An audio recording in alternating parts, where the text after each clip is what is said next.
So there we go. Sweet. I think we're good now. What's up, everybody? There we go.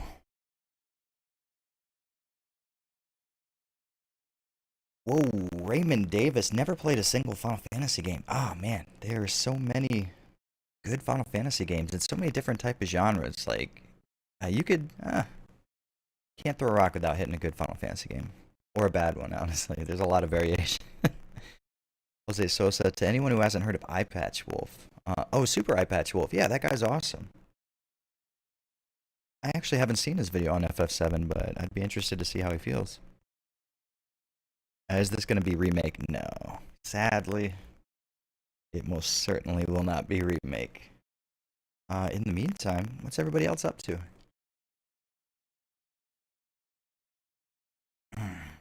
I have some stuff to do, but on the plus side, we have a new video in the Silent Hill retrospective coming out, so that's sick. My sound is a little funky. Okay, so I have... hold on, let's see. Where are we at? Where are we at? Oh, I have a noise gate put in, so...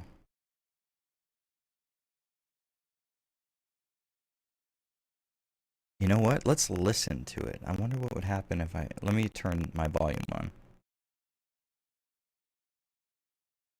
Okay, that does sound weird. You're absolutely right. So, hopefully, now it doesn't. Let's see if that works.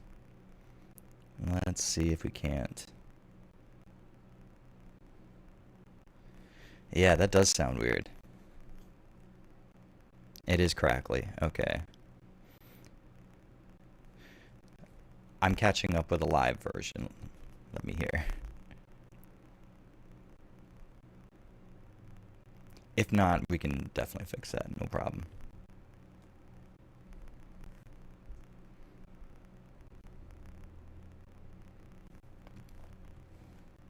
Also, it sounds weird in another way, so let's... Okay, well, hold on. Give me 1 second. Let's do this real quick. Let's take you.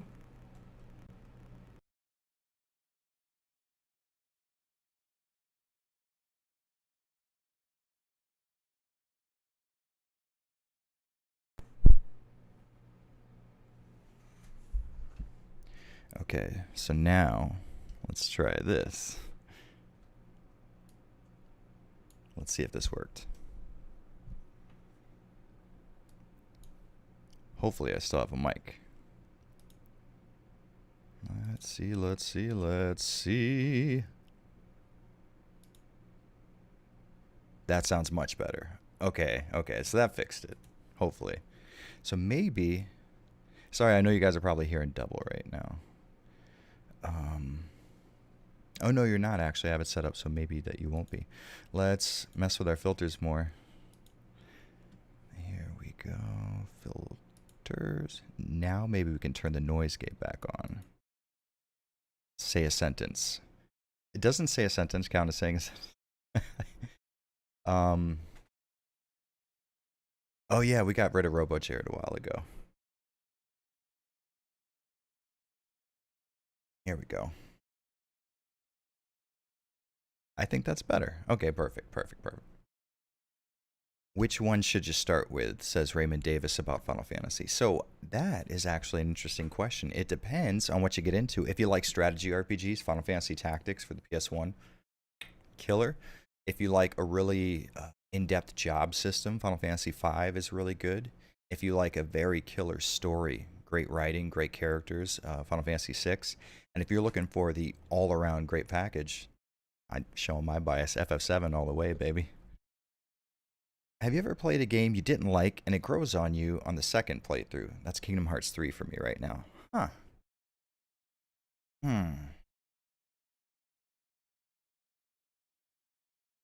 Like, no, most of the time if I really don't like something, I won't get to the point where I get that second playthrough. You know what I mean? So maybe there's been an opportunity for it to happen. I just haven't let it, you know?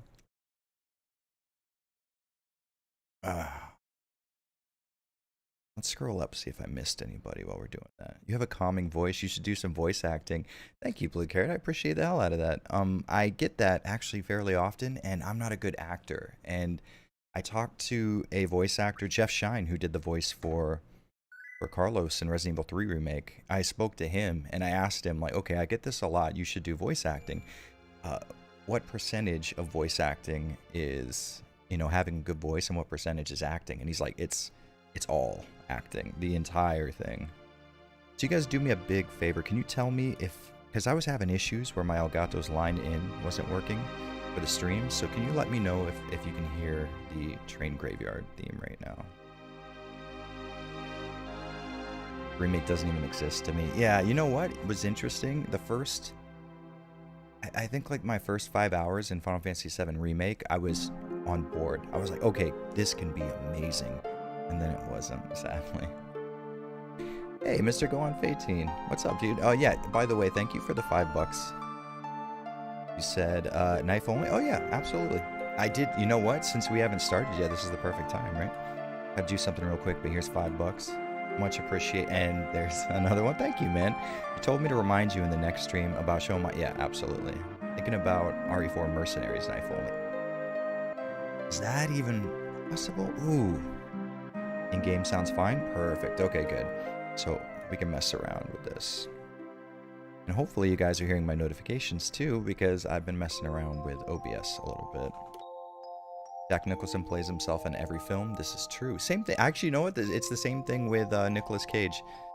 People say he is like a bad actor, and I'm like, well, that depends on how you classify it, because he plays himself. There are actors who can only play their own craziness, and I don't know, I kind of respect that. I hate to say it, but I like the original far more than the bloated remake. I honestly, according to chat, I think you're among friends right now, if that's the case, man. What's my favorite anime? Mine's JoJo right now. Ooh, okay, so... that's so rough. I have a lot of favorite anime motion pictures. I don't have as many favorite anime TV shows, but Ghost in the Shell Standalone Complex is definitely way up there. Vampire Hunter D Bloodlust is a killer movie. Honestly, unabashed, just absolutely with no shame whatsoever, I can say that the Fatal Fury motion picture is one of my favorite anime ever made.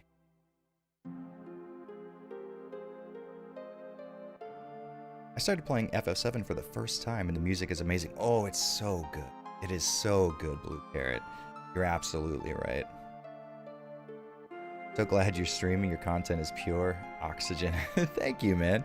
Speaking of which, Mr. Go On 18, do me a favor real quick in Twitter. Send me a DM with a link to those videos again so we can watch. I have an idea of going through my my own little,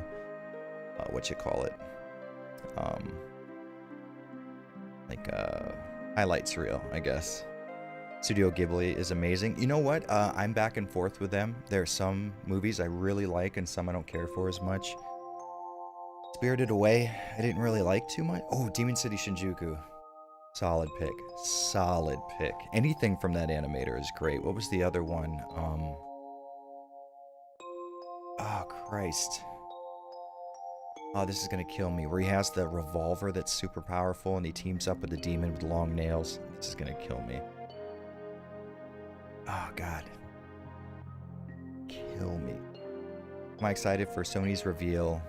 FF16 and Silent Hill are rumored to make their debut. I haven't thought much about Final Fantasy 16. Yeah, I guess excited in the sense it'd be interesting to hear about that stuff, but not so much in the sense that I'm super excited about those titles in particular. Wicked City is it. Thank you, Black Flame. Absolutely. I'm sad about the remake. Some things are great, but every step forward it takes feels like 2 steps back. You're absolutely right. I totally agree. Okay, first video. Mr. Gohan Feiteen. Let's see what you got. Over here.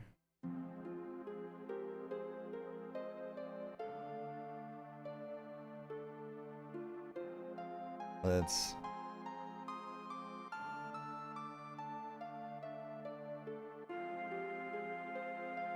I want to get to a point where there's actual combat. Or dodging. Good dodging is also.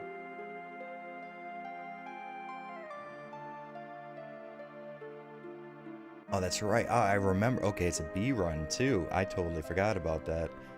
So that's even worse than it. So let's see if we can't mess around with this, because what I have right now is a monitor that is way higher res than what I'm broadcasting.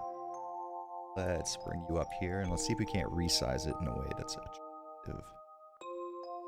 Let's add screen record.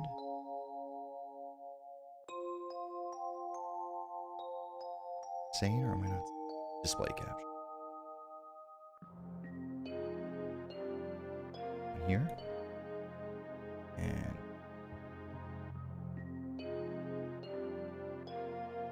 okay, so that could work, that could work.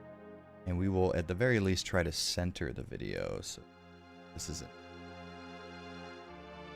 That should probably work good enough, right? Or if we full screen it, can we get a better shot? Can we? Right there, that looks like the middle of the screen to me, right? Hey, Pecan Tree, what's up? I remember you from last time.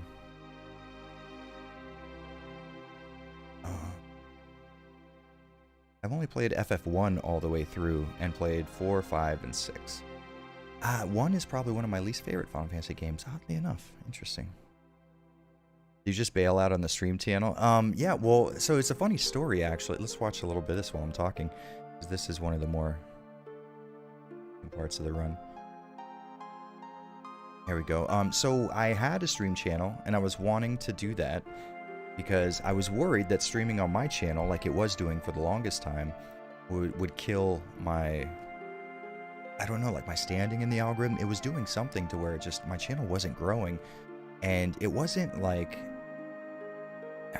it can sound like maybe my channel was just doing poorly. I didn't know about it. It was something that I was doing, like the content wasn't good possibly, which obviously there is a chance of that.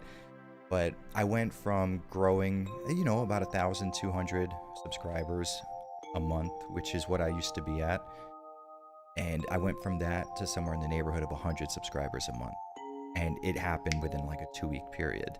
And that's when I first started streaming to my channel. And a lot of people theorize maybe it's because when you have, because I only release content every other week. So when you have content that you only release every other week, and every, let's say, twice a week you're streaming on your channel, it's like a 4-hour video, and the average view retention isn't that high for a 4-hour video, obviously, because no one's going to want to watch me do anything for 4 hours. If you do that, the fact that your viewer retention is so much lower, there is a chance that maybe it kind of ruins your standing in the algorithm. Maybe that was it. Maybe what happened to me was a fluke. But one day when I meant to stream on my streaming channel, I accidentally logged into my actual channel and we started streaming, and then somebody let me know, hey, you know, you're streaming on your main channel, right? I was like, ah, fucker. And it went well, and so far I haven't noticed a downtick, so maybe we'll just keep this up. First time you see Sephiroth, in the original, I assume you meant, he's in the back of a truck.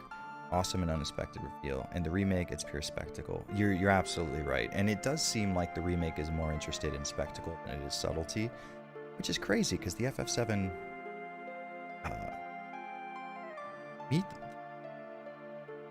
how to explain this?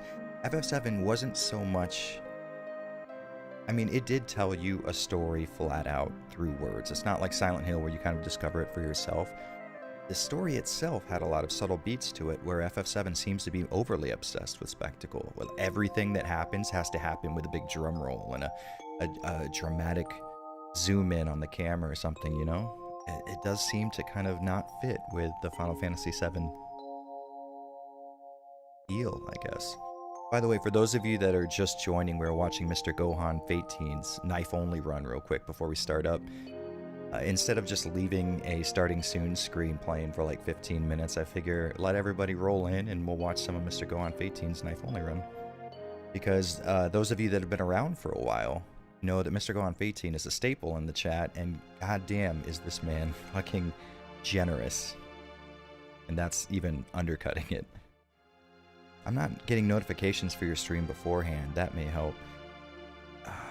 See, and that's another thing too with videos. I actually recently, you guys know, I put out a post in the community tab saying like I notice other YouTubers will kind of circumvent the fact that people don't get notifications for videos going live by putting out a post in the community tab with a link to their video.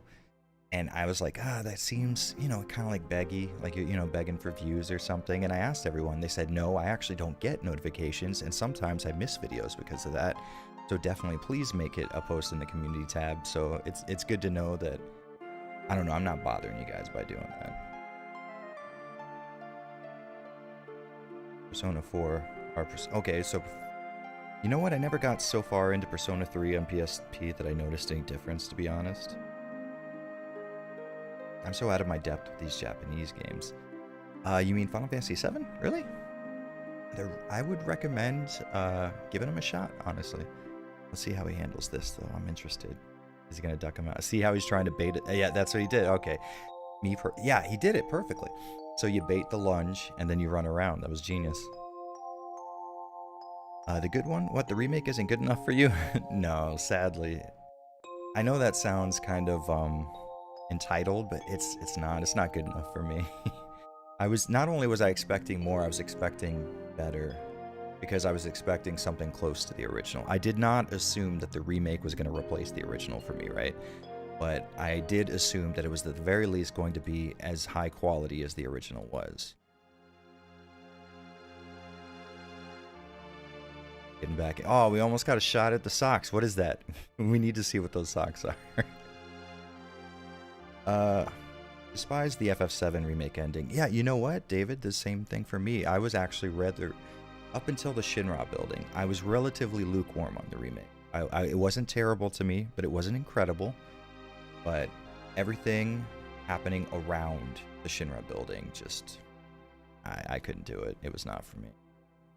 I think it screws up so many story beats. It's kind of hilarious. Like, it was a run through a bad fan fiction 2000 crap machine. I can't argue with you. Bothering us, my guy, I love your content, your voice, your thought process. Even better, one of yours. Wait, which CD? What CD did you buy? When I was in King Conquer? Because that'd be insane. I tried FF7, man, both the original and remake, and I just can't get into them. Yeah, nothing wrong with that. If that's not your cup of tea, totally makes sense. I mean, I have favorite games that people would never even give the time of day to, and part of me wants to go, no, you have to play this game that I love because I love it, and here's all this love I have for it. But in reality, it's like, people do that with me. They're like, dude, you have to play this game. It's my favorite. I don't like it at all. And I have to keep that in mind when people are like, I don't like FF7. It's like, I have FF7 tattooed on I love Final Fantasy VII, right?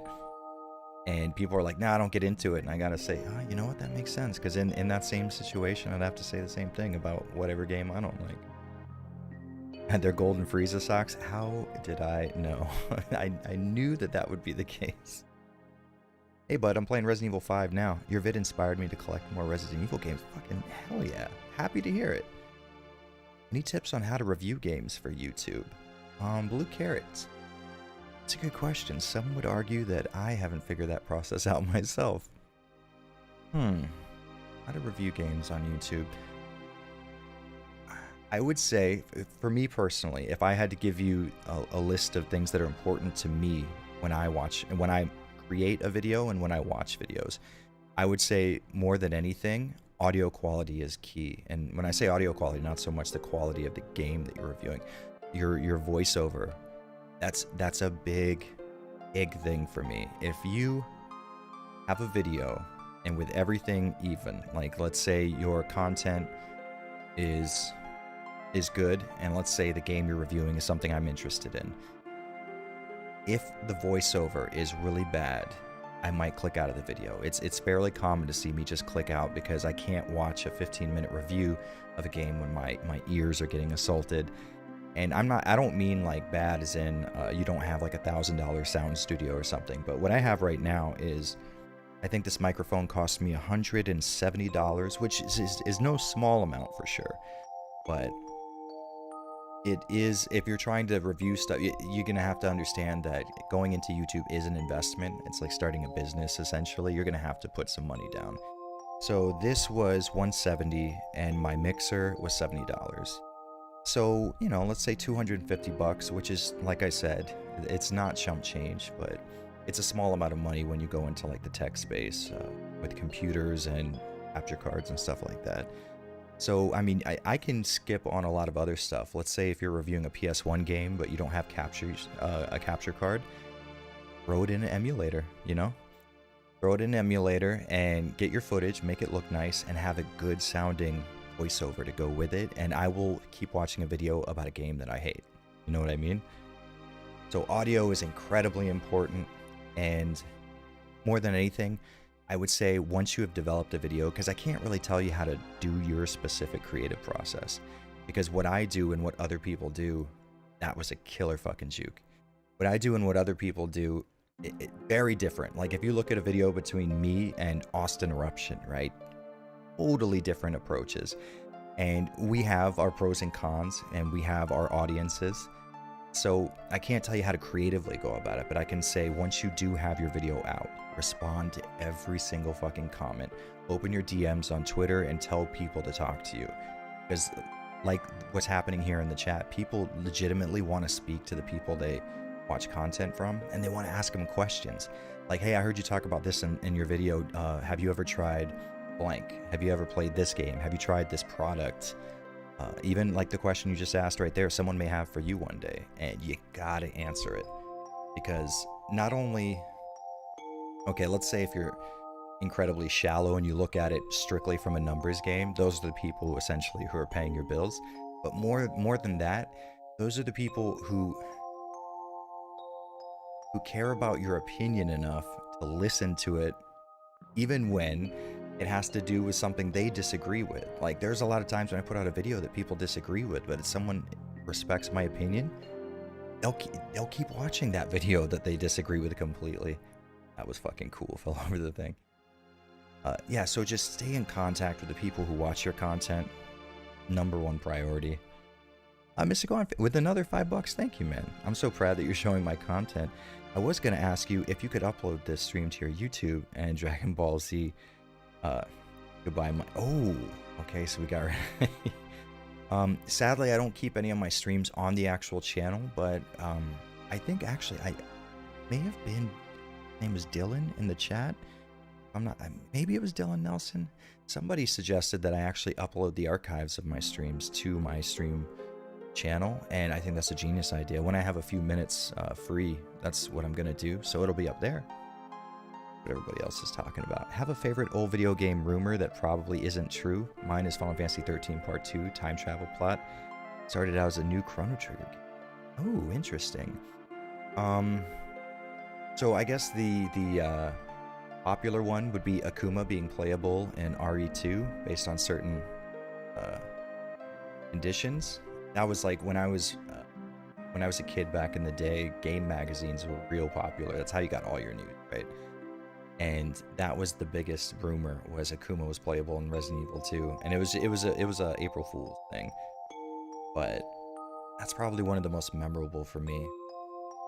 Other than that, there was one, and I don't know if this was a national thing, but there was a rumor going around my specific school's like I guess playground essentially. We were in elementary school, but we weren't so young that we had a playground. But there was one rumor that was going around our playground that there was a blood code on the Genesis for Mortal Kombat, but there was another code that would have the characters cussing on the Super Nintendo. So that was one of my favorites. It wasn't me, but there are a few of your streams on the other channel, the stream channel. Oh, okay. So I wonder if I already did that. Interesting.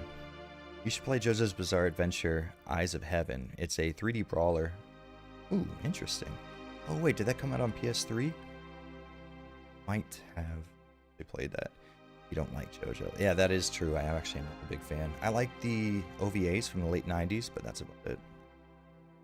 Hey, dude, like I told you in a comment once, we have similar game taste / opinions. We even had the same combo of jobs, bouncer and cook. Ooh, interesting. Fuck yeah.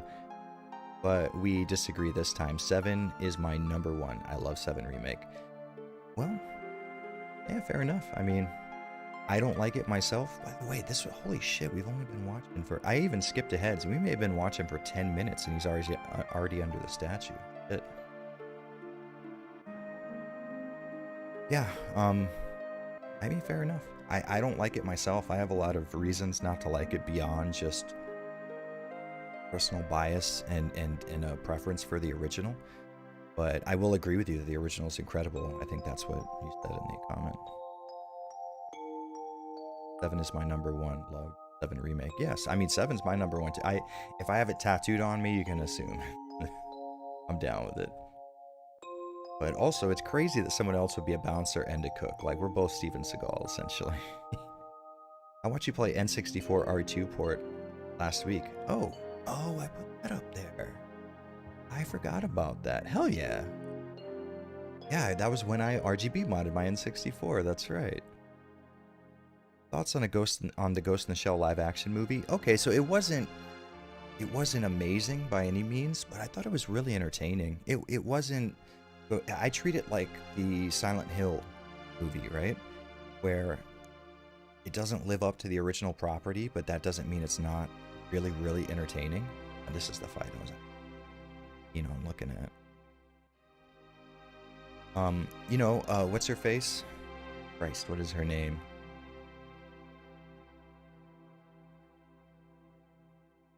The actress, I forget her. Can't remember. It's like the most famous fucking actress ever. She played everything ever in the Avengers. Someone in chat will remind me. She wasn't the best pick, I don't think, but I wasn't one of those people who thought that it was racist to have picked her. Thought, you know what, she didn't do a great job as an actress, but I didn't. Jesus Christ, that was quicker than I usually kill him with a gun. That's insane. Yeah, I didn't had too many issues with it. I really like cyberpunk stuff, and I thought it had a really cool aesthetic. I thought it had good action scenes. It had nice imagery. It did a lot of the stuff that I liked. I thought the soundtrack was really good, actually. I really liked who they got to play Bato. Black Widow, yeah. I was thinking, but what was her name? Scarlett Johansson. That was it. You're absolutely right, Andre. Yeah, so Scarlett Johansson wasn't the best pick, but I wasn't one of those people who was like, oh, they're whitewashing her. It's like Motoko Kusanagi was using a shell as a Caucasian woman throughout the entirety of standalone comp. So I don't think Shiro Masamune had issues with that. RE2 and Remake 2 are my favorite games of all time. I can't with you there. Solid choices. Agreed. FF7 after Midgard declines. The snow section is not fun at all. It's like Water Temple of FF7. Really? I never had an issue with the snow section, but maybe that's because the snow section takes place literally right after Aerith dies. And I think I was just in such emotional shock after experiencing that as a young kid that maybe the snow section wasn't so bad. It was a very calming way for me to come to grips with my feelings on what just happened. I feel like I know that maybe they didn't mean for that, like they didn't specifically the epic dodge against the eye. Oh yeah, that's right. Yeah,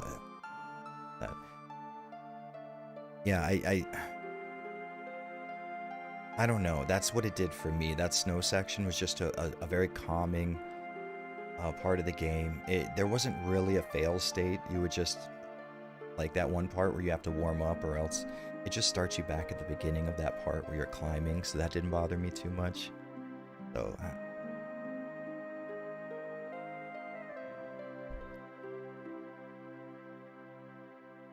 oh, I didn't even see that was thank you, Mr. Gohan F18 again. See, I really disliked Bato in the live-action movie. He's my favorite character, and I don't think the guy was the right choice. I don't know, he looked right to me. His personality seems okay. He wasn't as smart as he was in Ghost in the Shell standalone complex, but he seemed to mirror the Bato from the motion picture, though, to be fair. Obviously, Bato definitely got more fleshed out as a character in standalone complex, but you know, I think you could make the argument for his existence in the motion picture kind of left a lot for the directors of Ghost in the Shell movie to kind of play around with, I guess. Wait a minute, Ares dies? Yeah, I know. Listen, I should have said spoiler warning. That was my bad. Have you ever played Ghost in the Shell on the PS2? No, but I played it on the PSP. It's about the same exact game, honestly. I do have it though. I haven't really put any time into it. Ah. 30 minutes into the stream, I think it's probably about time we play a video game, huh? Let's do this. Let's pause you for a second. Can I exit out of full screen? And then maybe we can do this. And we're back in FF7. Easy as that. And we switch over here and boom. So I've been having an interesting week. Got a new video coming out. I have a new monitor that I bought, a 35-inch ultra wide, and I am fucking stoked on it. Like, it will change my input.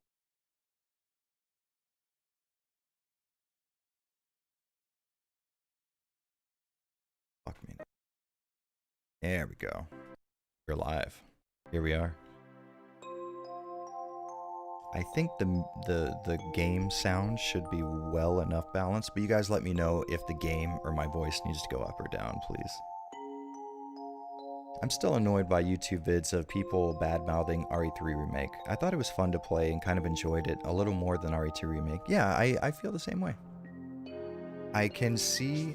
Okay, so in a review, if you point out the fact that there was cut content, totally understandable. That's a true statement, right? Like, there definitely was cut content. But if you say that it was a bad game, because that's where the disagreement comes in. Because, I mean, there was cut content, but if you judge the game based on the content that was present in the game, it wasn't terrible, honestly.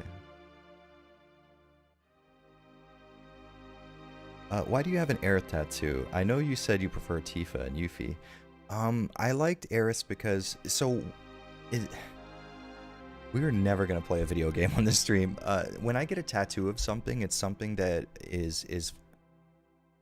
has made an impact on me, and most of my tattoos are of things that have psychologically scarred me, interestingly enough. So I actually have, on my right arm, this may be really hard to see on stream, but I have a tattoo of the Max. And if you look over here, you have the Max here with Julie Winters on top. And it's because The Max was the first TV show I ever watched that just ruined me psychologically. It made me aware of so many odd concepts as a child. I was probably 12 or 13 years old when I watched it, and I think it honestly made me depressed. But I respect that it did that. It made me aware of a lot of things in the world that I didn't know about at the time. Ooh, we have a super chat. Aria Scorpius with $20. Thank you so much. Here's a little something. I'm leaving for now, but keep the content coming, bro. Thank you so much, and I absolutely will. I have $20 more to do it with too. Thank you. I appreciate the hell out of it. Yeah, when I get a tattoo, it's something that has to have made a big impact on me, and a lot of things that impacted me kind of negatively. And with Aerith, which I don't know if you could see either, if that makes any sense. Her dying was a huge negative impact because I actually really liked her as a character in 7, and this was before I was playing 7 as it was like this, playing it as it came out. There wasn't a lot of magazines spoiling the fact that Aerith dies. None of us knew it. And you didn't really talk to a lot of people back in the day who played role-playing games, so it was really easy to not have anything spoiled for you. And when I got to the part where Aerith died, I was just like, you just didn't see that coming. They didn't frame her as a character that was going to die, right? So I have a lot of tattoos of things that have affected me, like, mentally more than physically, and the Max and Final Fantasy VII are 2 of those things. Oh. My favorite fast food restaurant? That is a very good question. There is a pizza place called Marco's Pizza that might be my favorite pizza joint. I think that counts. FF7 is one of those almost perfect games for me. Just 3 things I dislike. It's too easy. There are characters that are objectively stronger in the end game, and the English script sucks, but that's minor. Yeah, I think I can agree with that. Even though I absolutely love I guess you know, okay, so it was the characters that I enjoy that end up kind of being overpowered in the late game. So I was kind of okay with that. Had it have been characters that I didn't like that were the strongest to use objectively, then I would probably be pissed off.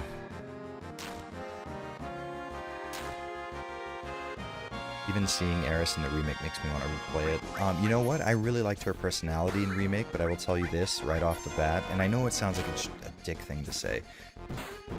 Her voice actress is absolutely terrible at voice acting, and it sucks to say. I know I'm not a voice actor, so I can't exactly criticize in an objective way, but as someone who listens to voice acting, I can say that the woman who played Eris just, it sounded like a person trying to sound like a person, right? Like, you know, in a movie when someone will pretend to be someone else, and they use that "I'm obviously faking" voice so that you can hear they're pretending to be someone else. That's the voice that I get from Eris' voice actor, which sucks because I liked her personality. I just didn't like her voice. Ara Scorpius, yeah, man, I'll message you on Patreon at some point. I'm gonna keep bugging you about that game of Outbreak. You know what? Fair enough. Fair enough. I think you've earned that at this point, right? And I hope Wedge and Jesse live. See, that's the interesting thing, is the game kind of continues as if Jesse died. They made it a little ambiguous in the end, and I don't know if that was intentional. Because there were so many things about the story that I felt were kind of, what's the word? Not finished, I guess. It felt like they put the story together on the spot. I thought that maybe that was one of those elements, honestly.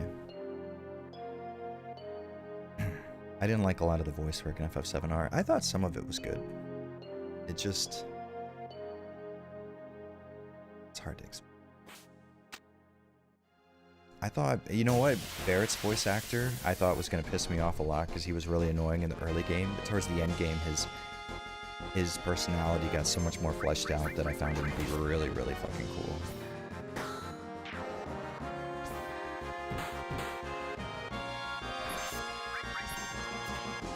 Ooh, Stevie Steve has a question that I can most certainly answer. There we go. Where are we at? When will the next Silent Hill video be out? I used the reviews for the first two to show my stepson my favorite horror games when I was a kid. Yeah, that is cool to hear. And Stevie Steve, I have good news for you, actually.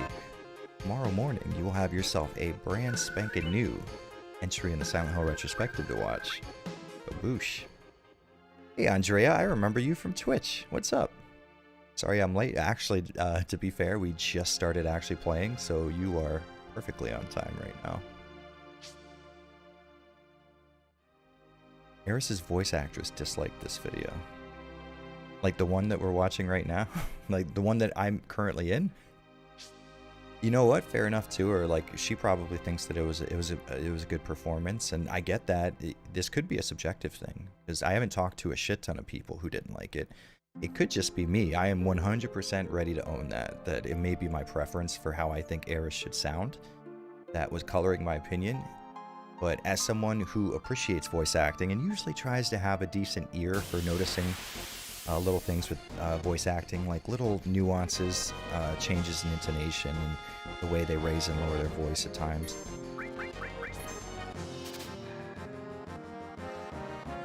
I try to have that. I just did not. Couldn't get into it.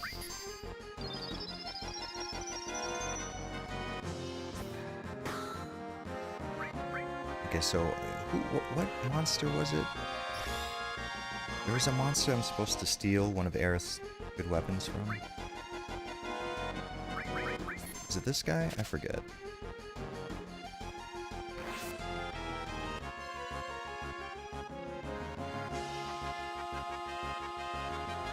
James Del Campo, what's up, man? How you doing?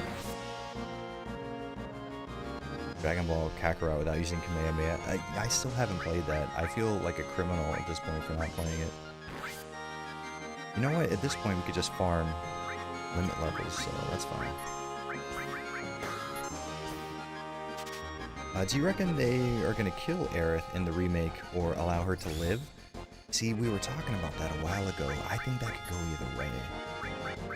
Like, if they're trying to defy expectation, that seems to be the way to go, right? But I don't know if they will.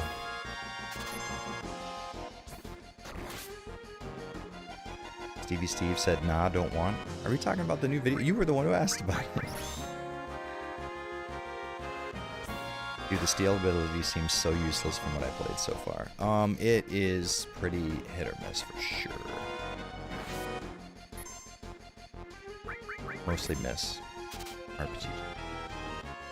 Oh, I got a burp that's coming up.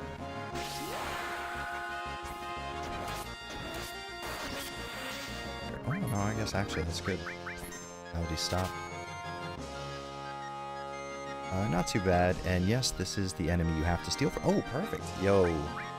Guess who is a genius? 'Tis I. Maybe I should try to not kill him, though. Shit, is Aerith not on hyper? Oh, I don't think she was to begin with. That's fine. Okay, let's see if we can actually do this.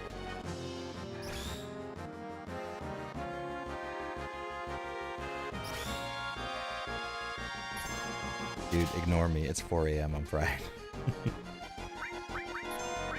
Yeah, no problem.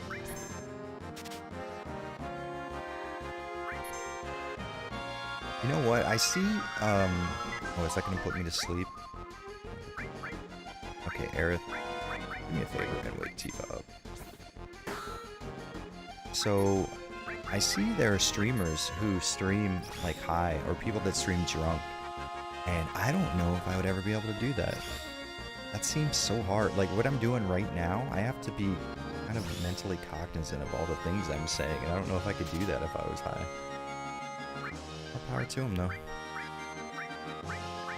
I'm a firm believer in the mantra that is, if it makes you feel good, do it.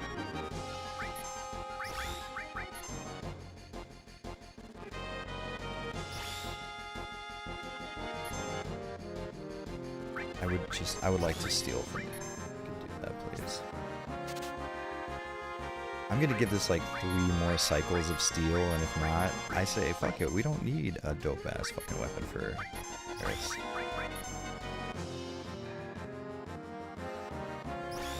I think I've asked you this before, but what did you think of the Evil Within games?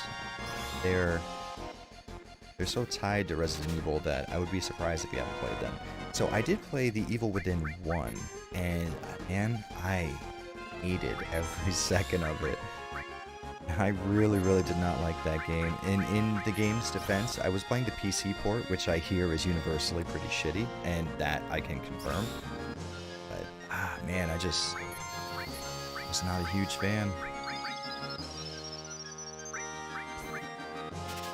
Come on. I think Tifa had the highest luck. So what we're seeing right now is the best possible scenario. Hey, Mr. Go on 18, thank you again, man. Hey, before you end stream tonight, can you show the Ivy dodge and William on the train? I am creating memes, and you should look up Ante Ravioli. Are you... Ante Ravioli? Okay. See, that's a situation where those 3 words together seem odd, but hey. Yes. Do me a favor and remind me, Mr. Wilhelm 18, because you know I will forget. Ah, you fucker. I'm ready to say now. Let's just do it. What's interesting is I'm playing this on a screen that's technically 1440p. So it's kind of, I have it on dot by dot, so it's integer scaled. And it's literally like this big in the middle of the screen, but it's so sharp because the pixels are so dense. I love it. Just like, oh shit, I didn't notice how much MP we were using this cloud. Yeah, so The Evil Within, I did not like the first game. I played that for maybe 2 hours. The entire 2-hour session was just nothing but frustration. And everybody does say the second one is the game to play, and I'm willing to play that one as well, but I will say I am not looking forward to playing the second one. That is for sure. Or the first one, I'm sorry. Maybe I'll give it another look one day on console, but on PC it's rough.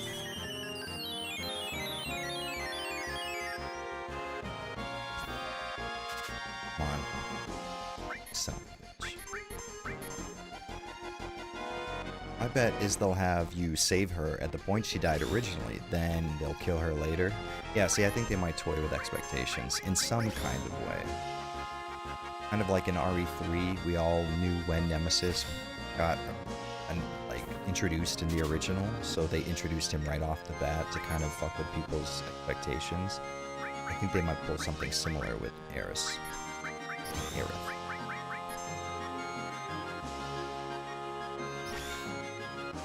Stealing Forever is the worst part of turn-based RPGs. Ah, man, I actually love it. Something about being in a turn-based fight, and I meant to give that to Cloud. Aerith, you fucking asshole. There we go, striking staff. We did it. We did it, boys. Oh, he's a YouTuber. Okay, I got you.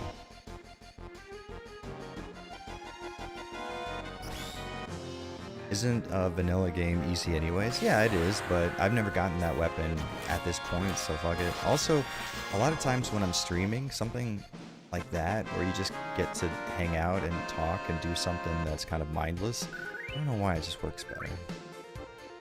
Oh, you know what we didn't do? We did not tweet that we were live. The people need to know, guys. I can't leave the public out on that. And this is how stupid I am. My Twitch channel is the easiest thing to remember. It's literally my name, Twitch, and for some reason I cannot remember it, and I have to come here. But no, it's not Twitch. We're on fucking YouTube, Jared, you idiot. Not very smart. So we're gonna tweet this out real quick because this is what a professional does, right? Okay. Play you, but I don't want you to actually play. There we go. Get on the old tweet skis. Do this. This is content, right?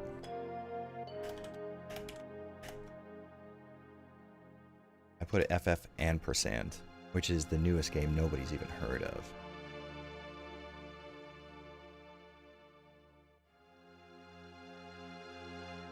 Yeah, that'll about do it. And we're back. Look at that.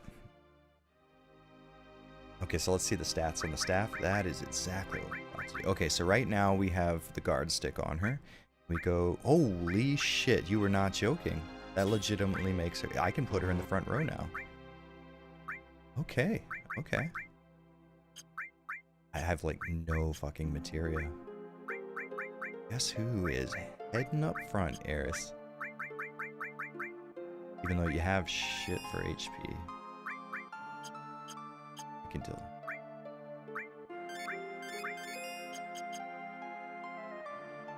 First Evil was good. It did get frustrating. At first, I liked it. It was super frustrating for me, but I guess I'm picky with stealth games. I have a very specific preference, I guess.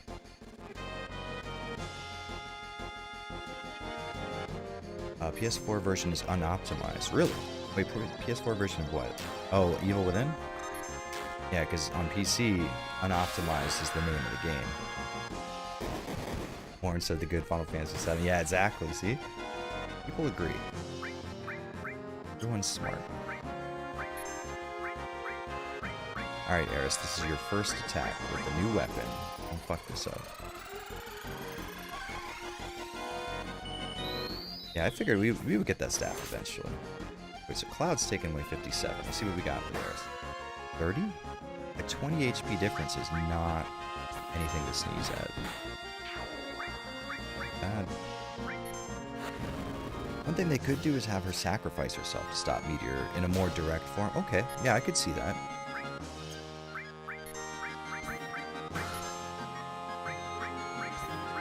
We're gonna gain another limit level before we get before we get to the Shinra building, honestly. Keep heading this way. Jared, professional streamer. Hey, by the way, what's up, man? How have you been? Left for Korigim, if Korigim, I don't know if I'm saying that wrong, I apologize if I am, has been around forever. Holy shit, 60? Yeah, we're doing this right. This is done. Wait, hold on, you couldn't resist on that tweet? Now I gotta see. Woot, okay. You are forgiven. I just got done with the Clems FF7 video, and this stream popped up right after. Hey, nice. I wonder if that's an algorithm thing, or if that's just a fucking coincidence. Do you stream only on YouTube? If so, why not on Twitch? Blue Carrot, I do stream on Twitch. And used to, I streamed on Twitch because I liked how I wasn't going to get copyright struck on there. And now, that doesn't seem to be the case. I think both of them have their ups and downs, for sure. As far as, like, streaming platforms go.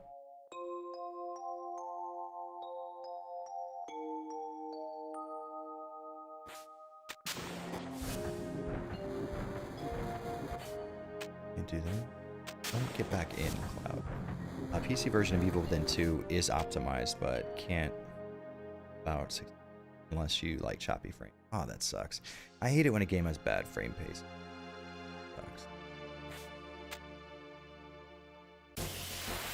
Of all Resident Evil games I've played, I'd say Code Veronica was the best one.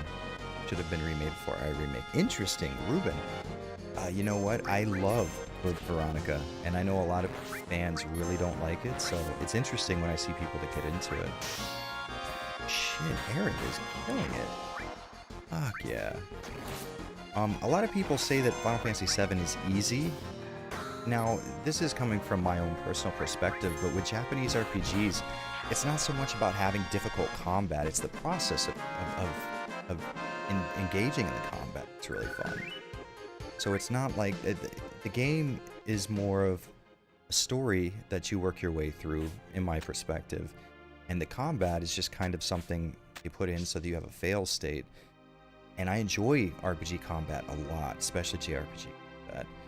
I don't find difficulty to be very important in JRPG. Yes, I know that's a weird take. Hey, is that Jevin322144? Thank you. You're gonna do a Dead Space retrospective? Yes, at some point I absolutely am. I really like Dead Space 1.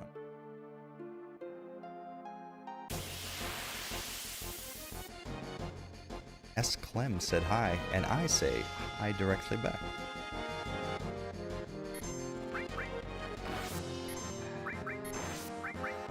Yeah, but apparently Twitch has a bot that looks for copyrighted music now, which sucks, because no joke, we just got on Twitch to do a stream, and somebody mentioned a band that they're like, hey, you would like this, guys? So I brought the band up on YouTube, and it just started a trend of us just watching cool-ass fucking death metal and like orchestra metal and old power metal videos and stuff. We had a blast. It was a 5-hour stream of us just listening to music together, and I was like, this is so fucking fun. And one of my viewers on the stream, Gabe Dead Made Easy, super nice guy, was like, yeah, we should do this like once a month. And I thought it was a genius idea, and then they fucking pulled this shit. So now we can't do it. It sucks.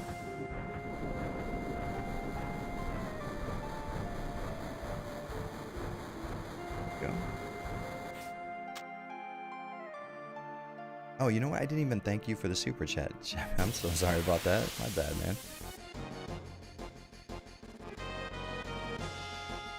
I just love how quirky and weird the enemies are in 7. They're so different from the rest of the franchise. Yeah, I agree. And I think you really didn't see, before 7, you didn't see enemies in this much detail also, so that helped add to the, I don't know, making them more, because the more real they seem, the quirkier they are, you know? Even though this is by no means the best graphics in the world, compared to a 2D sprite-based Final Fantasy game, this was fucking groundbreaking. It really was the best stream. Yeah, it was so fucking fun. We had so much fun on that stream, it was crazy. Damn, Eris is killing it.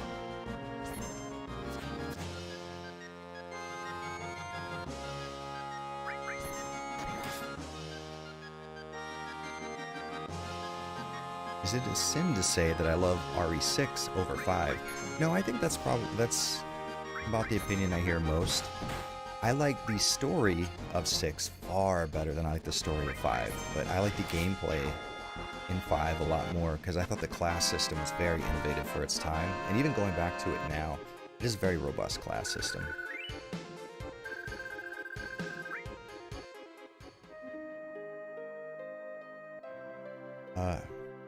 See, not so, Jared. Shin Megami Tensei 3 and 4 are difficult and good. Well, I'm not saying that they can't be difficult and good. I'm saying I don't think that the difficulty and the quality of the game are necessarily the same thing, you know?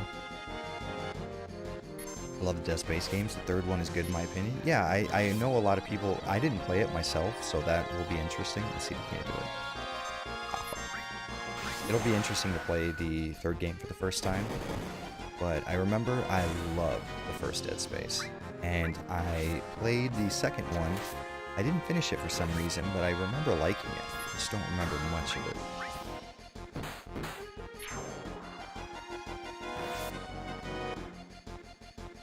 At least we got to hear Otoboke Beaver. Yeah, Otoboke Beaver is the shit. I love them.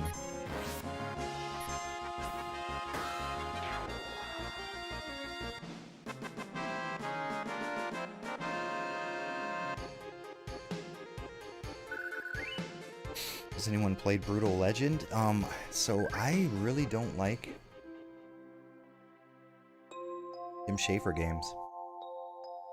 I think that dude is overrated.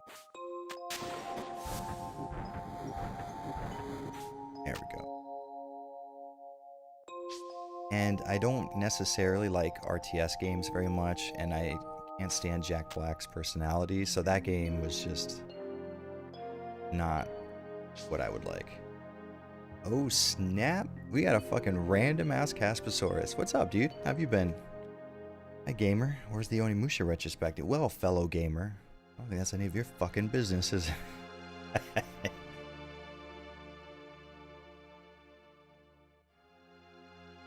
Okay, you're just gonna stay and die? Just work here? That seems odd. More power to him, though. He's living his best life.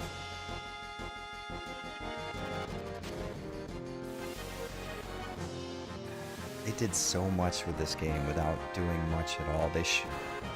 Through sound work and through these amazingly fucking, like, designed, pre-rendered backgrounds, this world seems so real to me. And still to this day, there's something about these 2D images that feels like it has so much more heart, life to it than a lot of them.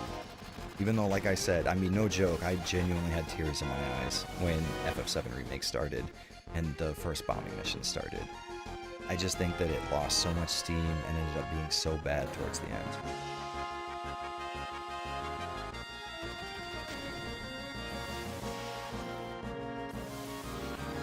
I like how Cloud shook his head as if to say, like, no, I really didn't remember your name.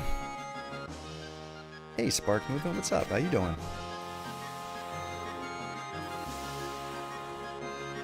RE5 was racist against white people. Jared had to make a public service announcement. I don't know if I come.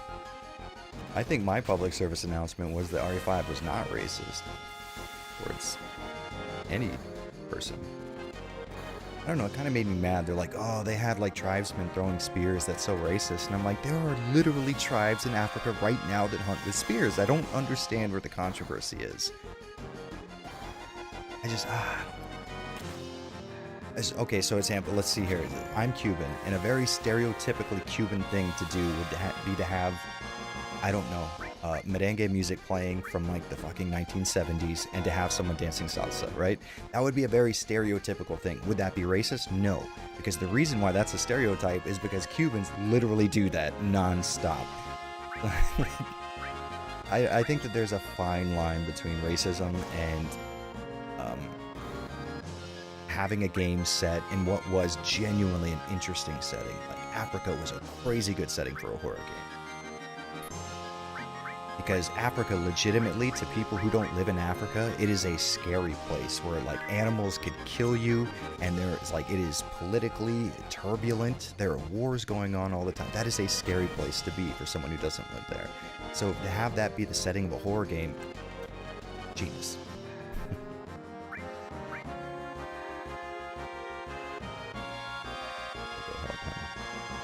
You know me, man. Keeping my head low, not making videos. Yeah, he's super good at that. I want that Onimusha, though. Someone has to suffer through 4 in Tactics. Listen, okay, Tactics looks fun, though. Why do you have to keep shitting on Tactics? I haven't played it, but the copy that I have has someone else's game on it, and that person must have liked it, because there's like 30 hours in it. I definitely will do Onimusha pretty soon, because I've been wanting to play through the PS4 remaster for so fucking long. I just haven't done it because I want to like cover it in a retrospective first. I would kind of feel bad because it's like, okay, I would want the majority of the footage shown in a video covering Onimusha 1 to be from the PS2 original. Because I played through Genmo Onimusha on Xbox and I liked it, but I'm going to make a video about Onimusha 1. I meant to say PS2. It's going to be on the PS2. That's the console that I have the most experience with in that game. That's where all my nostalgia is. But I do want to talk about the remaster. So do I make a separate video for the remaster? That seems kind of cheap. Like, there's no point in that because I've already covered the original. I don't know. I've got a lot to think about, actually. Spark Movement says, obligatory zombies ate my neighbors is survival horror statement of the stream. I will die on that hill. Okay, so you have what are essentially 2D pre-rendered backgrounds. So in my mind, that helps. I don't know if the horror part counts, because the game has a... I wouldn't say like a horror setting, it's more of like a stereotypical like Halloween set. You know what I mean? Like, the game wasn't meant to scare, it was more meant to have a spooky aesthetic, I guess. I don't know if it counts as a horror game, and the horror element has to be there for survival horror, right? I don't know, I think I might be the one charging up that hill.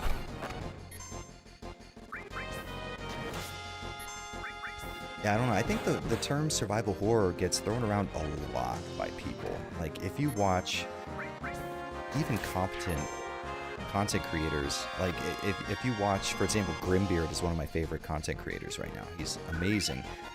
And he knows a lot about video games, and even him, he was doing a review of Condemned Criminal Origins, and he's like, yeah, it's a first-person survival horror game, and I'm like, what part of it's survival horror? Just because a game is horror, and just because you have to survive to get to the end of the game doesn't make it survival horror. It's a very specific genre. Don't say it last, yeah, don't say it last. I don't know, I just don't get it. To me, survival horror has such a very clear and very concise definition, but people just, like any game that's a horror game, it's survival horror, fuck it. I don't get it.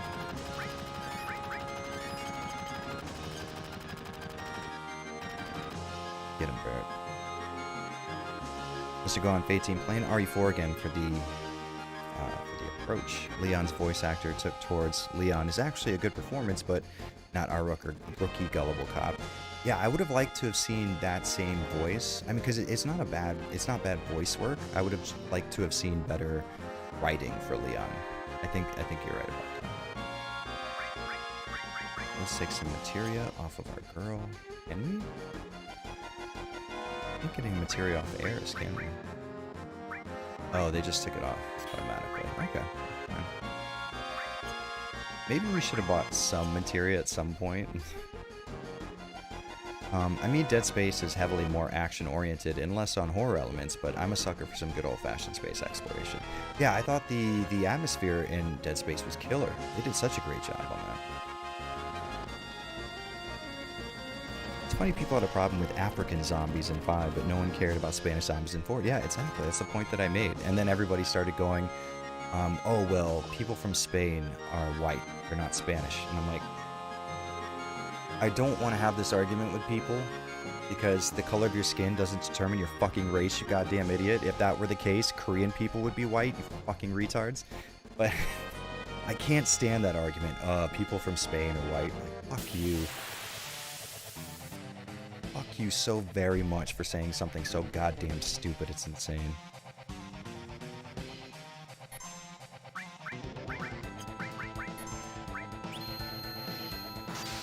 Still a great song. As a matter of fact, we may be copyright struck for the stream. The last time that I played this game, we got copyright struck for the boss theme. And I currently have what you call it, is it when you fight like a counter, whatever the fuck it is, when you fight a copyright claim. I have one of those in place right now, but I don't know that we're actually going to win. And it wasn't even like Squaresoft or Nobuo Uematsu who claimed the video, so it's like you can't even fucking do that. Yeah, 170, let's kill him.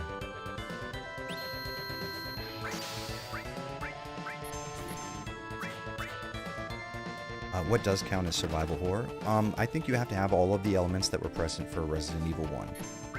So you have what was essentially Metroidvania style navigation of your environment with constant backtracking to find items that would allow you to make more progress. You have to have a limited inventory system with a heavy emphasis on item management or inventory management. I think that's 100% necessary. I think you have to have an emphasis on avoiding combat, but you have to have combat be a viable option as well, because the point is you have to be able to choose not to engage in combat. So what the developers have to dance a very fine line of disincentivizing combat while allowing it as a core mechanic, right? If you just, for example, if you were playing like Soma, that wouldn't count as survival horror because you have no option to engage in combat. But I think it's important that combat be disincentivized, because otherwise you have a situation like RE4, where some people try to argue that RE4 is survival horror, which is very fucking clearly not the case. But RE4, you are incentivized to engage in combat because downed enemies will drop useful items like ammo or healing items. You really can't call that survival horror because combat is being incentivized over disincentivized. And that is a key element in the genre. And people like to fight me on that, but the fact of the matter is the genre was coined by RE1, and I believe RE1 is the archetype for the genre. That is exactly what it's supposed to be. Breath of Fire, Dragon Quarter, survival horror. I will say it is more difficult than most survival horror games. But then again, I think we and you are on the same page, Caspasaurus. I actually love that game, and most people hate it. Wait a minute, are you? Fuck, I forgot if you like it or not. Wait, I didn't watch your video because I wanted to cover it and I still haven't covered it. That was years ago, Caspasaurus. You should be calling me out on this shit.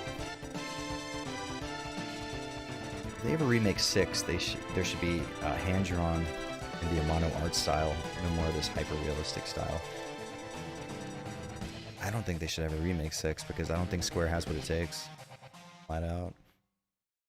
They showed us what they were going to do with 7. What they did with 7 was take an amazing game as something that was like a cultural landmark, and they said, well, obviously this won't work nowadays. Why would you start with that premise? Why would that be? This was the game that put your company on the map. Because, financially speaking, everybody knew who Squaresoft was in the Super Nintendo era, right? But Final Fantasy VII is what brought Squaresoft into the living rooms of your average American. Speaking from my American perspective, commercials with FF7 playing were all over the place, and at the time you just didn't see video game commercials. Every once in a while you would see one. I don't get it. Okay, so let's do this. So let's say what made me big on YouTube, or where I am on YouTube, let's say that, was my Resident Evil retrospective. What if in 2 years I said, I'm going to remake the Resident Evil retrospective. We're going to do it totally different, though, because the originals were really bad.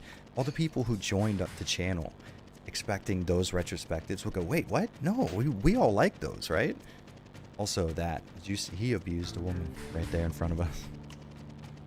Oh yeah, that was like 2016. I do love Dragon Quest, though. Quality product that needed a bit more time to get Golden Brown. Yeah, I absolutely agree. I thought it was really good. Everybody was like, oh, I can't stand it because you have to like restart the game. I literally beat the game after only restarting it once, so it's not that fucking difficult of a game that everybody tries to make it sound like. And I didn't play it like some obsessed crazy person. That was something I had on in the background when I was talking on the phone with my girlfriend at the time. So it wasn't like a game that I was speedrunning or anything. Is Stalker Shadow of Chernobyl a survival horror game? No, it's not. It's a great game. I love Stalker to death, but it's not survival horror.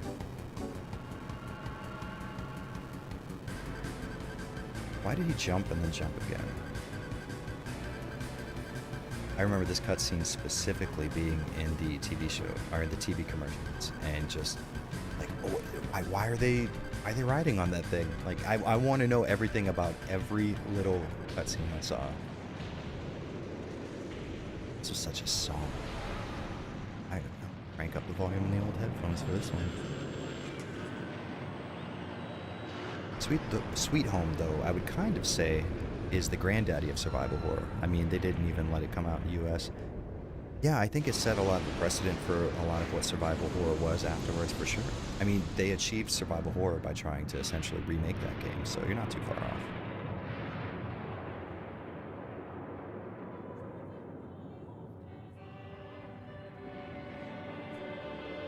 God, that's such a good scene. They fucked up so hard by not mirroring the scene exactly in the remake. Honestly, the plate falling scene in the remake, it wasn't somber, like everyone had just died. The plate falling scene was this uplifting, like, oh, look how the community came together. And I'm like, dude, people fuck under that plate, you piece of shit. God damn it, they fucked up everything. And you know what the shitty thing is? This is the worst part about that. Because if this were just, okay, it's a bad video game, so what? We have the original, right? It shouldn't be an issue. But what it means is that we will never, ever get a chance at the FF7 remake again. Because this has been a commercial failure for them. And the next one's going to be even worse.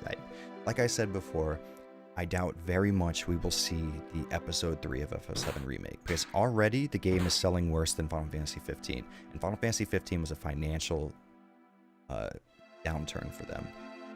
So you are already selling worse than something you consider to be a failure. That doesn't bode well for the future of an FF7 Remake, one that was good. This was our one shot, and they fucking blew it. We could have had something. We came this fucking close to having a classic remake of one of the finest Japanese role-playing ever made, and they fucking blew it. Oh, God, it kills me. I think that's what people don't understand, is they look at it without the context. Like, yeah, okay, if you look at it, oh, it's a game that was bad, get over it.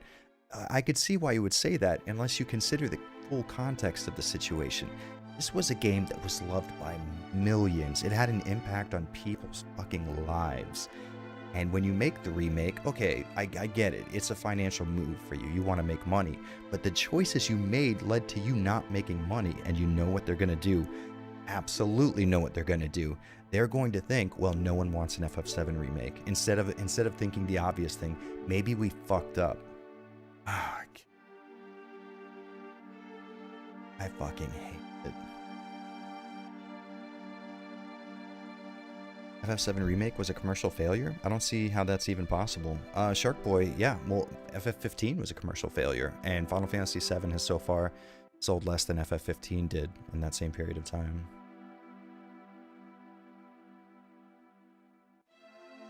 Spark Movement, well, it was like Shenmue 3. He didn't end the story. Like, dude, that was your shot. You're not getting Shenmue 4, so the story is going to remain open. Honestly, that was probably the most Shenmue thing he could have done, though. Yu Suzuki made the most Shenmue move he could have. It's like, it would feel weird if the Shenmue story actually finished. The Shenmue story has existed unfinished for longer than longer than it would ever be finished for. That's incredible to think about. Blue Carrot says, where's the cat with the crown? See, that's another thing, too. Why even tease the existence of Cait Sith? He's not even in the game. Are you teasing something that we're going to see 6 years down the road or something? Come on. Jesus Christ. It's like there was nobody at Squaresoft at the time that understood storytelling, which is crazy to think about, because Squaresoft used to be the place you went for smart, interesting, RPG stories. And now it's where you go to when you want to see a series that you actually enjoy. Hey, let me go back. Okay, you have to go to the end of this and then go back. Wasn't FF15 like 10 years in development hell? Oh yeah, it definitely was. It, as Final Fantasy Versus 13. Yeah. I should not get that much of a... Yeah, it was in development hell for a while, but it wasn't being actively worked on the entire time. Most of FF15's development actually took place before it came out. A lot of the early stuff that we saw was them creating the engine that it was made in, which is funny because then they proceeded to not use it for any other fucking game. Holy shit, you want to talk about a waste of fucking money. Honestly, it's what Squaresoft gets though. It's exactly what they get. This is what happens when you incentivize financial gain over creating a quality product. This is exactly what you deserve. They're living in the hell that they made for themselves, and I couldn't be happier about it. I hope the company goes under at this point, which sucks to say because Squaresoft has made some of the best games ever created by human beings. And I genuinely hope they fail, not because I'm jaded, not because I necessarily want them to fail, but there has to be some type of consequences for the dumb bullshit that they pull. There has to be... People have to see that if you act like a fucking idiot, someone's gonna knock you out. And that is the version of getting knocked out I would like to happen to Square. I would just like to see them fail. I would like to see them suffer for the decisions they made at the... quite literally against the people who put them where they are. We gotta stop talking about this. I'm gonna get too upset. Andrea said, I have to admit that when the remake... Wait, hold on. With the remake, I love having the freedom to fight non-turn-based. I totally get that, yeah. I myself personally love turn-based combat. I did not, however, have any aspirations that they would make a non-turn or a turn-based RPG in 2020 with a multi-million dollar budget. I had absolutely no illusions that that would happen, for sure. So I think the turn-based combat was probably the best they could have done to take... I'm sorry, I thought the real-time combat was the best they could have done to turn this, what we're looking at right now, into a real-time game. I just feel like they fumbled the implementation. Dude, I got scared when I had to fight a fucking house. Are you talking about in the original or remake? Because in remake, holy shit, that was one of the hardest fights in the game.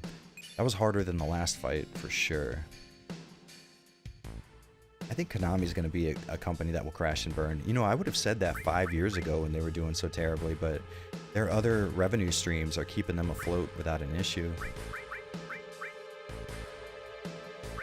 I mean, it'd be nice if they would crash and burn, but I don't think they're going to. They blew their load as soon as Cloud started hallucinating about Sephiroth after the reactor blew up. Yeah, they made Sephiroth this character. See, this is the issue for me, too. And I've mentioned this before. I know I bitch about this all the time, so I apologize if this is coming across as the 6th time you've heard this.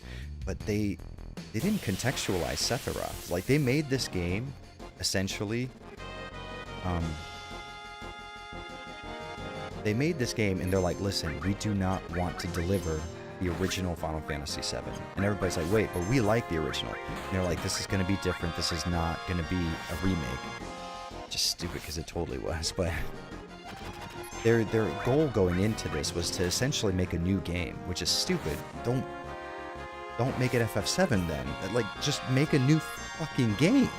I don't understand the logic behind that. It's so fucking insane. Like, what if every time I uploaded a video to YouTube, I'd put it on a new channel? Like, that would be, like... Jesus fucking Christ. If you want so bad to tell the story that was in FF7 remake, make a new game. You didn't have to make an FF7. You could have had a game about fucking weird ring wraiths flying around and destiny and shit, and you could have called it Kingdom Hearts 4 and everybody would have been pleased with it. Instead, you fucking made... Anyways, my point is, they made this game that was both trying to capitalize on having this huge fan draw, and at the same time not giving the fans what they want. And that seems like such an odd position to be in. Like, they showed you Sephiroth, and they counted on the fact that only people who were familiar with Final Fantasy VII would know who they were showing you at the moment. Because there's nothing in the game that tells you about Sephiroth very much. Like, he's not contextualized at all as a character. But he shows up and they give him a huge, like, holy shit, Sephiroth's on screen. And as a fan of the original, I go, wow, that's really cool. He's a cool character. I'm interested in him. As someone who's new to FF7, which is why they made so many changes to FF7, is so that a new audience could get on board with it. That's the reason why it's not turn-based. They needed to sell a product, right? And obviously, the people who played the game originally would be fine with turn-based mechanics, because that's something that they already played in the original, and they like the original. Ipso facto, they like turn-based mechanics, right? But they didn't do that. They wanted new people to play it because they know that they're giving this to what essentially is a new gaming generation, right? So they make this game that it's a giant contradiction. They wanted it to both appeal to new players and old players, and they give you scenes where you would have to be familiar with the original in order to enjoy the things that are going on screen. It doesn't make any sense at all. Why would you okay, so what if you were making a pickup truck, you work for Ford, and you're like, listen, the people who drive Ferraris are not interested in Ford pickup trucks, so here's what we're going to do. We're going to make the seats in the Ford pickup truck Ferrari style racing seats. And everybody goes, all right, I get that, but you already said that people who drive Ferraris aren't going to buy this Ford pickup truck. So why don't we put in seats that people who drive Ford pickup trucks, maybe a rugged seat that could take a pounding and not an all leather racing seat. That's how I feel about the FF7 remake.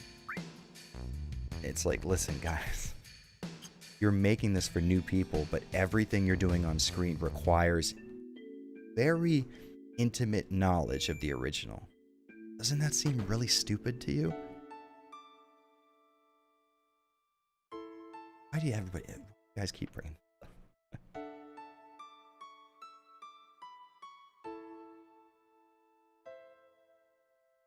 God, I have a burp that keeps trying to come up and it's not coming.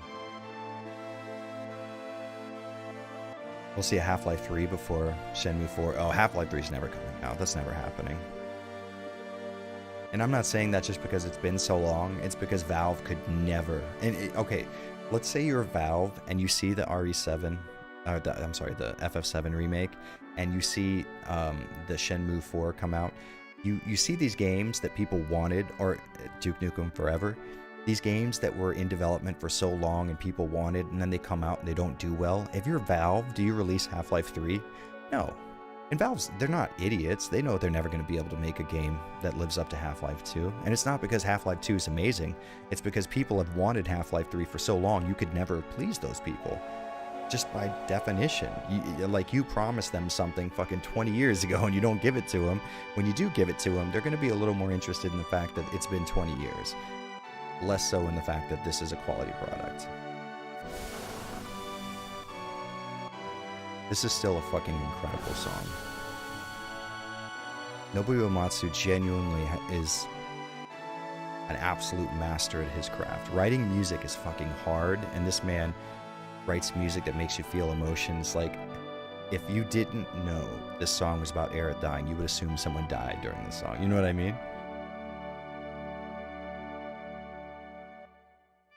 Disconnect CH says, what if this game had a battle system similar to that of Dragon Quest XI, where you could choose between real-time and turn-based? That'd be dope. I 100% agree. I think that would have been a very smart move to make, and would have actually solved a lot of the issues I had with the remake, honestly, as far as gameplay goes.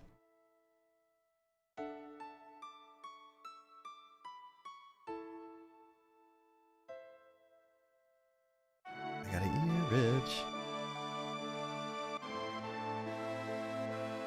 Even Square Enix released that turd of a game, Left Alive. Yeah, they're lost it, man. They used to be this incredible fucking dev house, and they lost everyone who knew how to make video games over there. It's shitty. I'll be honest, RE4 was a good game, but I don't think it's the best in the series. Ruben, welcome. You are among friends. I totally agree. You just opened my eyes on the skin color to race thing. Thank you. Oh, absolutely. I'm happy to hear that. Hopefully you don't just take my word for it, but definitely look into the situation a little more. But yeah, skin color does not determine race for any race.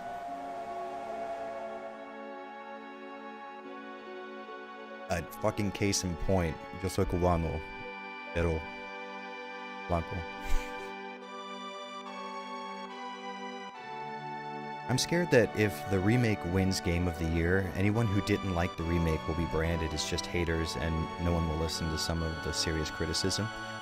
I think that is a very warranted fear, Slappy422. Hey Dominic, what's up, man? How you doing?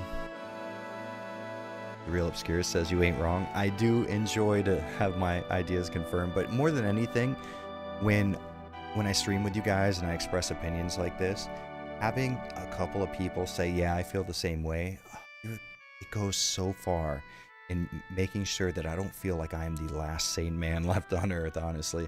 I get that there are people who are going to disagree with me. Sometimes I have opinions that are contentious. I get that.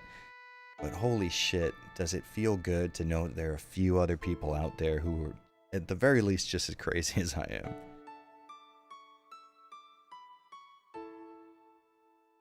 Okay, see, Blue Carrot, exactly. Precisely says, I hate that in order to understand some parts of FF7 Remake, you have to have played FF7. Now, if it were a remake, like they branded it as, that would make total sense, right? Because, actually, no, that wouldn't make total sense, because the game itself would explain the things. But there are things in FF7 Remake that are not explained, that they're just banking on you having knowledge of the original. And if you have knowledge of the original, it's a pretty close guarantee that you probably like the original. And if you like the original, you probably wanted to see the original represented as it was when it was made. The Final Fantasy VII Remake is a giant contradiction. Sick Waste shirt? Fuck yes. You know, I saw Municipal Waste with Napalm Death, and I was insulted because Municipal Waste played, the room went crazy. And as soon as they were done, everyone left. And I was in a room with like 100 people for Napalm Death. And I'm like, listen, I love Municipal Waste. Napalm Death deserves that fucking crowd much more than they did.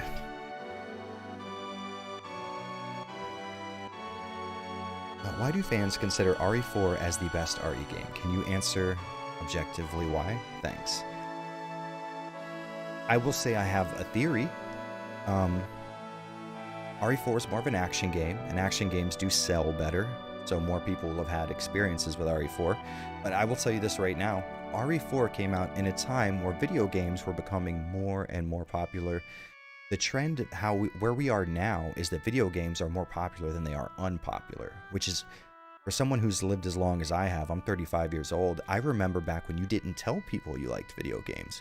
That was not something that you did. You didn't walk up to someone like, hey, how you doing? Did you play the new Call of Duty?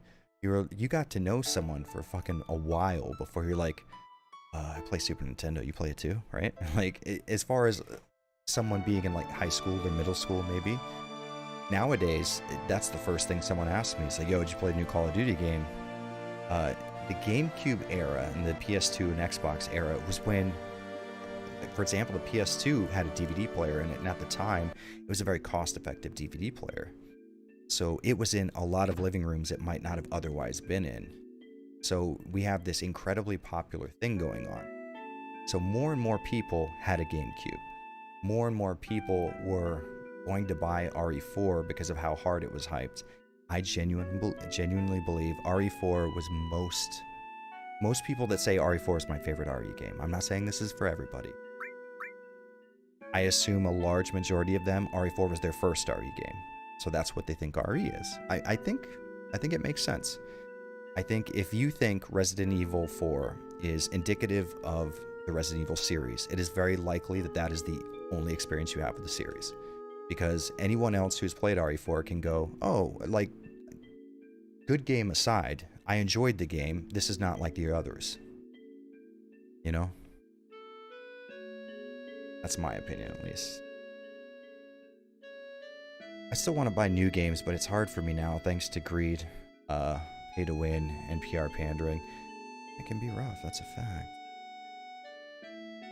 Oh, do I just leave, I guess? Yeah, it seems like now, I will say that the pay to win stuff is becoming less and less of an issue. That's good.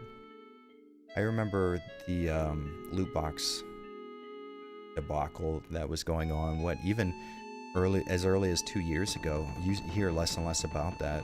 Now, I don't technically play games that have loot boxes in them a lot, so I wouldn't be able to tell you if this is actually the case, but I think that it's becoming less and less of an issue.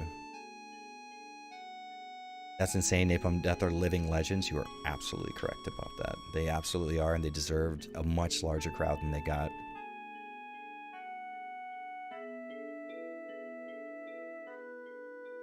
I wish I could have liked Remake more. Exactly. That is 100% the issue. I did not want to not like FF7 Remake. Listen, FF7, genuinely, this isn't hyperbole. It means something to me. Something important. FF7, it genuinely changed my life. I thought about things differently after playing that game. I understood that video games could deliver deep, interesting, and thought-provoking stories. And I think the PS1 generation is when I started feeling that way. And now you can point at Super Nintendo games, obviously like FF6, that had thought-provoking stories. But FF7, I guess because it had these 3D visuals that, while not looking realistic, they definitely looked more realistic than you would get on any console of the day. Maybe that helped. Maybe it was the age that I was at, coming straight into my teens, 13 years old. Maybe I was ready for more mature content. But I don't know, this game, it genuinely fucking changed my outlook on a lot of things. And it kept me so entertained, and I got so much value out of it. I absolutely loved this game.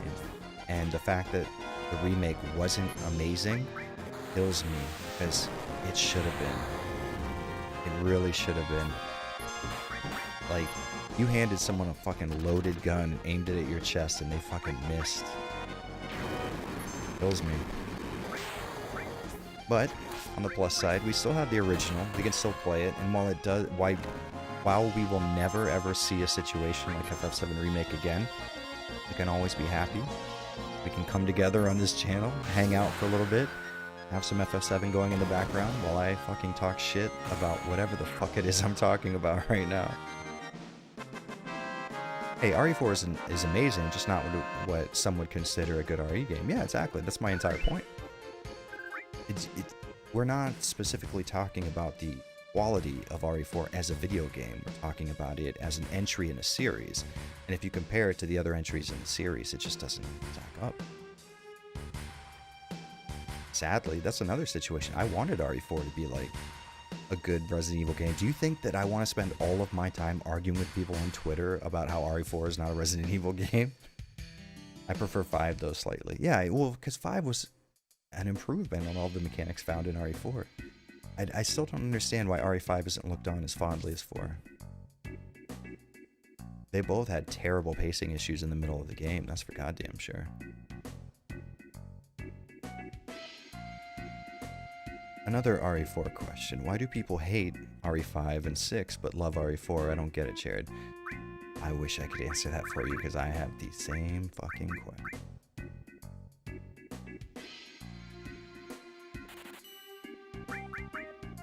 I totally agree with the sentiment though, because I said this in my review, and I'm not arrogant enough to think that everybody has seen my review of Resident Evil 6, but Resident Evil 6 was the natural progression of what RE4 was. Like, okay, let's say this. You pay someone $10 a day to punch you in the stomach, and you're like, God, I love getting punched in the stomach. And you can't really be pissed one day when they walk up and punch you in the face, because that seems like a natural progression of what you were doing, right? People were just like, whoa, RE4, it's the best in the world. Holy shit, it's incredible. When RE5 came out, what were they going to give us? More RE4, right? And then when RE6 comes out, we have to up the ante, right? We have to do better than RE4. We have to give the things that were in RE4, but dialed to 11, and that's what 6 was. EA still has full force on loot boxes. It's just on the sports games where nobody raises a fuss over it. Yeah, and my argument has always been that because I don't play games with loot boxes, they don't really bother me too much. I don't play a lot of modern games, to be honest with you. So I am a little biased in the situation for sure. But I get why people would be upset with their inclusion, because then they come into games that may not have been bad otherwise, right? Jack Solid says, love your content, man. I've been here since your early Resident Evil retrospectives. Fuck yeah, thank you very much. Happy to provide a little bit of entertainment.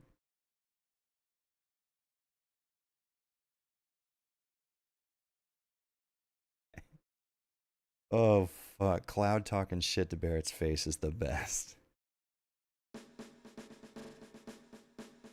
You know what sucks? Is that this music stops when you leave here, and for some reason that seems too abrupt to me. I feel like it should keep going as you go and get the batteries. And then we'll stop when she gets to the Shinra building. Mr. Tree Space says hello, and a hearty hello to you, sir. Or madam.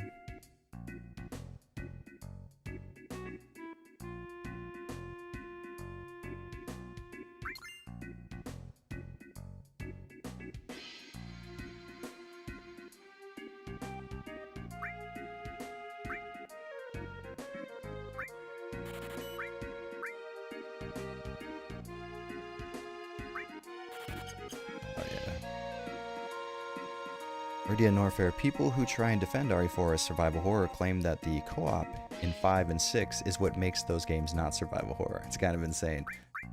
We're absolutely correct. You know what, honestly, like I said before, it is just fucking incredible to be talking to people who agree on some of these issues. I know not everyone's going to agree with me all the time, but it makes you feel so good to have someone go, yeah, that happened to me too. You know, you don't feel crazy. Imagine if RE4 was co-op, Ashley Scream only run. I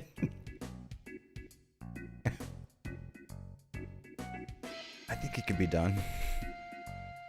I liked RE Revelations a lot. I like it even more than RE4. Honestly, I like Revelations more than RE4 as well. I think there's a lot holding Revelations back. I could not stand those two comic relief characters at all. I think it should have been one solid story that takes place on the boat, but I think the gameplay is the best combination of Resident Evil 1 and Resident Evil 4, in my opinion. Sorry, but 6 may have cranked up what RE4 did, but it did it terribly. Well, defined terribly. Because RE6 actually had incredible, like, controls as far as movement goes. That's objectively true. 6 controls better than 4, period, the end. And if you understand the quick shot mechanic, and if you understand the dodge mechanic, that game actually plays really fun. Now, it was 100% way too much of an action game. I agree with a lot of the criticisms of 6. My problem is you can understand, you can draw a straight line from what happens in RE4 to what happens in 6. It is an absolute, I guess it's just the progression of 4's ideas. Like, it really is like the natural way that was ever going to end.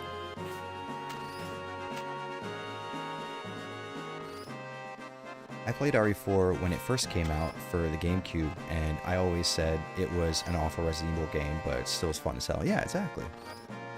And I totally agree. It's not a good Resident Evil game. Great game, bad Resident Evil game. I think a lot of people tend to think that you are talking shit about it. It's like, no, like, I get why you guys like this game. It's a good game. It's just a bad Resident Evil.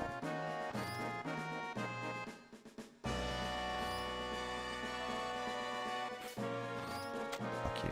This is always so hard to judge. I don't think there's any rhyme or reason to this. I remember Operation Raccoon City got splattered on, but Wait, spatted on. Sorry, but now it's halfway decent in my opinion. Yeah, I think it's good. They did patch a lot of shit for sure. You know, like they had to improve a lot on it. I played it not day one, but like the first month of its release, and God, it was filled with bugs. Shit. One of the tragedies with the 7 remake that really stuck with me was how they totally butchered Genova and the Trial of Blood. That was always such a cool moment. Oh, yeah, I agree with you. Honestly, I felt like there was so much that I didn't say in my video on the FF7 remake, because the goal was to compare the original remake, and I didn't want it to turn into here's why I hate this game. You know what I mean? I didn't want it to be like just me bitching the whole time. Holy fuck, it was hard not to bitch the whole time.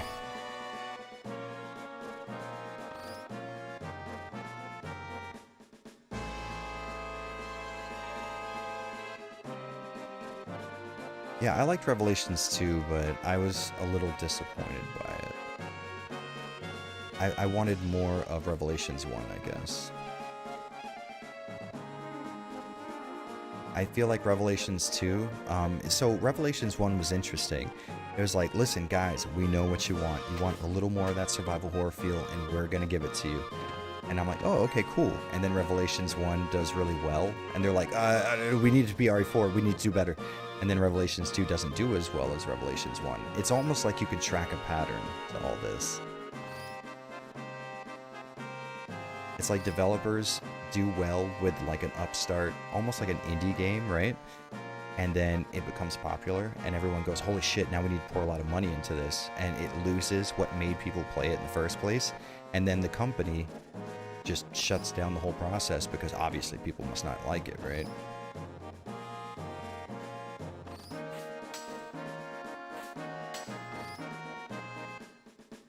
Yeah, Rev 1 on 3DS was really interesting. I was actually really lucky. I happened to be in Tokyo when Rev 1 was being developed, and I ate at the Capcom bar, and they had like developer copies of Rev 1 on the 3DS, and I just sat there and ate a Tyrant like rack of I think it was a Tyrant rack of ribs they set on fire for you at the table, and then they let you go to the bar and play Revelations 1. It was pretty interesting. God, I love it.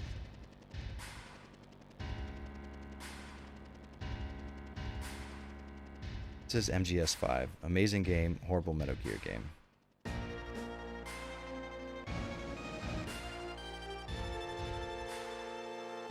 Yeah, I thought MGS5 did a lot of, like, the controls were great.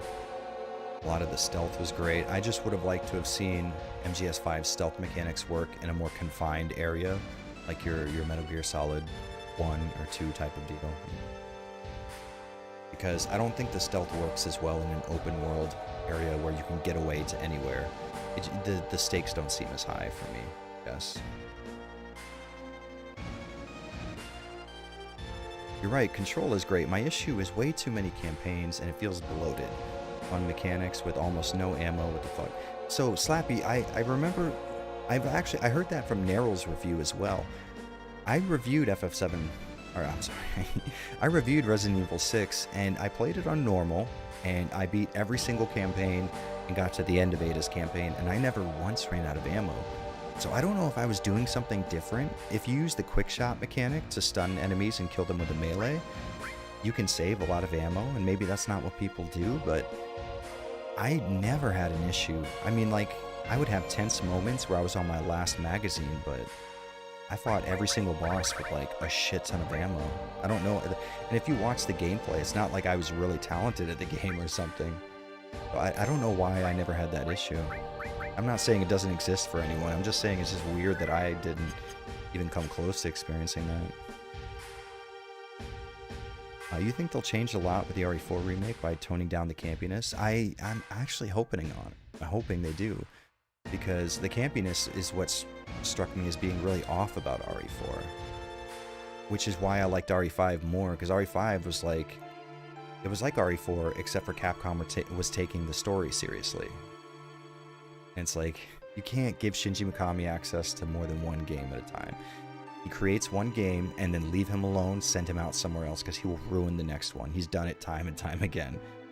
It's the reason why Shinji Mikami, like for example with Evil Within, like he wasn't even involved as much in the second ones, because, listen, you're good for ideas, sort of, but you are very bad at keeping those ideas running for multiple series. I really didn't like Rev 2. Claire's jaded attitude felt like I was playing as an imposter.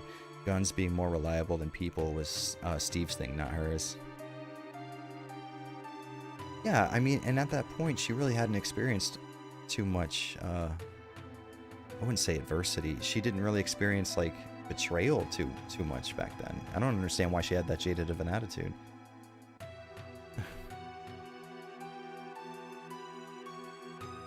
Remake gave me hope, but it also broke my heart. Yeah, I think that's a good way to put it.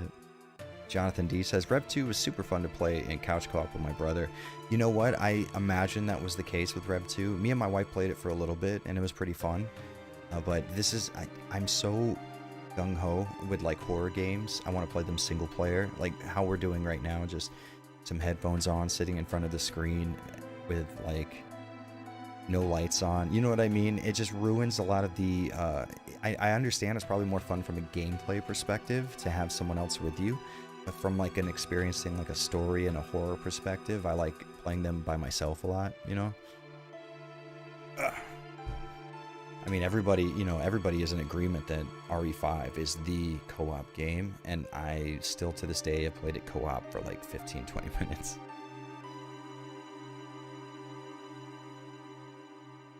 I couldn't stand how Rev 2's environments looked. Ooh, Sharky Boy. Okay, so let me see if you agree with me here, because I had a thing that bothered me about Rev 2's environments, to where they looked cool from a design perspective. Like, okay, I get it. So you have bloody hooks hanging from the ceiling, but it looks like you put those bloody hooks there specifically so it looks spooky. You know what I mean? Whereas you're playing Resident Evil 2 and you're in a police precinct and you see a dead body and you're like, a zombie came and killed that body, right? Whereas in Rev 2, you see hooks hanging from the ceiling. It's like, they were like experimenting on people. Why would they need to hang them from hooks in a stairway? You know what I mean? That these guys aren't anywhere near medical beds or something. It looked like a movie set that somebody had, like, if you were watching a TV show that was the Halloween themed episode, that's what Rev 2 looked like to me, if that makes any sense. Speaking of Resident Evil and Steam, Capcom finally changed the names of the games in the library so they don't say Biohazard. Oh, thank God. Ah, oh, that's so fucking good. Because for the longest time, some of my Resident Evil games were at the top of the list and some were in the R's.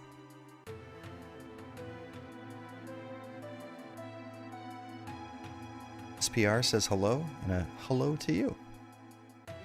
Mr. Gohan 18, I want a CVX remake just to see two things. Steve's original voice actor and Wesker and Arya. Ooh. Yeah, I 100% agree. I mean, I thought Code Veronica was a much better game than people give it credit for. I really liked it a lot. I would say, at first I thought Code Veronica deserved a remake more than 4, but then I thought about it. With all the issues I have with 4, I'm going to look at this in a more positive light. I'm trying to be a little more upbeat about the whole scenario. I'm going to look at this as a really cool opportunity for them to take a lot of the issues I had with 4 and bring them more in line with what Resident Evil 2 and 3 remakes were, which was a more serious, a more realistic type of video. Fingers crossed. I feel like a Star Wars fan when I talk about RE. Some of the games simply don't exist to me. Totally understand that spark movement.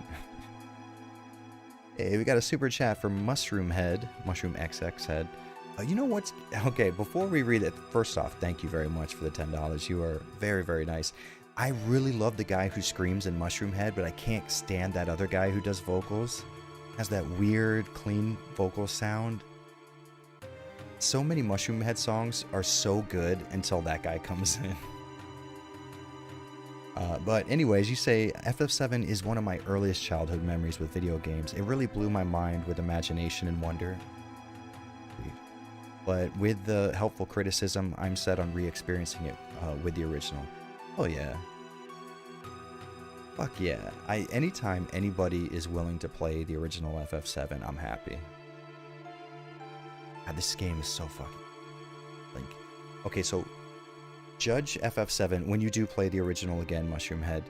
Try to compartmentalize your brain for a second and judge it in two separate dynamics.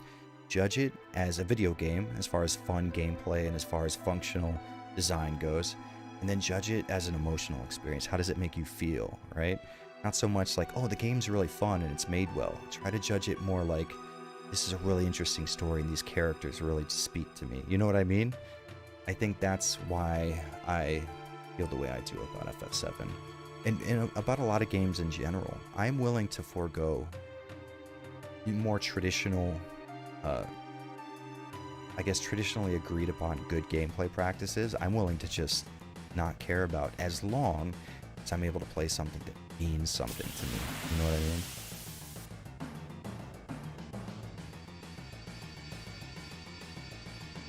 Joe Z. Yo, Jared. What's up, man? How are you this fine evening?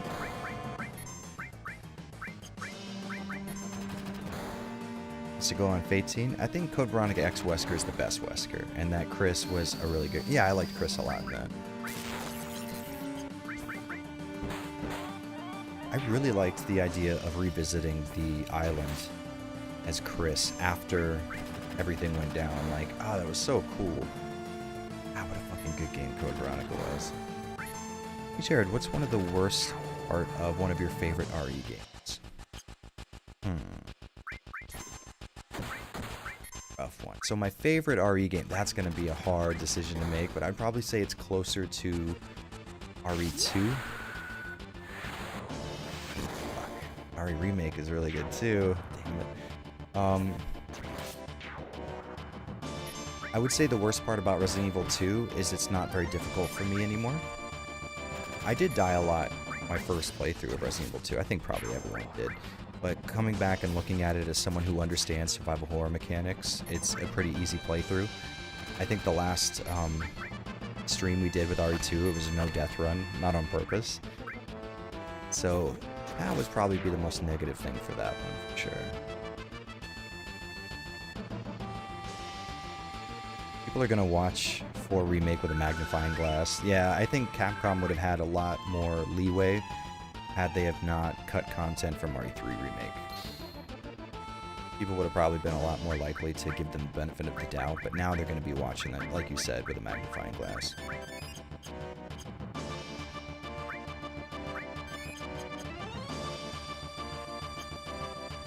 I want to see Alex and Daniel from Resistance on their own game. You know what? I really need to play Resistance. I've been saying I'm going to do it forever, and I just need to get out there and do it.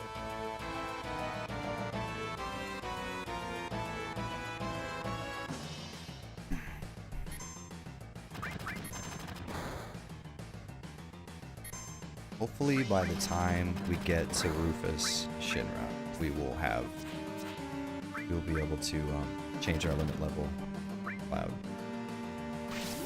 When I first played the original, I totally cried when Aerith died. Yeah. Honestly, I would have a hard time believing somebody feels real emotions if they've spent, what, 30 hours, 20 hours to get to where Aerith does die, and just absolutely feels nothing when she does. You know what I mean? I would question your humanity at that point. Man, I'm really in the minority here. Code Veronica and Zero really rubbed me the wrong way compared to the original trilogy. Yeah, I get that a lot with Zero too, which is crazy, because Zero to me is the gameplay of RE2 with the difficulty everybody wished RE2 had. Like, it just makes so much... Oh god, Resident Evil Zero was... I liked it a lot. It was the survival horror that I was used to with these like really difficult changes, like no item boxes, like fuck, and then the ability to leave items on the floor. Why wasn't that done anymore? That was such an innovative system. How many times in a Resident Evil game did you get somewhere without any item slots and you just couldn't part with any of the shit you want? I really like the setting in Dead Aim, but you have to admit Bruce lines are way more campy. Yeah, no, you're absolutely right. Bruce McGivern definitely has more campy lines than Leon does any day of the week in RE4. But you're right though, the setting was really well done. RE2 and RE1 remake are no doubt the GOATs, my opinion, of course. I get that. I totally get that. For me, I struggle back and forth. It's either RE2, RE1 remake, or RE1. Those are my three absolute favorites, but I still have a very big soft spot for Code Veronica. I love Zero to death. Like, I even really liked Gun Survivor, honestly. Can someone please explain to me who this Gak is and why he's related to FF7? Oh, Gact. He's just a famous Japanese, he's a music artist, performance artist, he does all that shit. People like him, I don't know, I've never gotten into like modern J-pop, so I don't get it, but to each their own, I guess. He's not really related to FF7, honestly. Didn't he? I think he did Sephiroth's voice acting in Advent Children, maybe? I think so. What was the band Gact used to be in? They made that song, not Beast of Blood. Yeah, Beast of Blood. What was his band name? Yeah, this is gonna kill me. I actually like the song Beast of Blood, but I don't remember the name.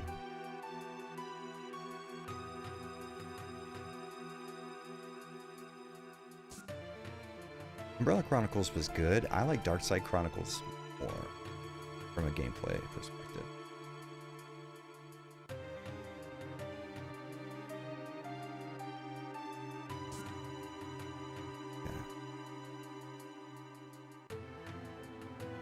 Go.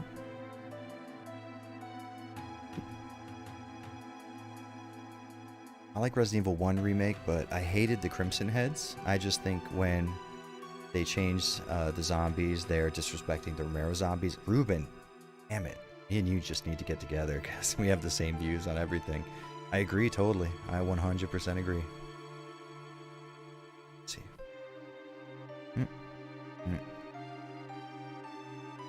Okay. Ooh.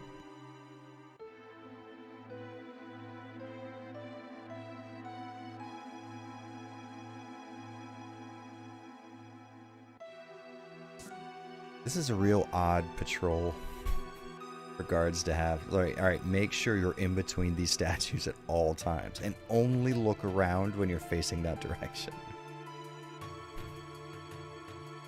Oh, fuck you. Fuck you and your stupid ass. Dagnabbit.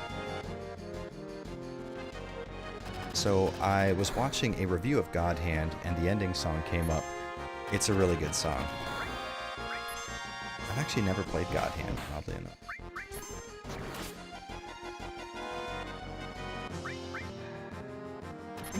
And there's a million games I haven't played. I grew up very, very poor. And even during the PS2 era, I did not have a lot of money. So there are a lot of games I just flat out missed out on. Just back that guy.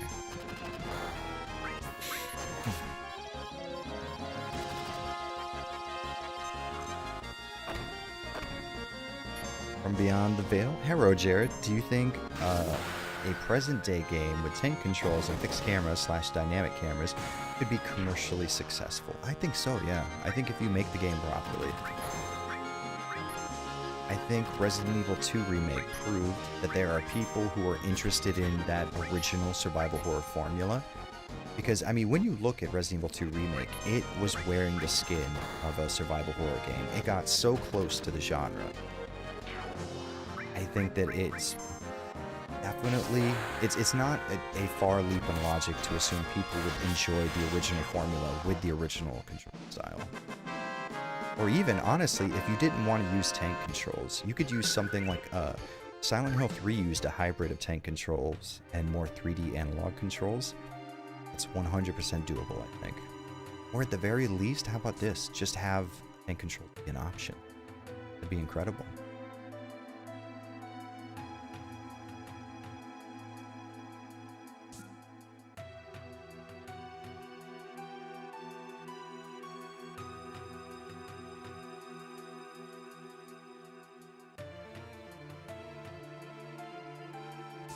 You know what I would love to do one day is do a live stream game room tour type of thing instead of making a video out of it, because I have gotten so many cool fucking things for this room to make YouTube videos. Like, I want to fucking show people so bad, but I don't want to make it a video on my channel because this room is never going to be clean enough that I would want people to ever see it. You know what I mean? Like, fuck, this is essentially a garage that I'm in right now, right? And the floors look like garage floors, and they look dirty from if you're looking at it like on film or something. I don't know. I don't want people to think I'm living in filth over here, as much as that may be true. Yes. Suck my fucking wiener.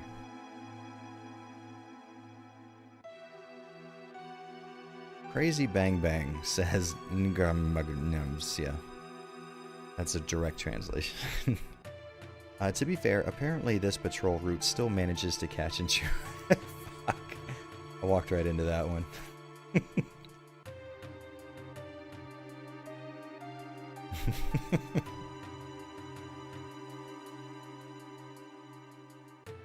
I thought the Crimson Heads were fine and added tension. Okay, so that's another situation where if you look at it from a gameplay perspective, you're definitely correct. 100% agree with you, right? But if you're looking at it from a original survival horror perspective, it sort of takes away from the original feel and atmosphere of the games. You're absolutely right. It adds a new dimension to the gameplay, which I think it's important for a remake to at least add something new. I just feel like it kind of takes away from that original feel that the first game had. But like you said, it wasn't a gameplay improvement, I think. It improved on a lot of the decision making you had to make. It added to how I feel, which is that Resident Evil games are essentially adventure games. They're puzzle games. The entire gameplay is a puzzle.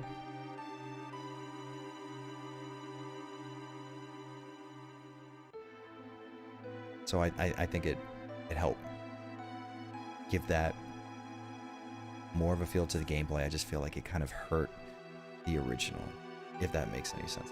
I don't know. It doesn't vibe with the Romero style zombies that they had in the originals.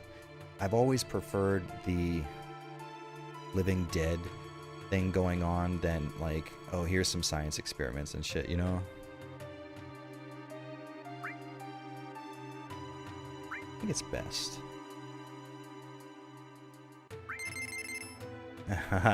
Jared's a man. Lisa Trevor is my biggest issue with Remake by far. It just felt so out of place. Why are you guys saying things that are so brave? I agree. Jared, were you in the military? No, my dad was in the military. I get that a lot, actually. I think it's because I have a shaved head. No, never joined the military.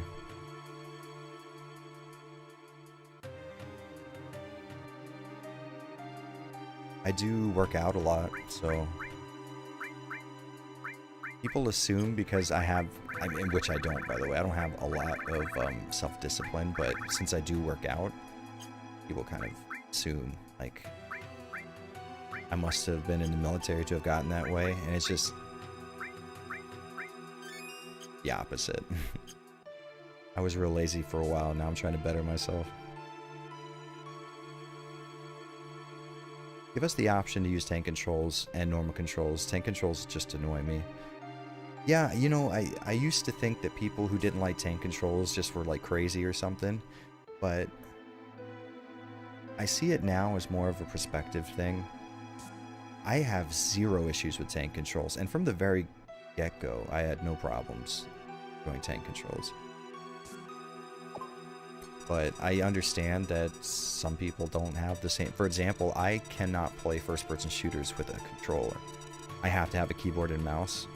With some people, that's not the case. It's just nice and easy for them. They jump right in. So I use that to understand what you guys are talking about. I totally get it. I mean, I guess I don't get it because to me, they're very easy to use. but I get why. I get that my experience isn't usual.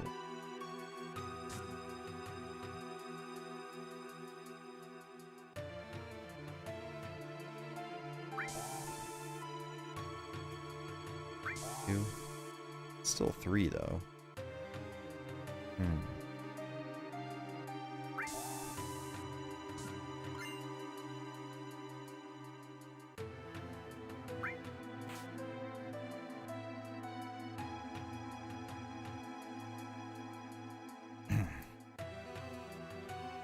Jared, what? Wait, Jared, do what the YouTube Ashen does.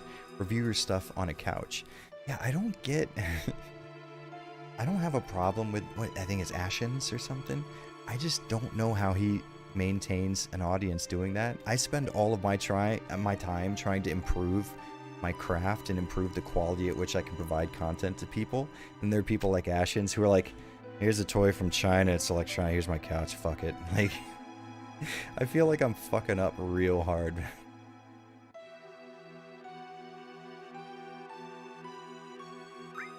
Do this.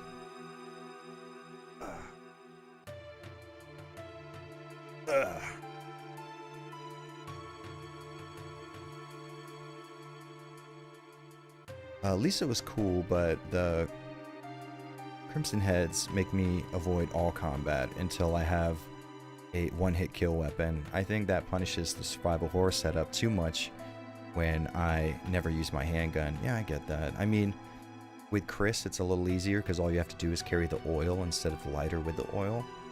But, you know, it gave people a way to interface with the game that was a little different, which I thought was cool.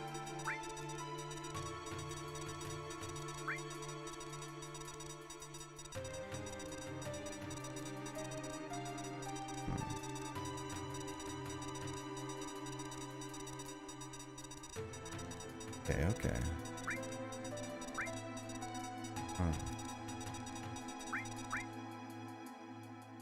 But if I use all clear, then it gets rid of the items.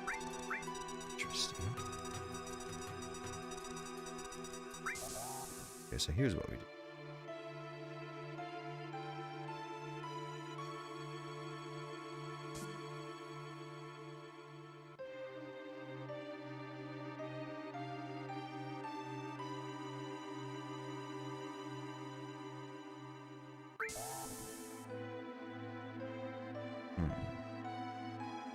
Oh, we can hit each one. Okay.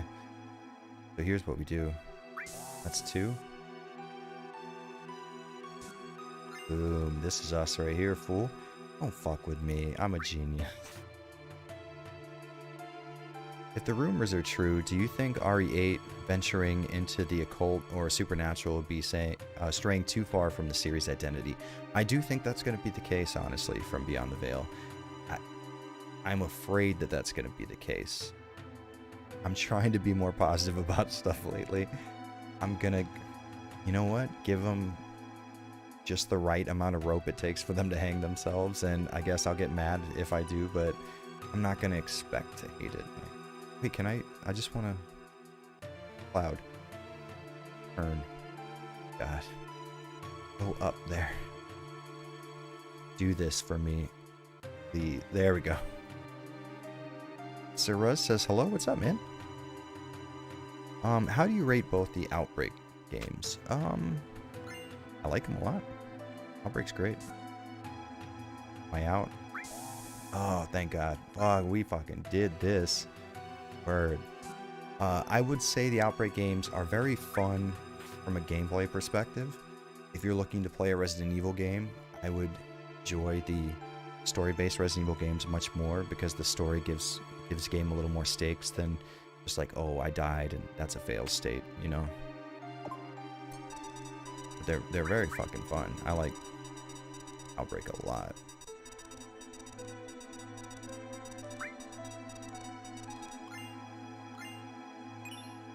Oh yeah, more all materia. I think Tifa has higher magic stats than Barret, right? Okay, Barret. It is time. Lightning. Store. Okay, so maybe we do this. Maybe we say, fire's gone for you. You take lightning. Instead of all, we have elemental. Then with all, we can restore. Nice. Okay. Then we'll give you sense. There, it takes cover. Funny to say. Okay, so now we take off cover. Fire. If you fire, put cover down there. Boom. Everybody's happy.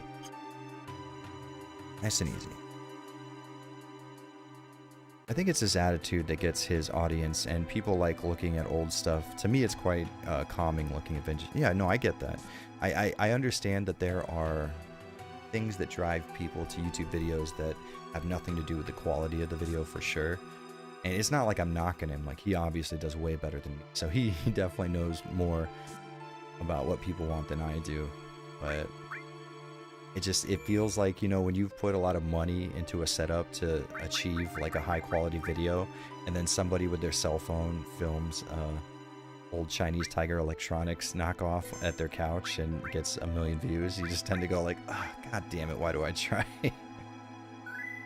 Mr. Gone 18 says, how are your classes going, Jared? Actually pretty good. I have until the 26th of this month to deliver a rough draft on my college thesis, and I'm pretty confident in it. I think it'll do pretty well. So here's an interesting little thing. I think it's this locker right here. This megaphone right here you can't take right now, and he won't take it at all, but when you come back here with Cait Sith, that's his final weapon right here. Pretty cool. I love what Maximilian said about RE8. Give us ghost zombies. Yeah, I don't know, man. I don't think it's gonna be good. Just going purely on speculation. But I didn't think RE2 Remake was gonna be good, and that was one of the biggest surprises I've ever fucking had as far as video games go. So I'm willing to say, you know what? I've been wrong before. I would love to be wrong again. Have our fucking fingers crossed if that's the case.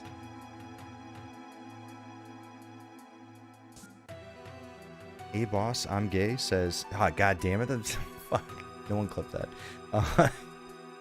Says, hey Jared, got a quick question. When is the retrospective for SH Downpour coming out? I have good news for you. Hey boss, tomorrow morning? Check YouTube, you might find something you like. Yeah, the Downpour video is uploaded. It is ready to fucking jam. I'm still holding out for an Outbreak port to PC since PAL Region never got the first game. So have you ever tried downloading the Japanese ISO for it and then playing on the hacked server? It's super fun. I assume you're playing this on PSX. Why not PC with the translation mod? Nostalgia, maybe? Yes and no. It is for nostalgic reasons, but it's mostly because I like the look of the original. I like the 240p output of the PS1 much more than I like the upscaled output in the PC versions. Besides, the PC version does really weird things with the 3D models that I don't like as much, and the soundtrack can be less good depending on if you mod it to use the original, but at that point, why not play the original then, you know? Besides, I spent like $300 on a FrameMeister. I gotta get my money's worth on that purchase. Jesus Christ, I can't. Yeah, I've always preferred, I just really like PS1 video output.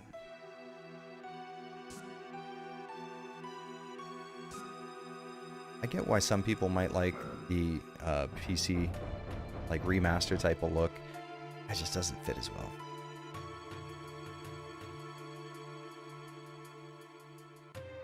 Buttons.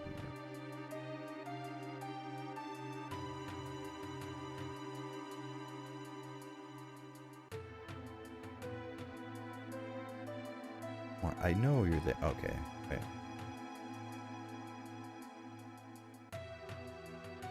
I know there's a button here. Okay, you know what? Maybe... Also, I wanted to say, I played Halo 2 Anniversary recently. Was a blast re-experiencing it with new bells and whistles, just how I remembered it from my childhood. You know, I never actually got into the Halo games. When Halo came out, was already playing FPS games on my PC, and it's really hard to really get into a game like Halo when you're playing something like Far Cry or... what did I really get into? I mean, yeah, you had Half-Life 2 at the time. Like, there were a lot of games that I think Halo was a really good console first-person shooter, but at the time I was playing games that were doing a lot more interesting things with the first-person shooter archetype than Halo did. So I kind of like missed out on that early hype for Halo, you know. I think a lot of people were hyped up, like people who had Xboxes were super stoked on Halo because like, what other first-person shooters were we gonna play on console? Like, what did we have? We had fuck, what was it? So we had Red Faction 2 on the PS2. You know what I mean? Like, we didn't exactly have a whole shit ton to enjoy.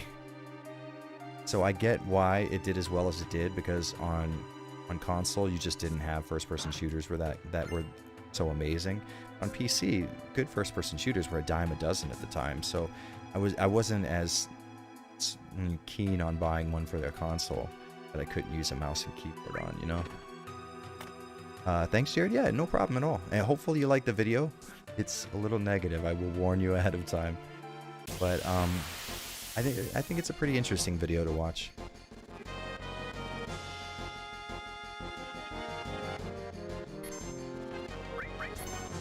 Hold on. What'd you say here? Blue Carrot says, "Do I have a stream schedule?" I really do try to keep to a stream schedule, but I never end up doing it. I'm too busy, sadly. I just kind of end up streaming whenever it's convenient for me. I really should stick to one, though, for sure. God, I hope you fucking get a limit level soon, because we're in desperate need of a third pack.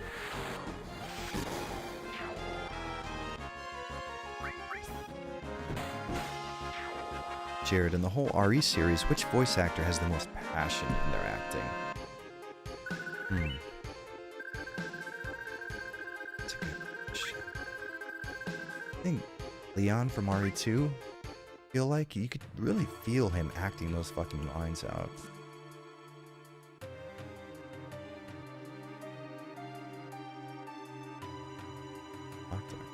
Hear them.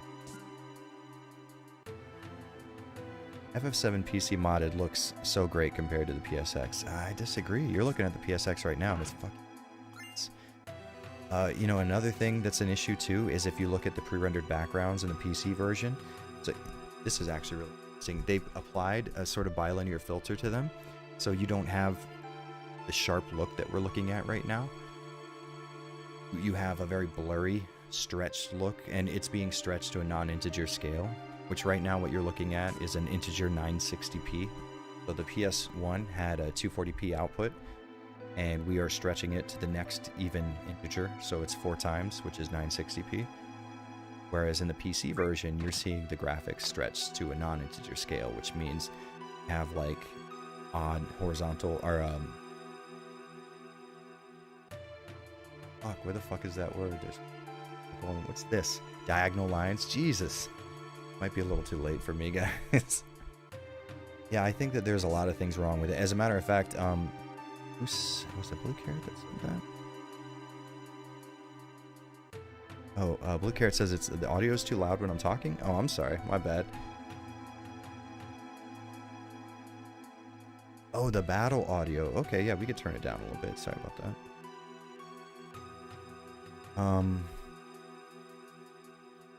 Honestly, I forgot who said that. Oh, compared to the PSA. Okay, so it was Blue Carrot. Yeah, there is... I understand that it's kind of like a... what would you call it? It's a acquired taste, upscaled original PS1 video output. I think it's definitely worth kind of experiencing for yourself, though. Besides, a lot of the 3D models in the PC version have mouths, and they look really fucking weird. Anybody who's played the PC version a whole lot will know the weird look that those mouths, little triangles that do this. I don't know, it's a little weird.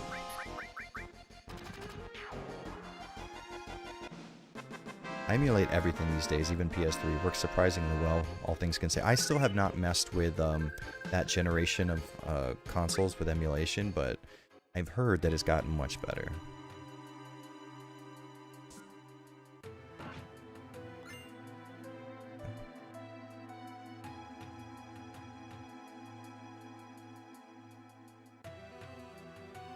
Never got into the look of upscaled PC ports or emulators. Still have a PS2, a CRT TV exclusively for that look.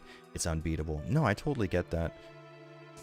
I myself am more of a fan of upscaled games on a flat panel display, but upscaled to an integer scale. But I totally get why you would love that CRT look. I mean, PS2 games specifically, like you said, ooh, they look fucking good. They look really goddamn good on a CRT. They were made for CRTs, quite literally. 480i was a display standard specifically that looks its best on CRTs, so you're not wrong.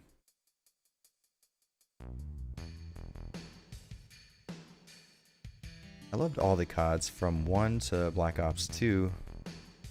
What's AW? Advanced Warfare was decent as a gift from my mom. I never really, I liked Modern Warfare 1 and 2, but I didn't really play much of anything else.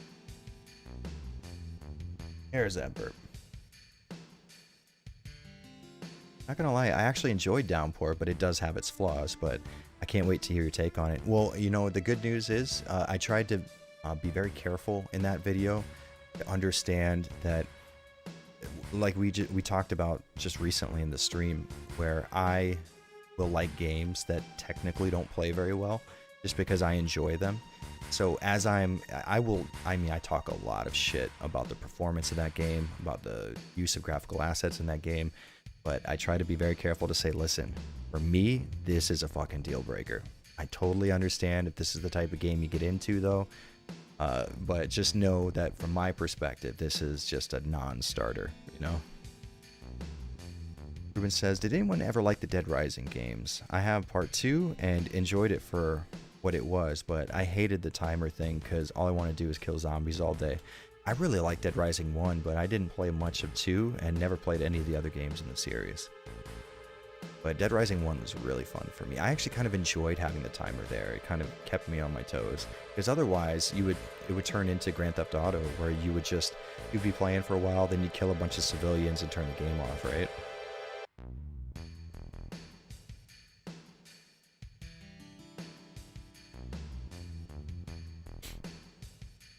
I got my PS2 and Xbox hooked up to my HD TV via a component and composite for my GameCube. Ah, man, composite looks bad, especially on a flat panel. Man, I would suggest at least invest JGamer 930. Try investing in like a RetroTink 2X or something like that. That way you can at least line double 480p to 960. I'm sorry, 480i. The Tink 2X Pro can't do 480p.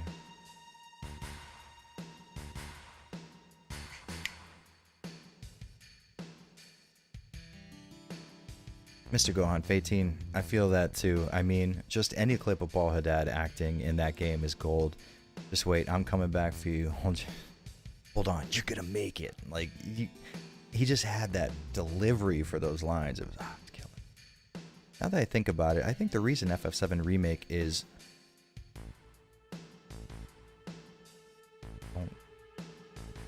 am I reading? I think the reason FF7 Remake is loved so much, despite its flaws in business structure, is that they had to wait so long. Feels like Square took advantage of their desires. Oh, they definitely did. It's like I said, the entire time before it came out, I was disagreeing with a lot of things, especially the episodic nature. But my common comment was, but they know I'm gonna buy it, and they do know I'm gonna buy it, because I am gonna buy it, and I did.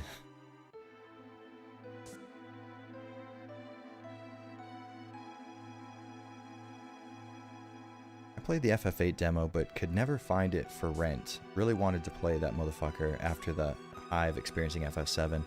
Yeah, I remember the fucking hype for FF8 was so real for me. I couldn't see myself waiting for it to release.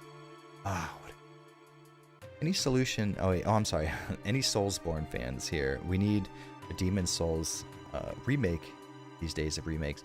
So, real obscure. I have never been a fan of that Souls style of gameplay, but I will tell you right now, I recently started playing Bloodborne on PS4 just in my free time while I was bored. I hate it, and I can't stop playing it. It's actually super fucking fun. So I used to talk a lot of shit, but say Bloodborne, very fucking fun.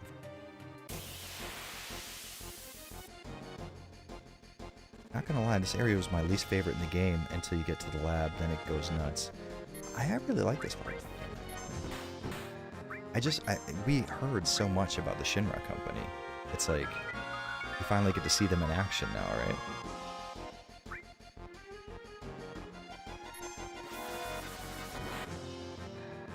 I'm trying to get a retro Tink, but the GOG summer sale isn't helping. Makes sense. I'm actually trying to get one myself, so I'm right there with you. Ooh, Guilty Gear Strive hype. Man, I am not looking forward to learning how to play an anime game, but I am gonna have to. Because that game looks fucking dope.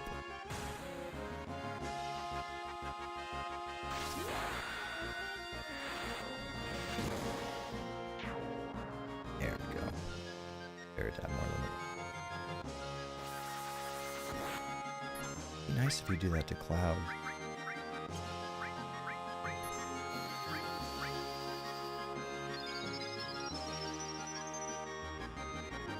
You hate it, but once you beat that boss that kills you 10 times, the most satisfying thing ever. You know what? Here's the thing, Blue Carrot. That's what I thought at first. I thought, like, okay, it's going to be real satisfying when I come back and beat this guy. And a lot of times, it isn't, because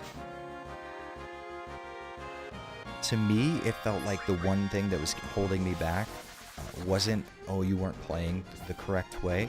It was that you didn't have enough healing items, or, like, I don't know. I had that feeling when I would, say, die on a Mega Man boss a lot, and then I finally learned his patterns, and I was able to beat him. Whereas in a lot of these games, the patterns seem so varied to such a wild degree that I just can't, like, account for all of them. And sometimes it seems like the reason why I beat that boss this time was because luckily they didn't do that one move that they did last time. You know what I mean? I don't know. I do enjoy the game a lot, but I also hate the game a lot. Did you hear about the PS5 Silent Hill reboot that supposedly has some of the members of Team Silent? Honestly, it sounds too good to be true, but who knows? Yeah, I agree. It does sound too good to be true, but if it is happening exactly as advertised, totally on board. Worst case, they have ruined the Silent Hill series so much with the more recent entries in the series that there's nothing they could do to make it worse. Absolutely nothing.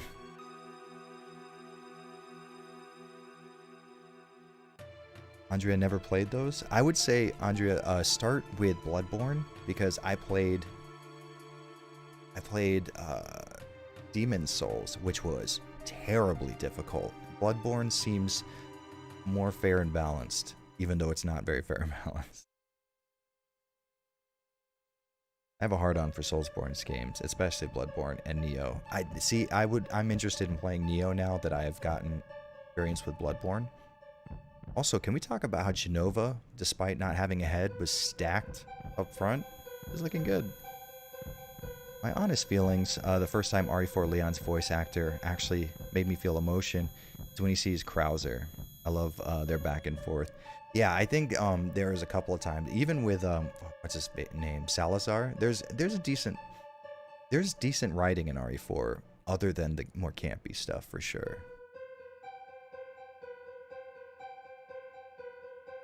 Loved FF9, and I loved the cutscenes. As a kid, they blew my mind way more than FF7. Interesting. For me, after FF8 and playing FF7, Final Fantasy IX didn't do as much for me. I did like having 4 party members again. That was really cool.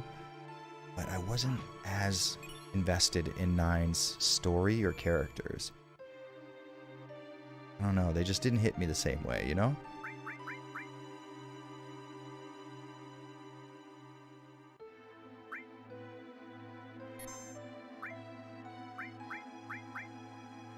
Sekiro is really hard. Same company that did the Souls games. Yeah, I'm gonna give that one a shot too. Because I like the idea of adding more of a stealth mechanic to it. Bloodborne is actually my favorite game of all time. No matter what you think about it, I'm just glad you took the plunge. Yeah, I'm in it now, and I really do enjoy it, so... We, at first, you know, I would have told you, nah, I don't like it. I think I'm on board now. Speaking of GOG, did you buy that Blade Runner game? Yeah, I do have it. So, I've actually been meaning to play Blade Runner forever, and there's a really good Civi video on it I can't watch because I want to play it for myself, and I want everything to kind of be a surprise. Interesting. Which aspect of Bloodborne do you like? I enjoy the world. I like the graphics. I like the enemies. Sometimes combat can be satisfying. I think that... Okay, so here's the thing. I understand, this is my issue with Bloodborne. I understand that the game has to have punishing difficulty in order to have you learn not to do certain things at certain times. For example, this enemy winds up to do this attack. It would behoove you to dodge out of the way during the wind-up. But in a situation where you're fighting 3 people at the same time, and he winds up and you miss that wind-up, I don't think I should get hit by a combo that is guaranteed to kill me with every single hit. I really, really don't think that that's fair. For example, a non-boss character, like in the church area, there's those giants who wear those top hats. They have a 4-hit combo that if they wind up for and hit you with all 4 hits, it's just an automatic game over. I don't think that that's fair. I think that missing a wind-up or missing your iframes for a dodge should lead to massive damage, but a kill combo seems ridiculous.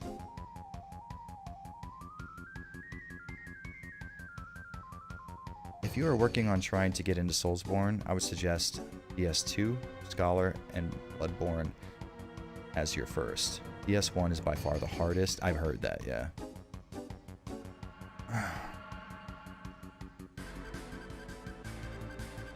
The Heather model in Dead by Daylight is so bad, it's amazing. How much worse? Okay, so I thought that too, and then somebody DM'd me on Twitter and showed me the model. Apparently, the 3D model that they showed off was a render that didn't have lighting applied to it properly, apparently. And he took a screenshot of how it looks in-game, and it actually looks much better. It's still not the Heather I know and love, but it's not as bad as what I saw on Twitter, for sure.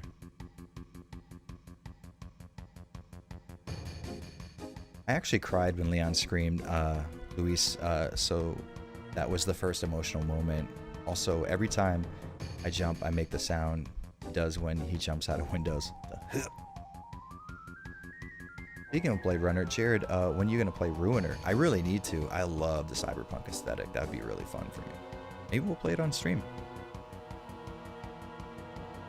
Jared, why do you stream when I'm at work? I'm supposed to be working. That's my trick. This is how I take down the US economy. I start streaming so that 65 people don't do their jobs.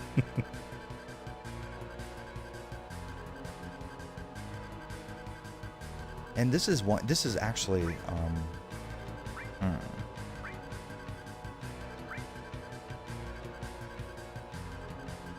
Jared, I want you. I want Tifa. Jared has my all though.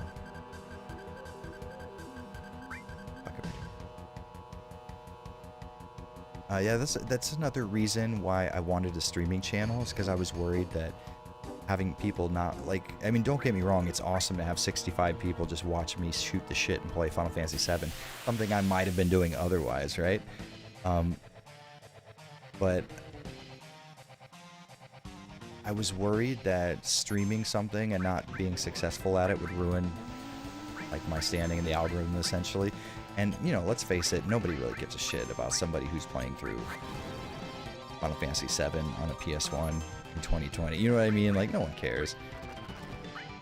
So I was worried about that, and then I thought to myself, like, wait, who cares? Who gives a shit? Just stream what you want to play and fuck it. And that's my whole, I guess, mindset with streaming is I want to do what I want to do. I want to play the games I want to play. Sometimes someone will like be like, hey, you should play this game. All right, word, let's do it. Like, I'm down for it, but I need to be able to stream what I want to play. So I'm never going to be like a popular streamer because that requires you to play the games that are popular. I don't like games at all. But I'm still fucking lucky as shit to be in the position I'm in where I could do what I do right now. I mean, think of the reality of the situation we're in right now. Here I am, playing a video game from my childhood I would have been playing anyways. There are people who are willing to watch me play it, and they have fun with me, and we have a conversation. Like, this is like, it doesn't get much better than this, honestly. Like, how fucking incredible is that? People are willing to watch me play a video game. Sometimes I get paid for it. It's fucking incredible. I could never in a million years think to myself that this is how my life would be going.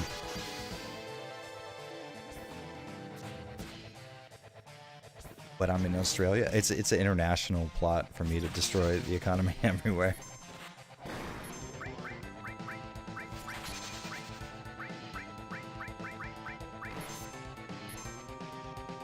Bloodborne is a secret H.P. Lovecraft game, if you think about it. Yeah, it definitely has a Lovecraftian bend to it, for sure.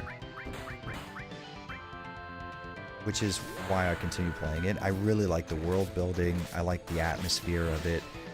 I would love to see a story-based game in that world, because I know, oh yeah, there's this secret story you can kind of figure out if you're paying attention. No, I'm willing to do that with survival horror games like Silent Hill, not with action games where I might die. Like, exploring a world to experience the story is okay to do in situations where you aren't worrying about dying every single second. Not in a Souls game. That type of world building doesn't work for me in that sense.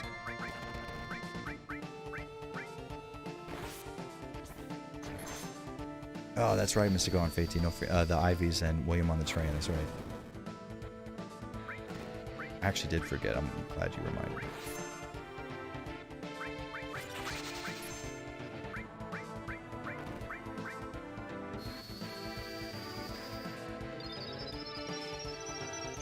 With next-gen consoles on the horizon, is it a bad time to build a gaming PC?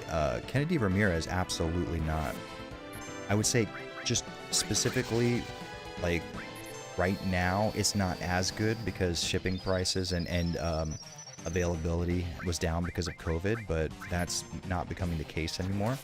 As far as it is now, though, what's in next-gen consoles is just medium-range current-gen PC tech. So you can build a console that, or I'm sorry, a PC that will terribly outdo the next-gen consoles for, I don't know, $900, $1,200, somewhere in that neighborhood. For example, I mean, like, okay, so what I have in my case right now, I have the 1080 Ti for my graphics card, so that's about $400. I have a Ryzen 7 1700. That's less than 300. That might be 200 right now. I have 16 gigs of RAM. That's less than $100 right there, and an $80 PSU. Throw in the cost of a hard drive, like an SSD. You have yourself like a $700, $800 gaming PC that will get better frame rates in 4K games than next-gen consoles will. I wouldn't recommend gaming at 4K, but unless you're spending like, I don't know, $7,000 on a PC. But that's what they think the console. Everybody's like, oh yeah, 4K 60 on PS5. You're fucking stupid. You are absolutely stupid if you think that's true. Right now, it costs you multiple thousands of dollars to game at 4K 30, and you think you're gonna do it on a fucking PS5 for $600. You have lost your fucking mind. Can't wait until you review Resident Evil Extinction. It's my personal favorite with the first movie. Curious what you think of it. I didn't mean to do that. That's what happens when you don't pay attention, Jared. You fool. Oh well, we're fine. Yeah, I've never seen any of the Resident Evil movies past what I just watched, so it will be interesting for sure for me. Hit you with Cloud. Poison to Red 13. We're good to go.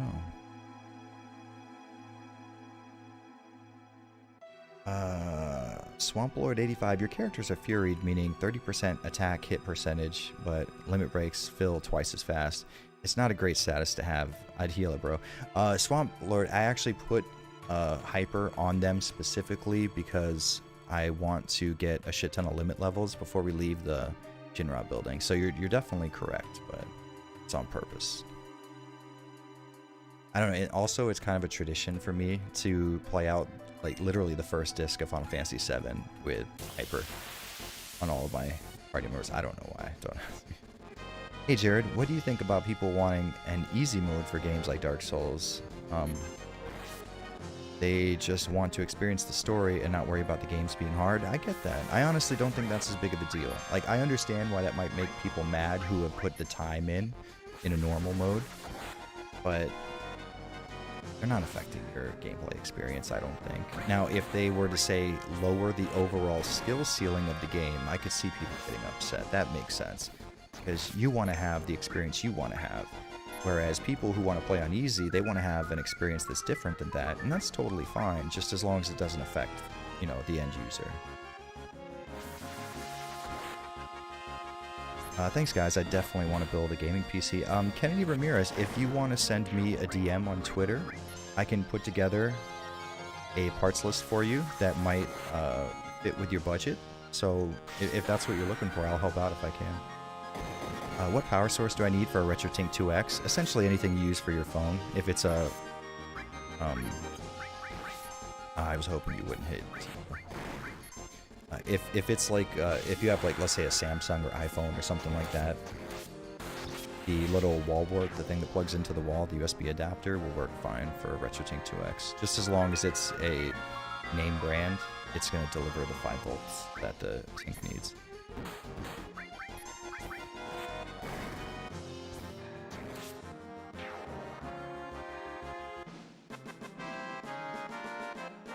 You ever play the other FFs? Thinking about it now, most of the things I see you do videos on are sci-fi aesthetic rather than Western fantasy aesthetic. Just curious. Yeah, I actually don't like a lot of Western fantasy. I don't know why. Something about that isn't as interesting to me as the Japanese take on. For example, I think FF7 probably represents for me the perfect video game aesthetic, where it's almost. It's post-apocalyptic in a sense, it's cyberpunk in a sense, but it also has its own individual feel to it, you know? But yeah, you did hit the nail on the head. I'm not a big fan of the Western RPGs that, you know, the swords and sorcery, elves and dwarves thing. I like things like Shadowrun that play off of that archetype, but I am not a big fan it in itself, if that makes any sense. Like, if I had to choose, I would go for like something like this over your more like traditional D&D style stuff, you know?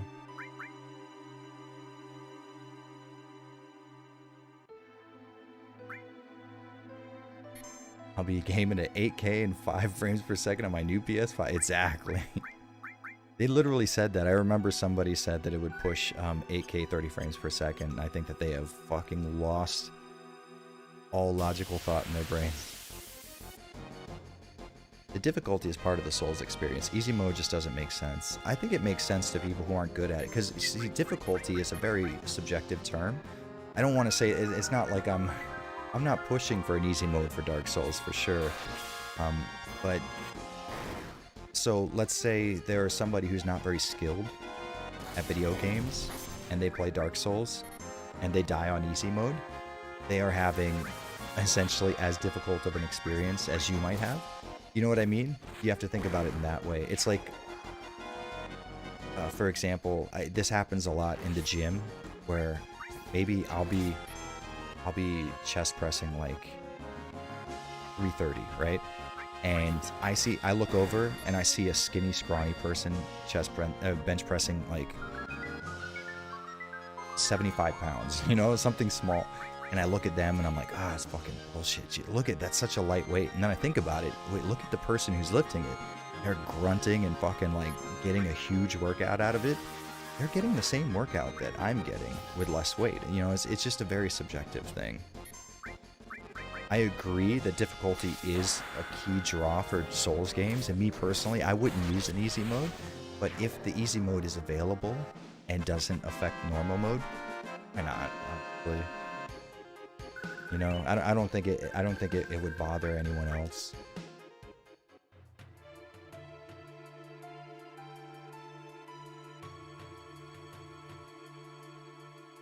I agree, difficulty is the experience, and the devs shouldn't be forced. Yeah, I don't think they should be forced, for sure. Like, I think that if a solid portion of their audience demands an easy mode, it would behoove them from a business perspective to include one, but unless they choose to do it on their own, it doesn't bother me one way or the other.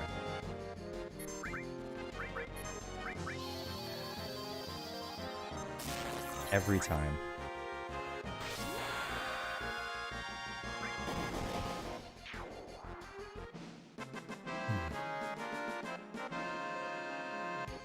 Andrea says, currently saving up to build my desktop as well. Got a few things figured out. Once again, Andrea, send me a DM if you need any help. All I do is build computers, so I can probably, at the very least, I have experience with what you're probably trying to look for.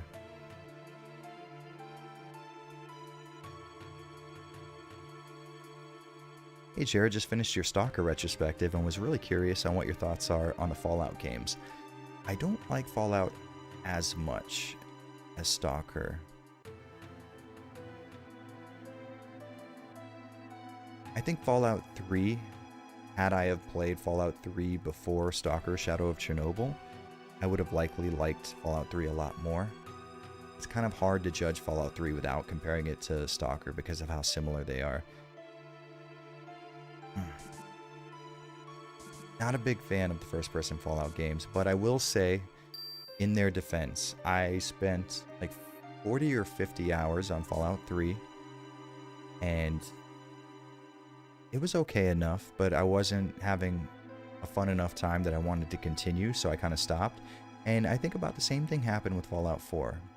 I had somewhere in the neighborhood of 40 or 50 hours into it, and that's just exploring the world map and not doing any of the story quests and all that. So they are fun enough for what they are, but not so fun that I want to continue them. Whereas with Stalker, I am engaged the entire time, and I want to just continue playing those games forever.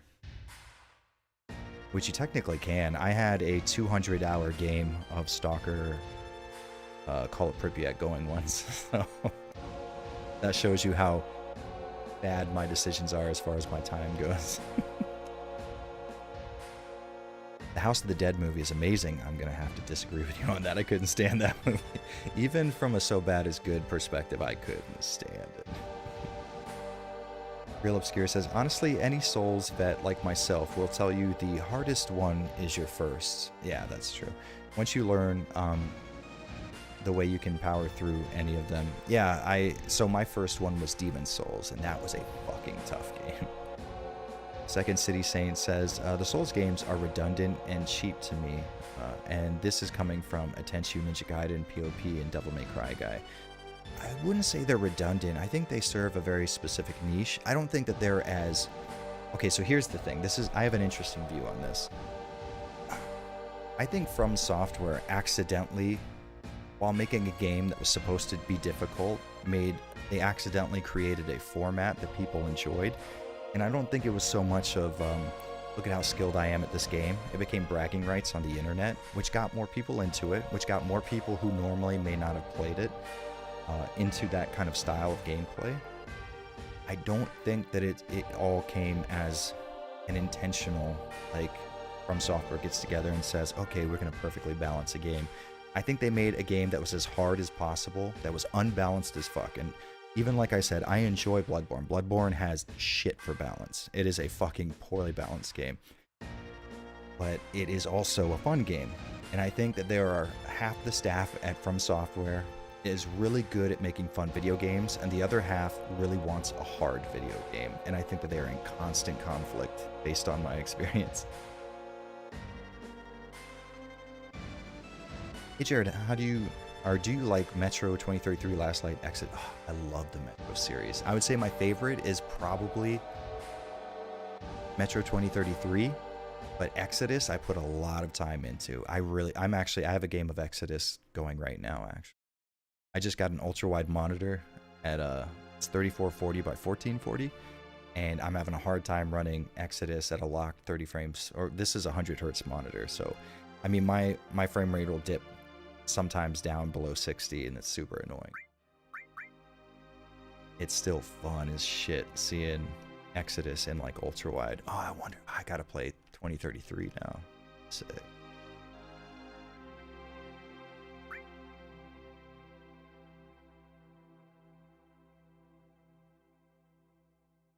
I saw a Hard Time spoof article about a guy spending $5,000 to get rid of anti-aliasing, whatever that is. It made me think of... Yeah. The interesting thing is, which is something I'm just now, because I've never actually owned a panel that was higher than 1080p. And with this 1440p panel, this was the first time I've experienced in front of me a higher resolution panel.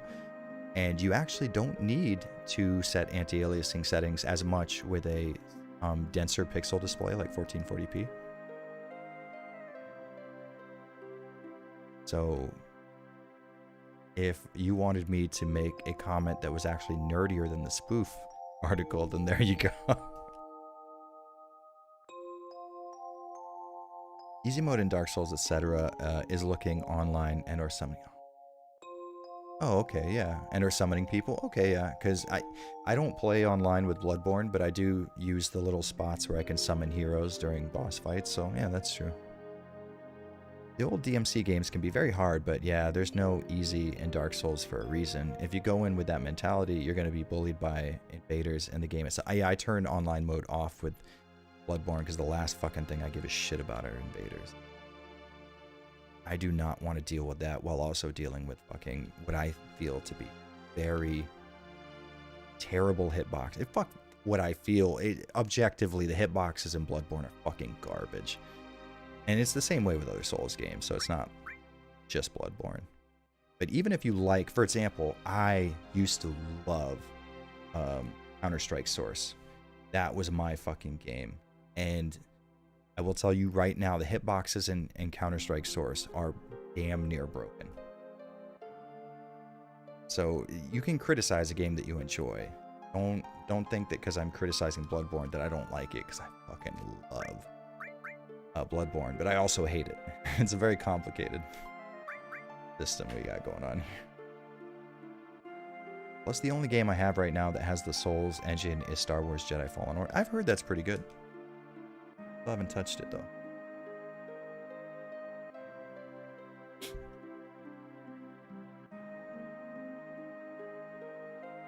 Guess I'll get a RetroTink 2X this week after my next check. I think it's worth it. Once you see the difference between component on a flat panel being poorly upscaled to something that's being properly upscaled to an integer scale, it's a big difference, honestly. Like what you're looking at right now is the PS1 at a 4x scale. The RetroTink will do a 2x scale, and I think it's worth checking out. It's not as high res as what you're looking at right now, but even half of the quality of what you're looking at right now is still really good looking. From experience, seeing 480p, a line doubled 480p, it's actually really impressive. Like, hey, get out of here, stalker.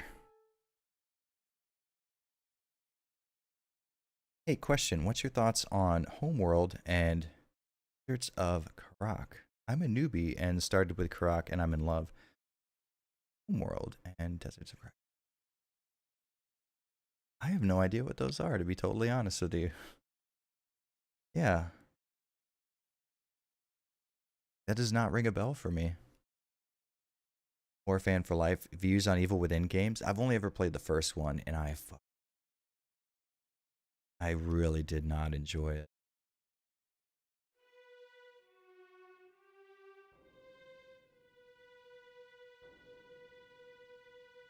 I still have Sekiro shrink wrapped because I'm a little intimidated, not gonna lie. First off, Booger Johnson, solid name. Second off, I totally get that. I didn't play Bloodborne for the longest time for the exact same reason.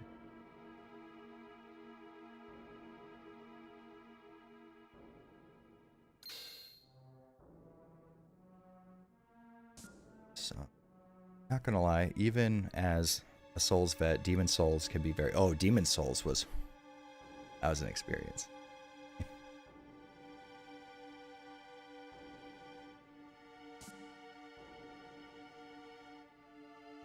By any chance, have you played Valorant at all? Nah, I don't really get into competitive first-person shooters anymore.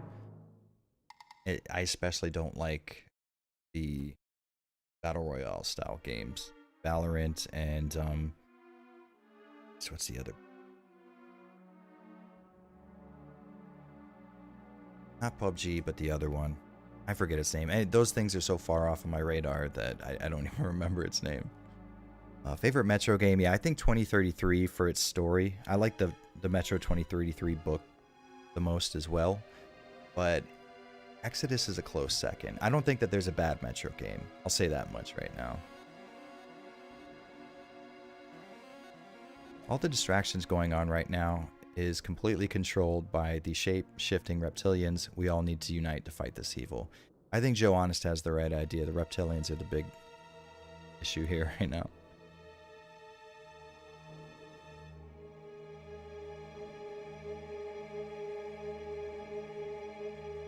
It's on my part.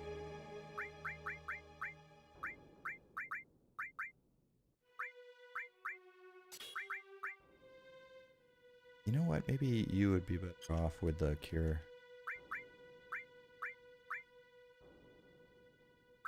Take it away.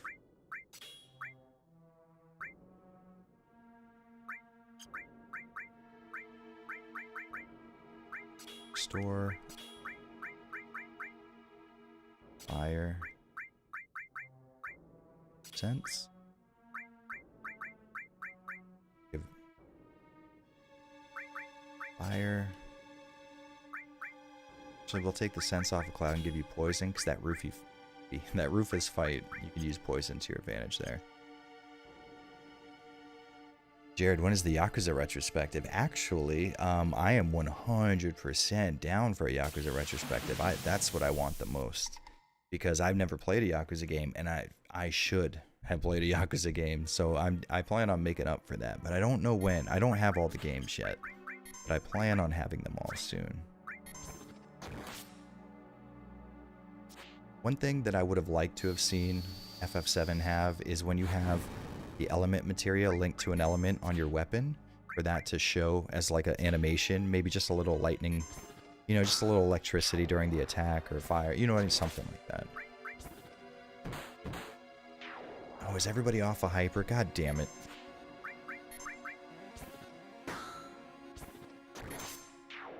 Yeah, I think the setting really is what keeps me the most playing Bloodborne. It is a killer setting. Evil Within 2 is amazing. I liked it as much as I do hear that that is the one to play. And I am interested in playing that, just if anything, to see... There's no way it's as frustrating as Part 1. Because I really did not like... Nothing.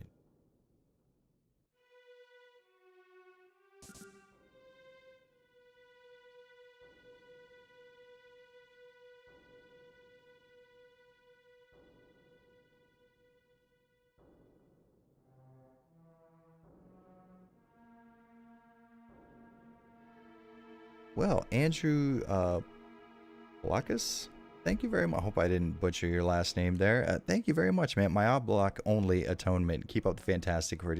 Much appreciated. Thank you, man. Don't feel bad about having Block on. If it makes you feel better, all your favorite YouTubers also use it. So I do appreciate the hell out of the $10, so man, thank you.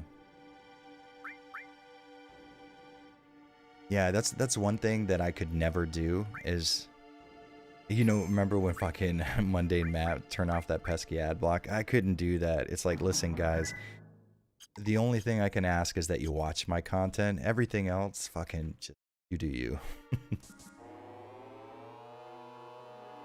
Rainbow Six Siege. That actually looks pretty decent. I don't play it, but it looks pretty decent. My wife was playing that for a while.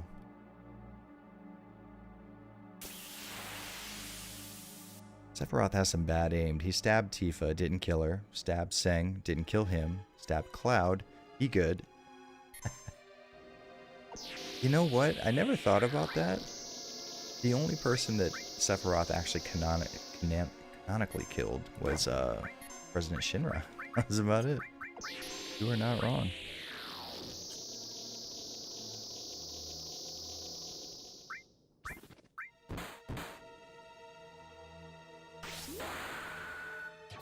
You think it'll be a while before we get FF7 Remake Part 2? Yeah, they haven't even started working on it yet, so... And not only that, like I said before, it's not... it didn't do very well financially for the company, which I think will also affect how soon the next one gets made.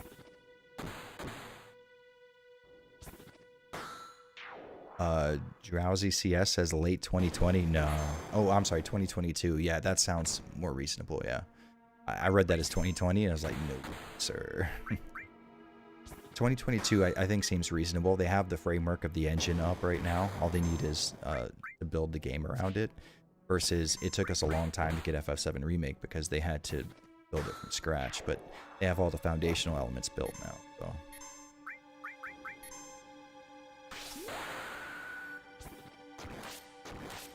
Just started Evil Within 2. I have poor performance on my PC like the first, but the gameplay is pretty fun so far. Yeah, the performance for the first one, holy shit, it is something to marvel at. I have a 1080 Ti, and I was getting, like, frame drops like you wouldn't believe on a game that had nothing going on visually. I had anti-aliasing turned off, like, everything you could think of. Bad stuff. Oh yeah, I'm good.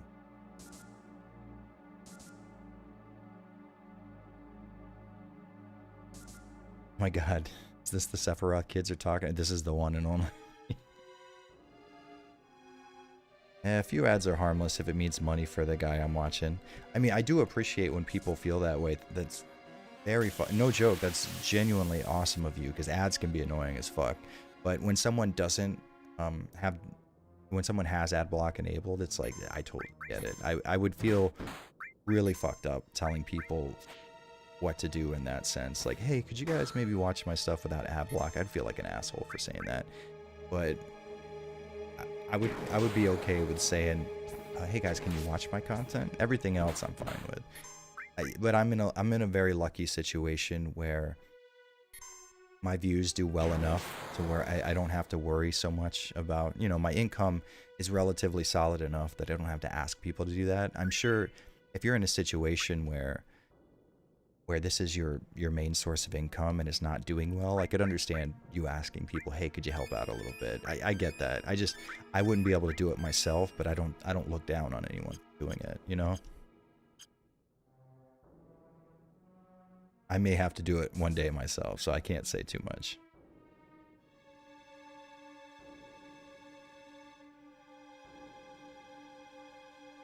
Oh, that's right. He did kill Tifa's dad. You're right. I just want to ride my Chocobo all day. It's not too much to ask, is it? Yakuza games are always on sale on PS4. Probably will be again this summer.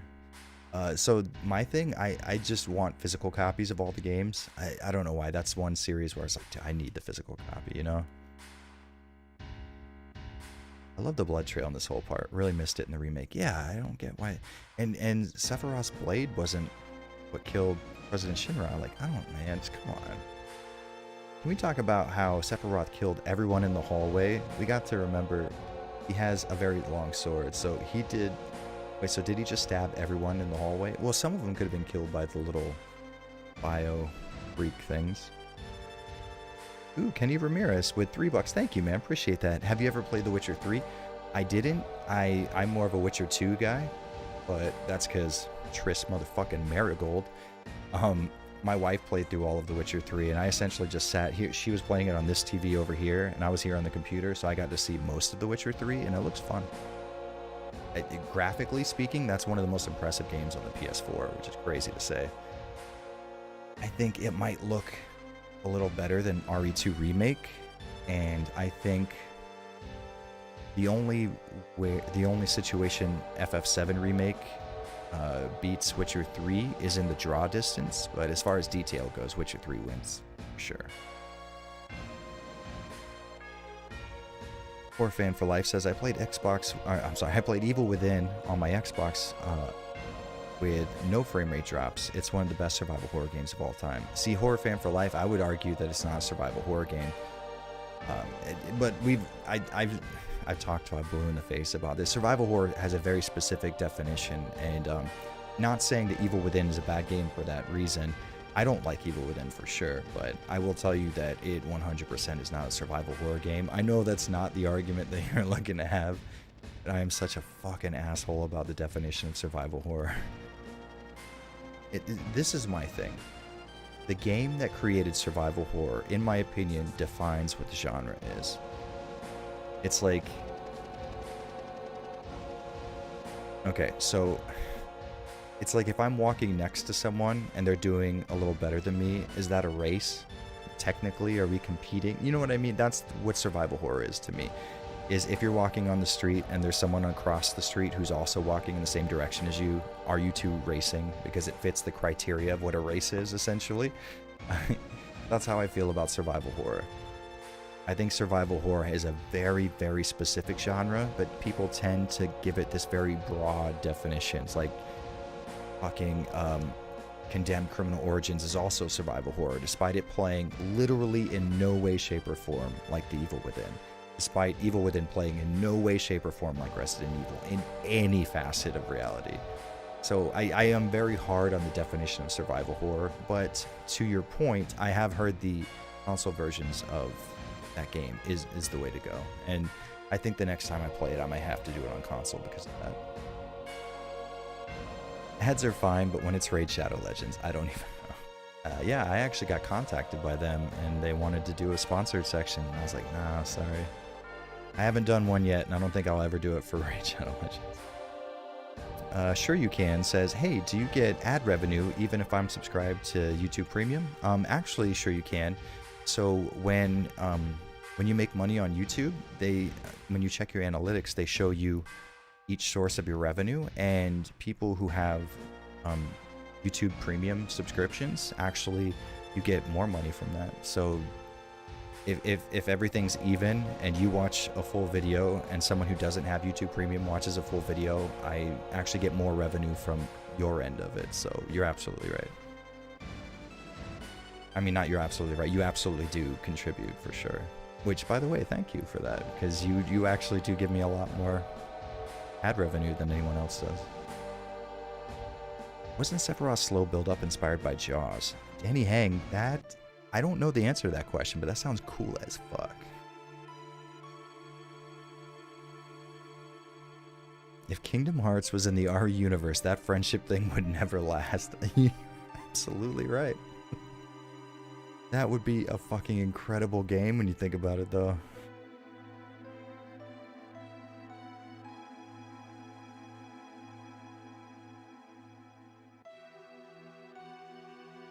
Oh, I'm starting to get tired. Area. Yeah, fuck it. Let's remove it. We're gonna have to fight that boss fight.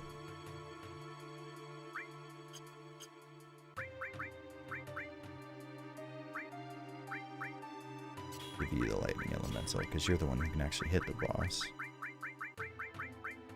And enemy skill. All on fire, why not?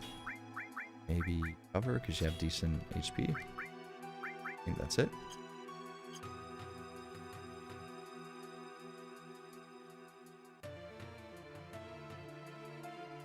The carrot said, yen gangs are not cool. I don't know what that means. I know those words individually, but I don't know what they mean as a whole. Can I... YouTube Premium represent. Yeah, man. That I think it's because you only stand a possible chance of seeing an ad if you're just just a regular guy watching YouTube. But if you have a YouTube Premium membership, you essentially have like guaranteed you put money into YouTube, so I'm guaranteed to get money out essentially. I always thought this was such a cool scene. It's like, dude, okay, this is a cool fucking set piece. You fight this boss on a fucking elevator. That's cool.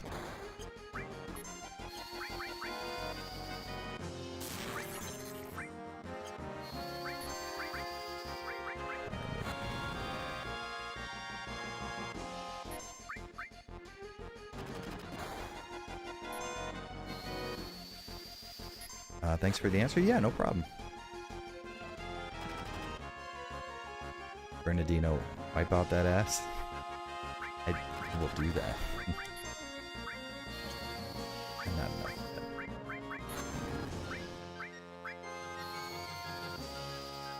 Is this where Remake ended? Not quite. We're almost to where Remake ended. I would say about another hour of gameplay will get us to where Remake ended.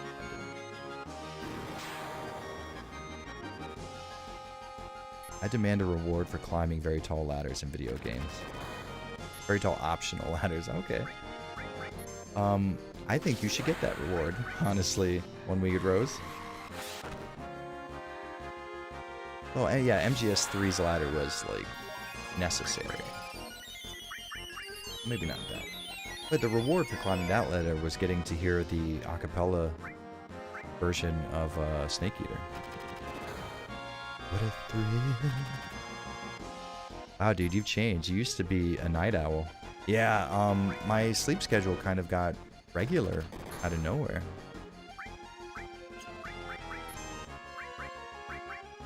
During the stay-at-home orders, I was staying up till like 7 in the morning, and I randomly stayed up so late that I ended up going to sleep at a normal hour at night, and then my sleep schedule went back to normal.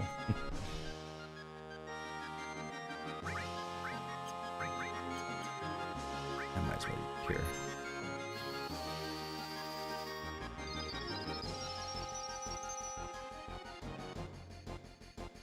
Konami, can we get the entire MGS series on PC and next gen?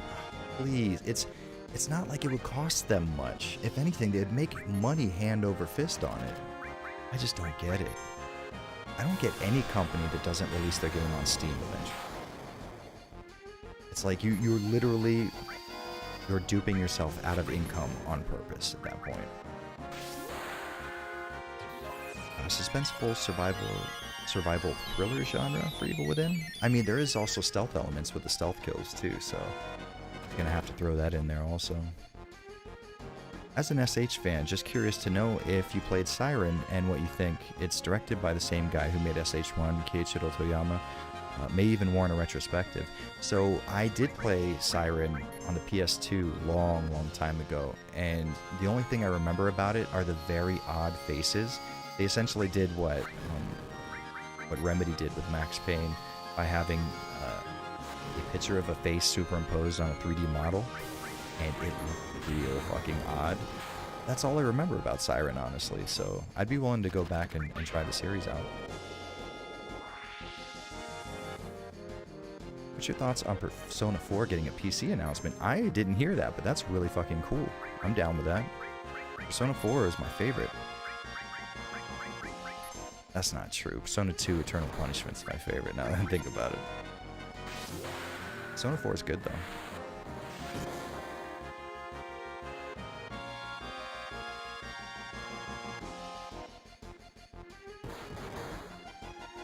Near Automata ladder prize was seeing booty.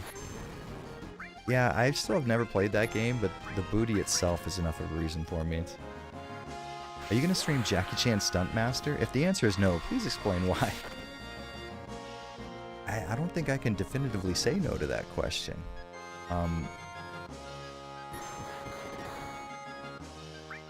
I think that maybe I might need to stream that. I think you fuck. God, I have such fond memories of Stuntmaster. I had a buddy who had it, and we would just like, I would go to his house, and he would smoke weed, and we would play Stunt Master, and it was the fucking funniest thing. Wesker in the Marvel Cinematic Universe. Fuck, in Marvel Cinematic, Mr. Gohan Fate, listen, we need to get Wesker in the RE Cinematic Universe. If the RE movies get the reboot that everybody's talking about, oh god. You want to talk about satisfaction. I will forgive so many things. If we can get a Resident Evil movie that at the very least is at the same tier as the Silent Hill movie. I have mixed feelings about MGS3. Before everybody freaks out, yes, I enjoyed the game, I just thought Part 4 was better. Interesting. I'm one of the people who actually enjoyed Part 4, but I still found Part 3 to be more fun from a gameplay perspective. I think a lot of people really get down on Part 4 because how many cutscenes it had, but I don't know, I thought they were fine. I enjoy Metal Gear Solid cutscenes in general, so I wasn't so pissed off about it. Daniel Joslin says, hey everyone, what's up, man? Have cure? That's, now I can, okay. Just in case, put a restore materia on me. You never know.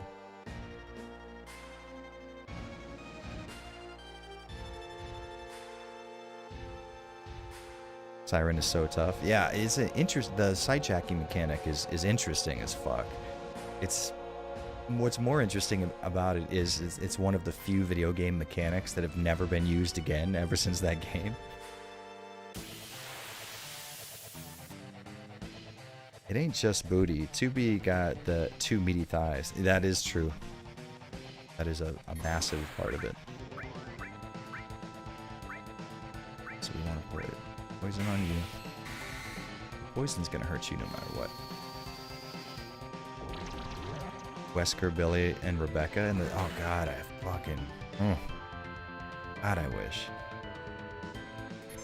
Funny enough, MGS4 is the only one I finished. It's a good game. It's a better game than people give it credit for, I think.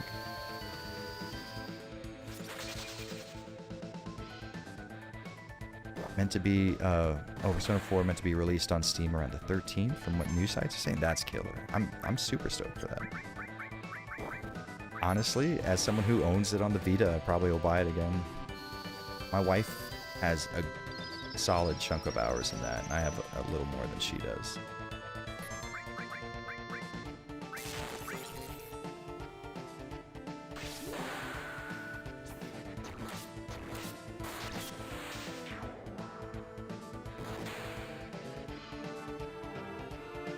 Do you know any overpowered builds in FF7? No, I actually don't look to Final Fantasy VII, or really most RPGs in general, in that kind of way.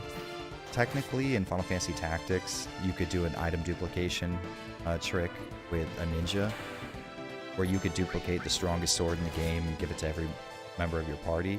And I guess that's fun for a second playthrough, but when I play FF7, I specifically play it to experience it, and not so much to like speed through it or to make it easier or harder for myself or to alter it in any way. I don't know, I know that sounds weird. I'm like a purist, I guess? I don't know.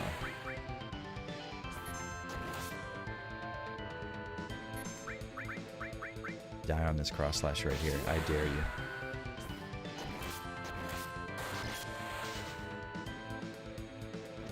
I just hope it has Japanese audio. The English dub is horrid. Listen here, Meridian Norfair.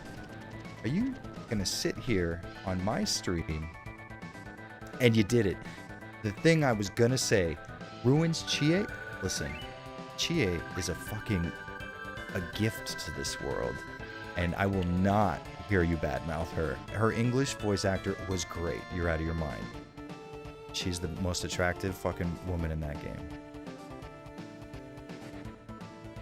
And I say that because she's the most like my wife.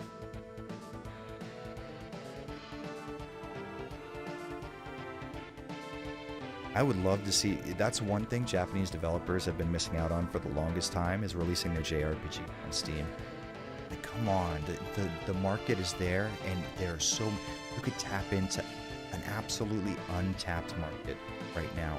On top of the fact that people who play JRPGs also own PCs, and people just like me would be 100% willing to spend their hard-earned money to play those JRPGs sitting in their office chair in front of their computer monitor.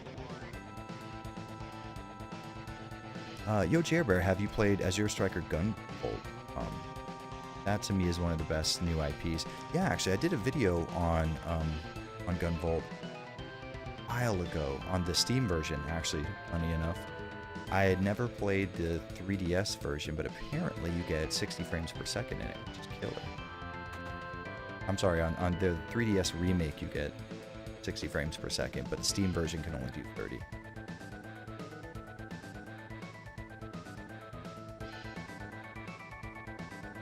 The man's strong for holding onto a helicopter with one hand. Yeah, he's Rufus Shinra. Reset, played by Laura Bailey, was my favorite. Yeah.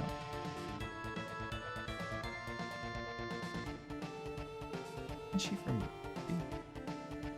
Maybe I'm crazy. It's been a long time since I played Persona 4.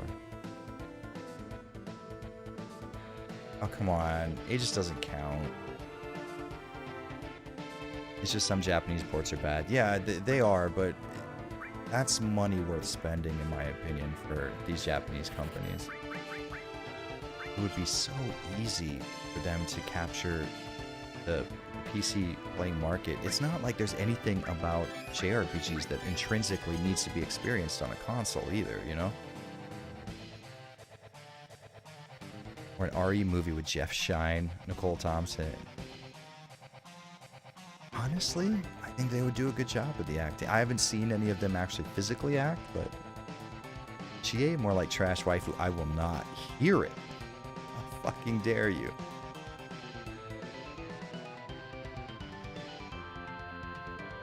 Oh shit, I forgot about that. The sequel is good. I played Luminous Avenger recently. It is a what if that follows open after the bad ending of 1.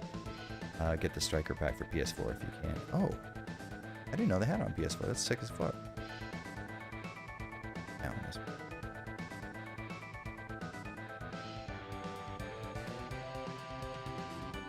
Yes, she does. Android waifu is the best one. Something about Android waifu, like, it doesn't count because Chie has that fucking sporty attitude. She's like, yo, let's kick someone's fucking ass. Like, I don't know. She just had that it factor for me.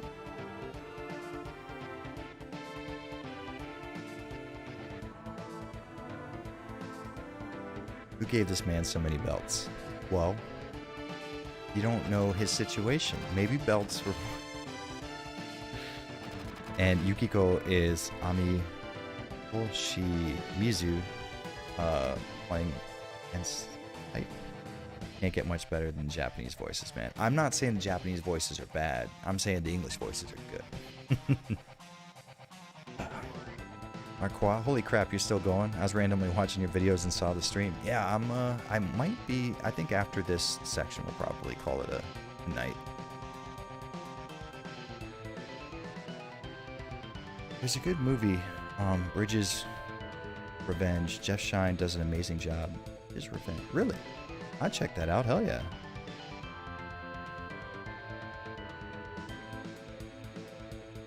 We don't bash waifu Chie around these parts. Nick has a fucking point. We absolutely do not. But Capcom committed to remakes. Would you rather see RE4 next or Dino Crisis? Adam, I will say this. You may get both. Don't ask me how I know that. Do I like tomboys in games? Yeah, definitely.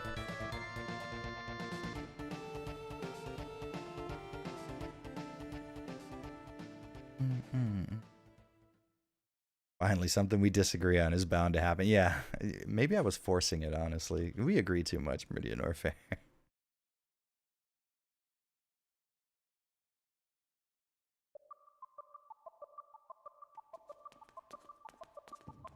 Onimusha was a classic, and I will be goddamned if I don't think every entry in that series deserves the same exact quality of remaster that the first game got. I don't know if I trust them to remake that game because the controls and the combat was such a big part of it, whereas in RE2, the combat was something you typically stay away from. So even if they fucked up the combat in RE2, it would always just not take part in it. Whereas with Onimusha, it's like if you fuck it up, that's like 75% of the game just fucked, you know?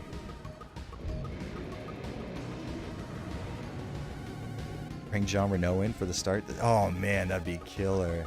Oh, that'd be so good. Didn't the guy, the Japanese actor who Samanosuke is based off of, didn't he die? Did. I don't want to put Eris in here. I can't really, can I?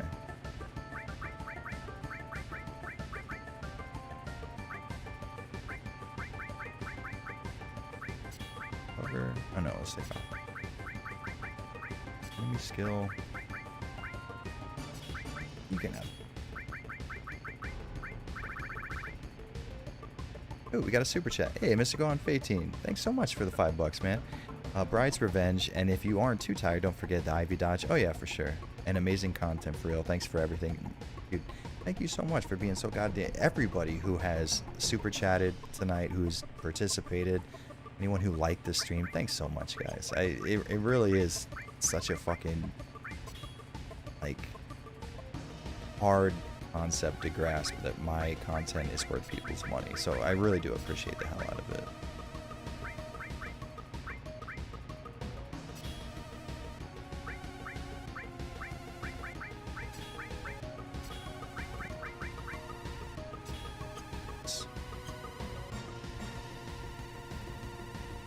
Your boy Blue, thanks so much, man. £5. Thanks for the content and engaging with us all in chat.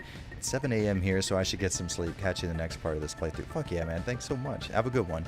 And we'll talk to you later.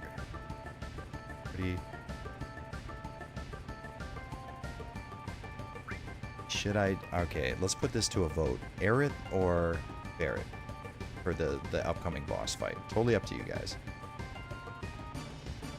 Been playing Xenoblade 2 with Japanese voice actors. I switched to English for comparison and regretted it. Yeah, so there are certainly some games with terrible voice acting. I wanted to play through RE7 Remake with a Japanese voice cast, honestly.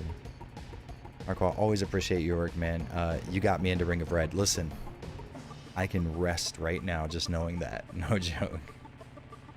Holy crap, you remember the motorbike guy in Remake that had a thing for Cloud? Yeah, that guy that showed up one time and fucking one time only for no reason at all. I don't get it. Still waiting on that front mission review? Yeah, you and me both. I might have to do a retrospect. Holy shit, grab a Hassie. It looks like it's just you with Barret, man. I think the people have spoken. That'd be Eris.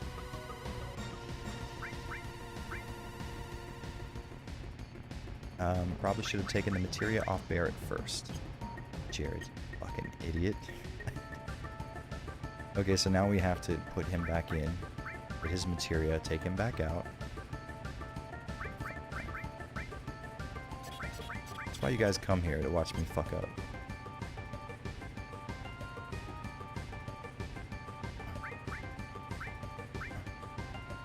Genuinely though, god damn it, do I love the look of this game upscaled. Oh, it's so fun. Sometimes I just sit at the inventory screen here and just look at the sharp pixels for the character art and just I'm in wonder that this is taking place on actual console hardware. Oh, I love it so much. Such a fucking nerd. Hey, Adam Miscall, thanks for the $5, man. Cheers for the great videos. Cheers for you being awesome. Thank you.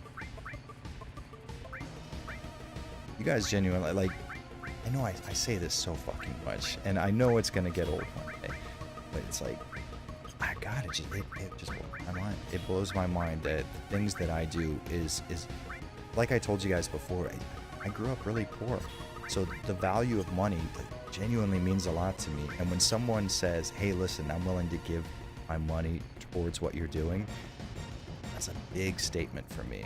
So, like, I really do appreciate it.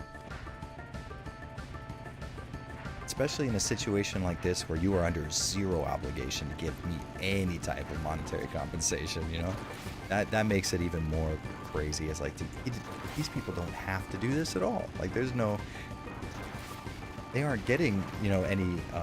I mean, they're getting entertainment, I'm sure, from this stream, but it's not like with my other videos where I can say I kind of provide at least a bit of a service. Like, I worked on a video for 80 plus hours and someone gives some money. It's like, oh, okay, like maybe that goes into their decision making process. But here when we're streaming, I'm just like shooting the shit, playing some video games, you know? So it kind of, I don't know, it's just like, it's a big compliment, I guess. And I'm still not used to getting those type of compliments. Like, hey, your work is so good that it's worth money. I don't know if I'm emotionally equipped for that idea yet.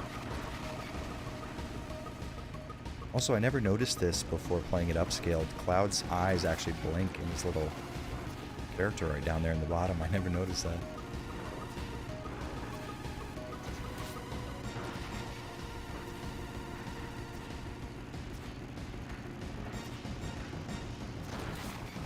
I bait him. Both of you guys can... Oh no, I thought you were dead, asshole.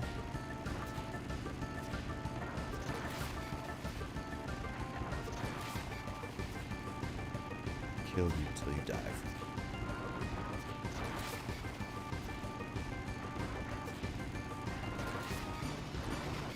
I will say the motorcycle section in RE7 Remake actually wasn't that fun for me compared to this. This is really fun for me.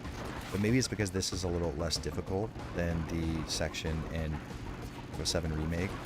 There's a little more to do in the remake. And I could see why that would be a valuable thing, but I think the extra content kind of gets in the way of the playability, or at least for me.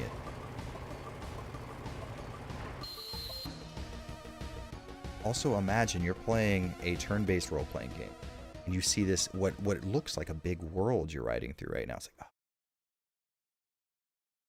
oh. You can exchange materia between party members without taking them in or out of your party. Can you? I don't think you can. I will check that out in a little bit, Swamp Lord. That will definitely... Huh. I'd have to check. I might be an idiot. Well, it is fun to watch. Yeah, hopefully it is, because I have a shit ton of fun doing it, so... Is fire work on him? And poison.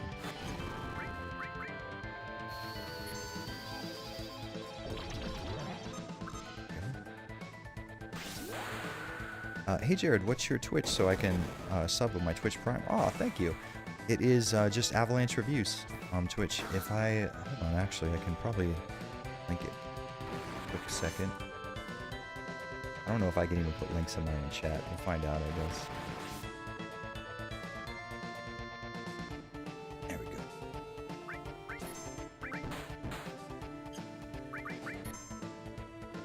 Don't say anything. I don't want you to... There we go. Can I put this in? Oh, I don't think it'll let me. Let's go to you. Can I comment here? Yeah, there we go. Sweet. Oh shit, Beat a Blues, what's up? Okay, back to bed. Good night. Alright, man. Thanks for coming in and saying that. Always a pleasure to see you.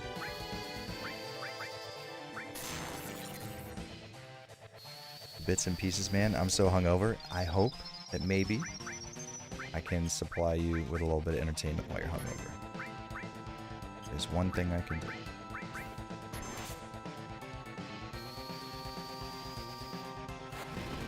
Wait, Beat a Blues didn't say that, did he? Wait, am I crazy? Oh, he did. Okay, he just said good morning. And a good morning to you, Beat a Blues, and while you're probably gone. How did I cure you if everybody has a limit break that I can just say? Big dum-dum. Try it. When you go up to the materia menu, click on arrange, and then select exchange. Oh!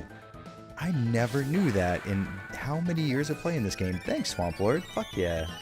That's killer. I never fucking knew about that. Damn, that's cool. How crazy is it to be playing a game for like 20 years and still find out something new about it? That's so cool.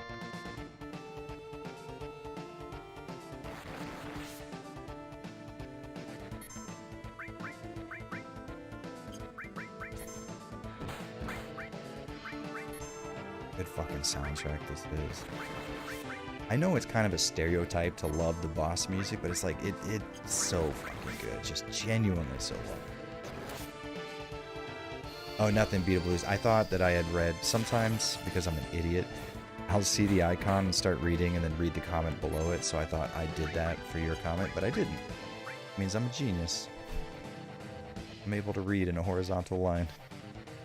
Dominic says, love the channel. Thank you very much, man. Appreciate that. And sub. Just wanted to show my support after watching the stream. Well, thanks, Blue Carrot. You're a fucking sweetheart, and I appreciate the hell out of it. I try to stream on Twitch just as much as I stream on YouTube, and now it might be a little bit harder since they have a bot that scans for copywritten music. That sucks, but get over that.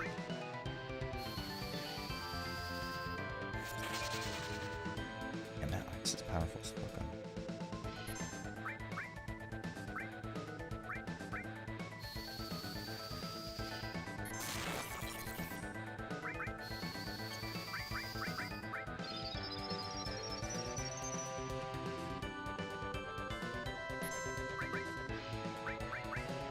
Sure. Where were you guys a month ago when I put in 90 hours in this game and didn't know about the materia exchange? Yeah, talk about fucking how many hundreds of hours have I put in this game over the years? And learn something new every day, I guess. Oh, fuck yeah. Limit levels for Tifa. Saw a VOD 5 days ago. Of what, me playing on Twitch? Hopefully it wasn't something stupid, because I do a lot of stupid shit on Twitch. I'm gonna have to figure out how to stream a lot of first-person shooters on Twitch, because I'm playing in ultra-wide resolutions now. They do not translate well. Twitch. This is such like a somber, like, it's supposed to be satisfying, right? Like, it's supposed to be this, like, yeah, you did it moment, but it really isn't. It's almost like, yeah, we did it. It's like the end of RE2, where Sherry's like, yeah, fuck yeah, we did it, and then Leon's like, nah, the fight's not over yet. Up to us to stop Umbrella. Bam, bam, bam, bam. Da-dum. Okay, so at the very least, at least me, Beat of Blues, and SPR didn't know about it, so I don't feel so dumb. At home now, this is a long stream. Yeah, usually I don't go this long, but when you guys keep me company, it's pretty easy to kind of just hang out. That being said, I'm definitely gonna save it outside of Midgar and get out of here. Do you have 2 PCs to stream? No, I just stream on the same machine. I would like to have 2 PCs, that way I can set, because I really like the quality of CPU-based H.264 encoding. So it would be cool to not have that kind of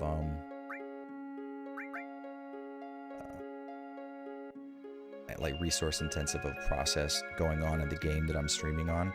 Like, I saw a pretty decent amount of slowdown with Metro Exodus. So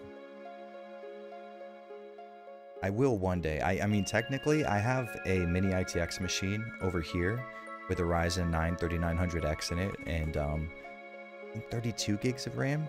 So it's a better machine than what I'm currently using to stream. And once I get a new video card, I have a 2080 Super coming in. I'll be able to use that machine to play games and record on, and I might use the machine I'm streaming on right now as my secondary streaming PC.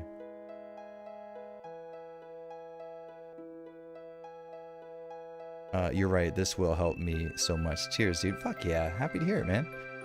To be honest, I sometimes go through a game without ever using the crafting system, etc. Yeah, like, you know what? That same thing happened for me with Legend of Mana.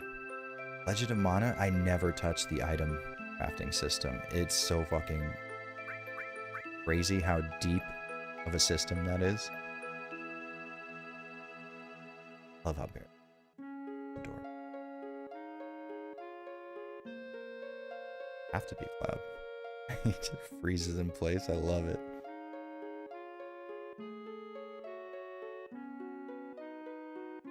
Just gonna sit cross like he doesn't give a fuck. Besides, can't have 5 people strolling around the fields. It's too dangerous. Ruben's out of here. All right, man. Thanks for hanging out. What resolution do you stream on, and what's your download and upload? I will tell you, I don't know specifically off the top of my head what my upload and download speeds are. I can tell you that, and now I know that I can fucking do the exchange with Materia. God damn it, this whole time. I can tell you what my settings are, though. So let me get into that while I'm streaming. Output.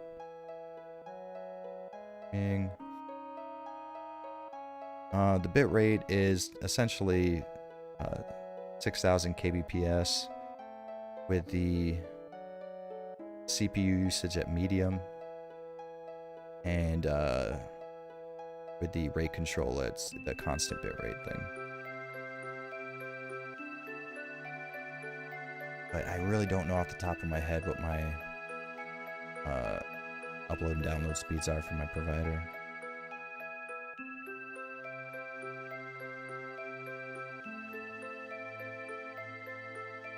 But with 60 or 6,000 kbps, it can be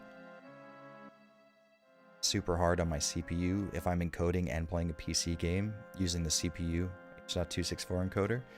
So a lot of times I will switch to InBank for, like, when I was playing, for example, RE2 Remake, I would switch to InBank to stream, otherwise the game would slow down because I was running it at like 1.5x resolution. I think in Castlevania I didn't realize there were save rooms, so imagine 12-year-old me trying to beat the first boss. Yeah, you know what? My first time playing Symphony of the Night,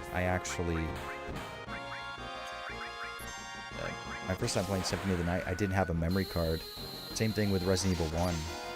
I rented Symphony of the Night and rented Resident Evil 1 and had no memory card, so I was just fucked.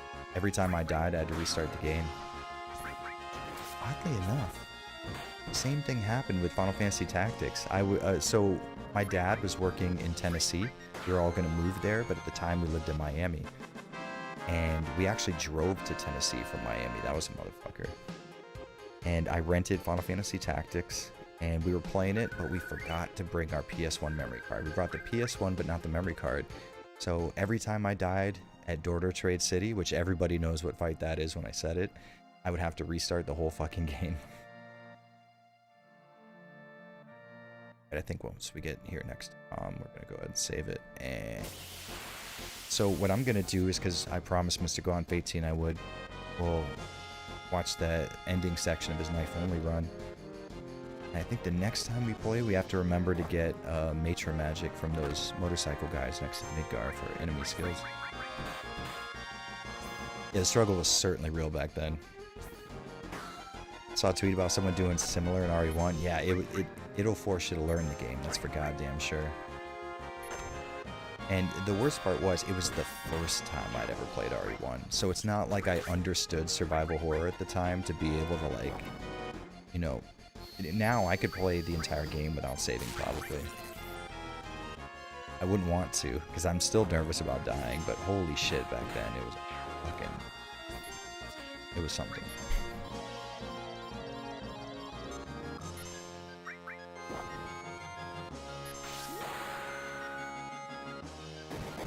Jared, you need to see Trivia no Izumi. If you haven't, it's super dumb in the best way. Is it, what is it, an anime, drama?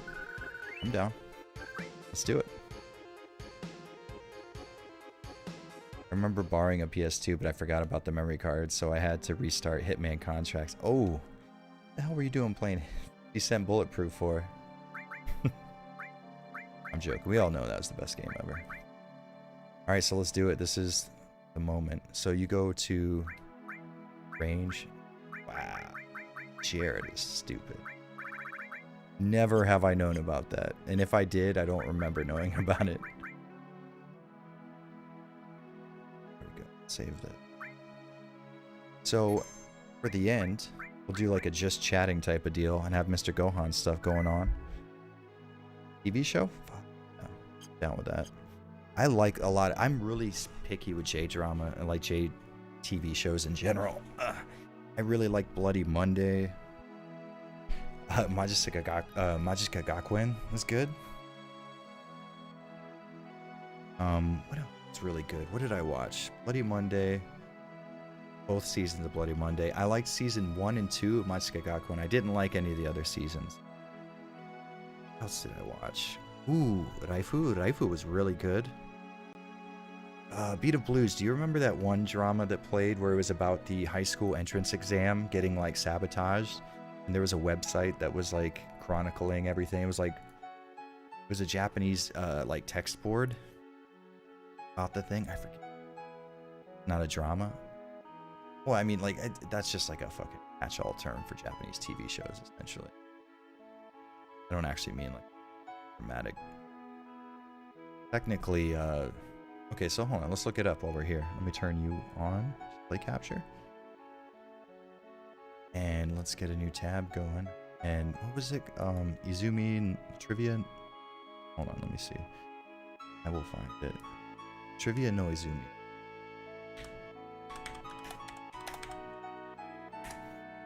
God, I know my keyboard's loud as fuck. Oh, okay, so it's like a TV show. Okay. Am I allowed to watch YouTube videos? Am I gonna get fucking copyright stuff? Maybe if we only have like a portion of it shown visible on screen, maybe, I don't know, fuck.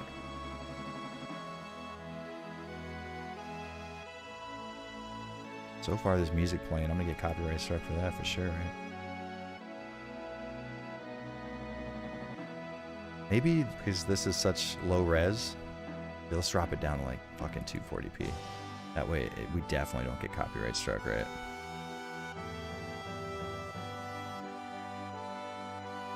Yeah, I was thinking about that too. Maybe we shouldn't watch this on stream. That's a good... it's a chance. I don't know. Let's watch Mr. Gohan's. Oh, you can see all this stuff in front of you. 6, Leon B. I think that's it, right? That's the one we're talking about. Leon. Part 6. Oh, okay, this is a little bit after what we're looking for.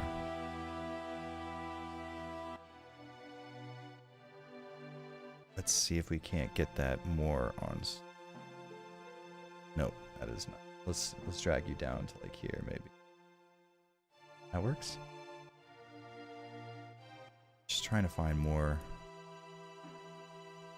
Here we go. Okay, this is the Ivy part actually that I was talking to you about. Where I think you baited that swing and then ran. Yeah, sick. How many knives did you have by this point if you were doing knife only? I ran out of like half my fucking durability on my first knife. Oh, you restarted, didn't you? Because you had to use the knife. And is that it? Tell me that's it. I want to feel better about my... no, you didn't.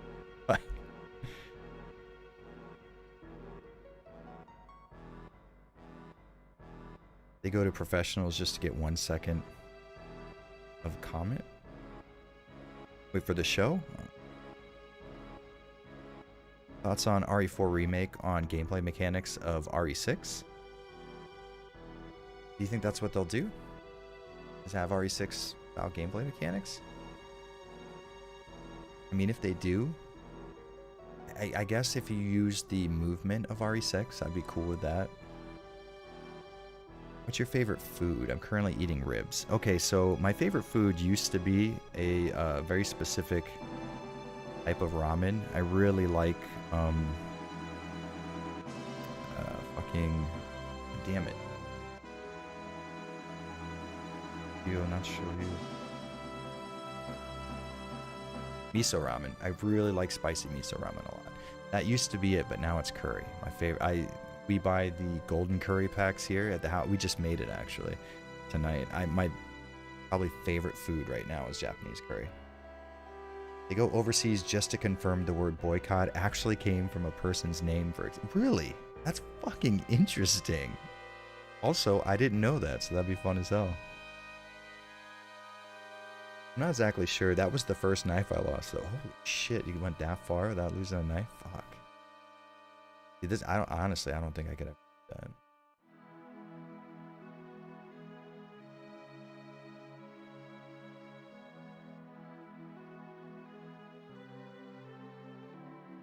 Holy hell, how did you get this far with only a knife? Yeah, that's what I asked him. It's insane. He's so horny. The healing mechanics in RE6 is the one thing I can never enjoy. Yeah, I agree with you totally. I think the item, like the inventory system in RE6 is just bad flat out. Just bad to do. Fucking 2 Live Crew. Love you long time.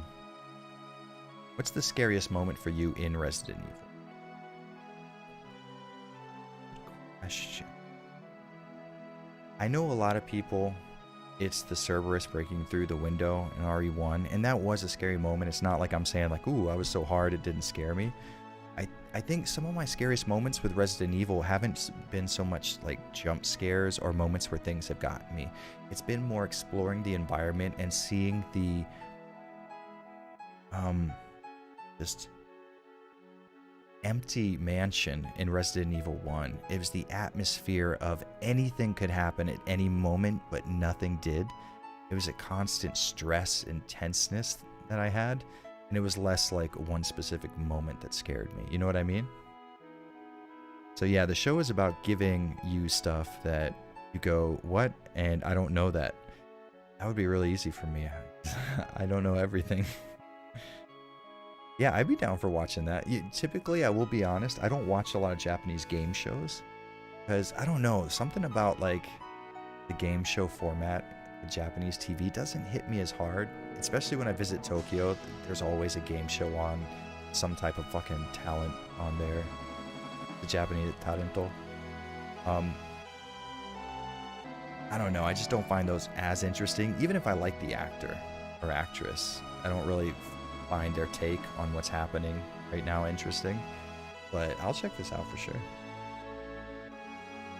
The anticipation was way more scary. Yeah, it's the anticipation, just the constant stress of, man, a zombie could come out.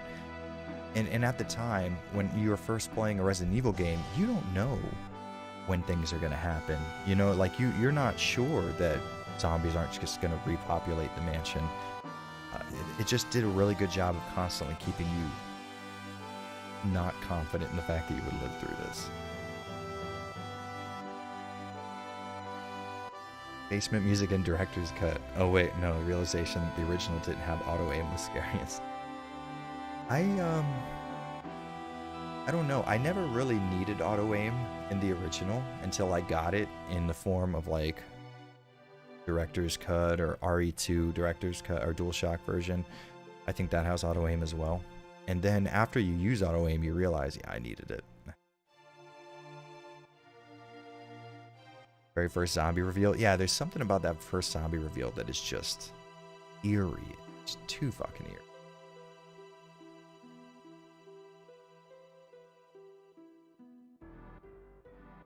So in Cyberpunk, you can change the dong size of your character. What size will you make yours? Obviously, small is better because you're more agile. This is true, but here's the thing about me, Blue Carrot. If I'm playing a video game where you are able to choose your gender, I don't know why, I always play females. If I'm playing a fighting game, I always main a female character, and I've tried to figure out why for a long time, and I can't tell you. I have no idea.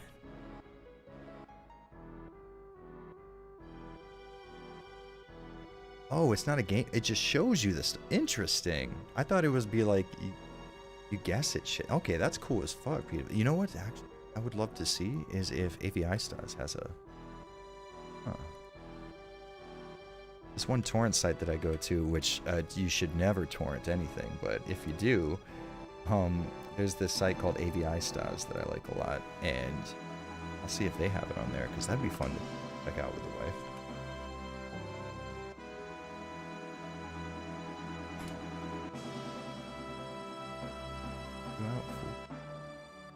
Yeah.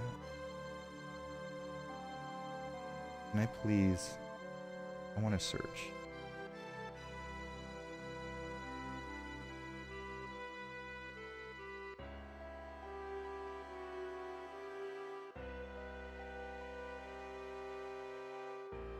There we go.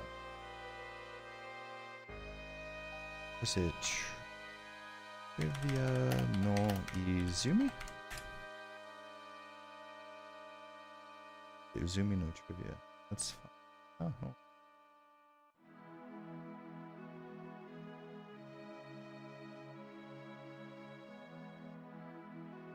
Okay, let's.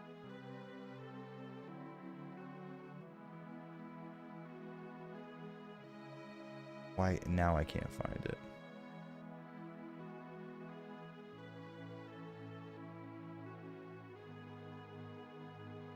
Oh, here we go. A Trivia no Izumi. Huh. That sucks they don't have it. I'm gonna have to find something.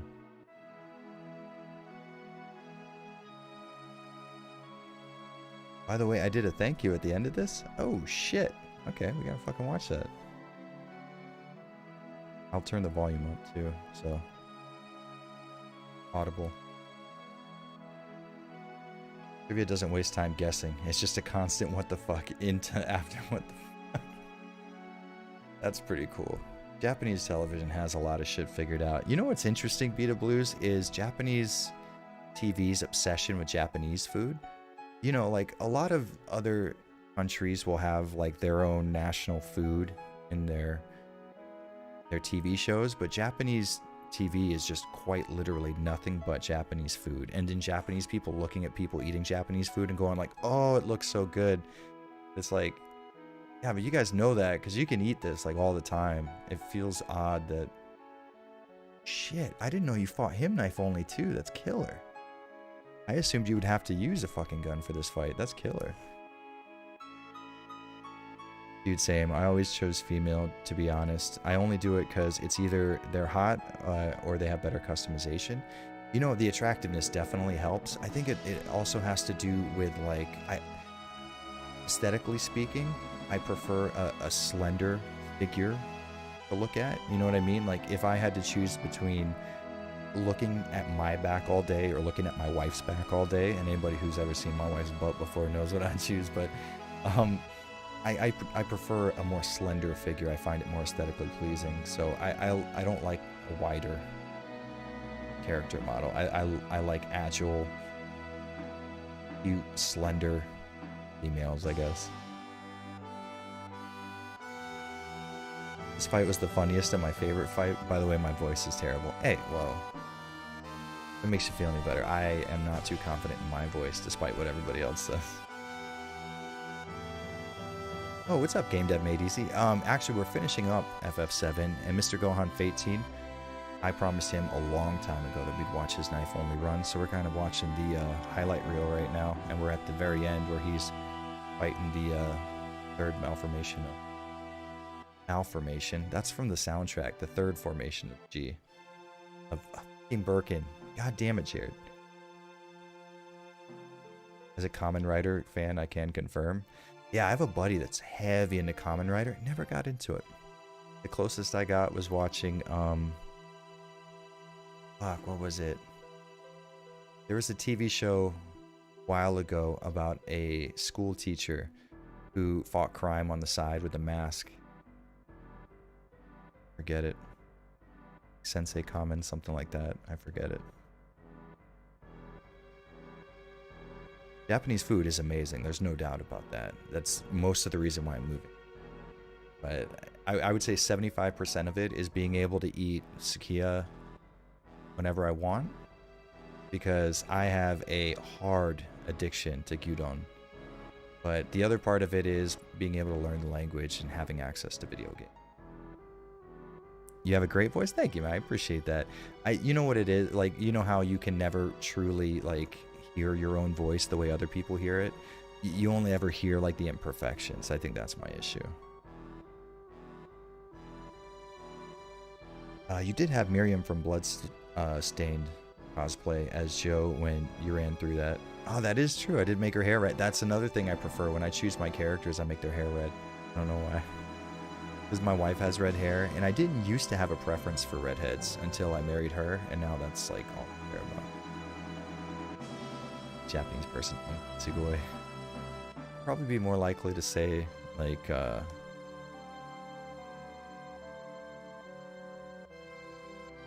ume, or what else is delicious? Forget. Oishi? Ended? Is that the last one? No, that's not the last. Okay, that's part 7 is the last one. Okay, that's what it is. There we go. While we're sitting here, we might as well watch some.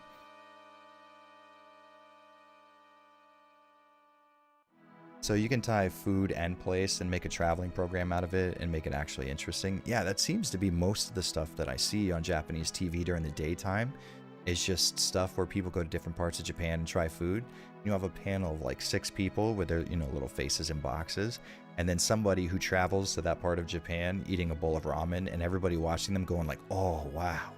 It's like ramen's everywhere though. Like, okay, for the equivalent, if you were to watch an American TV show, and in the TV show you just watched a guy who went around to different places and ate hamburgers, and you were just like, oh fuck, hamburgers. Like, it seems odd since it's so accessible to everybody. Yeah, Japanese food is really, really fucking. Jared, what do you use to edit your videos, and how do you make it less pixelated? So the key is when I use DaVinci Resolve myself, but I've also used Vegas before, which is just as viable of a program. But as far as it being less pixelated, the key is to render it out at a really high bit rate. I record all of my footage at 8,000 kbps, and I try to render it out at the same rate. YouTube will compress the fuck out of your video once you upload it, but if you feed it a really high bitrate video, you're likely to get a really high quality looking video out of it once it's uploaded and compressed. So keep an eye on what your bitrate is when you render out, because a lot of times it'll render at something like 20 kbps for a YouTube video, and that's just not enough for HD. Oh, Common Teacher. That was Common Teacher, Beat of Blues, absolutely. Game Dev Made Easy. If you're running a high FPS, then the knife glitches and hits more than it should. Yeah, he's playing on PS4, which is, at first, when he told me the knife only run, I assumed, yeah, PC because of that reason. Nah, he's playing on PS4. Did you read the title on Part 7? Mr. Gohan 18's Triumphant Victory. Jared, have you been to Japan? If so, what's the #1 place to go? So Blue Carrot, I've been to Japan 6 or 7 times now. I usually stay inside Tokyo, but I've been to Kawasaki before, which is really fun. I really liked going to a little small ass town called, it's just outside of Tokyo, Hakone. Hakone is a really cool little town. I really like Hakone a lot. Hakone is cool. Kawasaki's cool. I don't know. I haven't went too far outside Tokyo, to be honest with you, but to be fair, you could spend a month in Tokyo and never see it all, so. Yeah, but foods are different with ingredients, which is usually tied to certain areas. Yeah, they do have a more regional approach to cooking in Japan. I don't know, I guess it's odd when you think about it. Yeah, that's the thing. From an outsider's perspective, it's really odd. I'm sure if that's all you see on TV all the time, it's like a given. But yeah, something about it just, I don't know, weirds me out. Japanese Style Originator is an amazing show. Japanese Style Originator. You've never seen it. Name has me. You up in a second when we get done.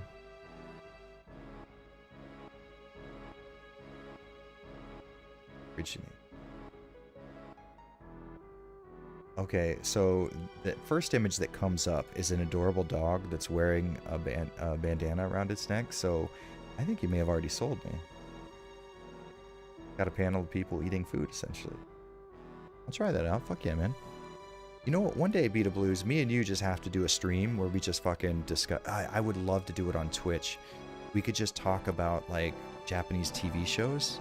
Because I probably have a good, like, 11 TV shows that are just, like, my solid favorite Japanese shows. I would love to do the same thing we essentially do for music on Twitch, but with Japanese TV. That'd be sick. The hardest Resident Evil game I've ever played? Resident Evil 0, for sure. I use Invink to record because the other options on OBS tank my PC. Yeah, Invink is really, what's the word? It's really efficient for recording for sure, but you will find a less sharp, detailed image if you're really, really just scrutinizing the fuck out of your recorded image. Invink will give you a less sharp, less robust image as far as colors go and stuff. So I like H.264 because while it is way, way harder on your system, you get a sharper image out of it. And when I record footage from like my FrameMeister or OSSC, in my videos, the point is to kind of show the games I'm playing at their best, being upscaled. And if I zoom in on something that, let's say if I put footage of PS1 FF7 into my editing program, and I want to zoom in to show how sharp it is during a YouTube video, and I used Invink to record, those sharp edges might look a little blurrier, and then you'll have the added blurriness of uploading a video to YouTube and having a lower bitrate. So I don't use Invink for that reason, but if you're just recording 16:9 video gameplay, honestly, you don't really need to use H.264 like I do. The only reason I use it is to show off those sharp pixels. Oh, so, okay, this is interesting. So you're just letting the timer run out for this or something? Because I know after a certain amount of time... Huh. Kinda cool. I remember my uncle going to Japan, and he injured his knee and ran out of money. Oh, shit, that's the worst, because most of being in Japan is walking. Hakone is where Evangelion takes place? Oh, interesting. Why did I not fucking... Isn't that also in the dub? Holy shit, that seemed... I guess I went to Hakone afterwards and I didn't exactly make the connection. Yeah, Hakone is beautiful, man. I love it a lot. I've been to Japan myself a couple of times, a couple of years ago. It was fun. Yeah, no, Japan, for me, for what I do, oh, it's amazing. For getting video games, you can go to any book off and get the best prices for games you've ever fucking experienced before. So you start that over. That you have dope ass food you can get at any kombini. Like, kombini food is fucking good, guys. The real question is, when's the next Operation Japan episodes? You know what? Honestly, Beta Blues, I have footage of my last trip that me and my wife and all my friends went on, and I'm thinking of just doing it might end up being like a 40-minute video, but I just kind of want to, instead of doing like, hey, here's one thing in Japan I enjoyed, I kind of want to put together all the footage and all the pictures of us being in Japan and just kind of do a little timeline of our trip. You know, on this day we went, we ate at Sukiya and went to, because me and my wife went to Hakone to stay at a ryokan. Like, it would be cool to kind of just put a single video together with all that stuff. I think that'd be fun as fuck. So you might see one coming up pretty soon, actually. Revelations was a pretty challenging game. Also, RE5 Pro mode without infinite ammo is brutal. Yeah, see, I found the normal mode for RE5 to actually be relatively difficult, but only certain enemies. Like, your base enemies, not so much, but the dogs, oh, forget about it. Mr. X with that one-hit kill is bull. You know, it's... If it would be if they wouldn't have given you a save point right there, you know? It definitely sucks when you're trying to do a fucking like 1 or 2 save run, but if they didn't give you the save point, I'd say yeah, a little bullshit. What's the title of the intro song of your Silent Hill retrospective? The one with the woman chanting? Dominic, that is from the Silent Hill movie. It's a version of a song that appears in Silent Hill 3, and I don't know exactly what it is, but if you type in Silent Hill movie OST, you'll hear that song. It starts out just like that, so you'll know it as soon as you hear it.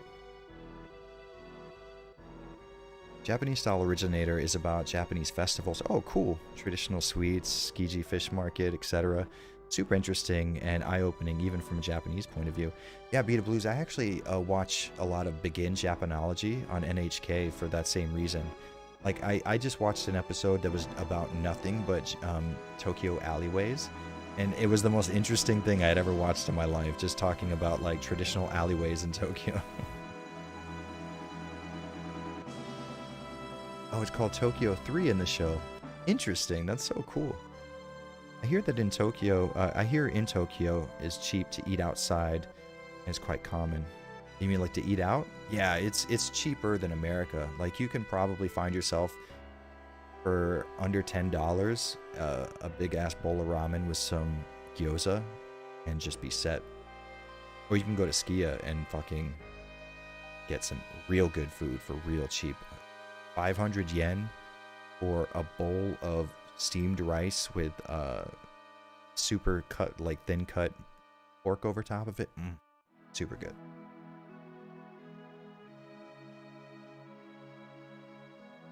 I don't care what format, I just want a new episode. It's interesting, like, it's so cool that someone who has been to Japan finds that so fucking interesting, because I loved making those videos.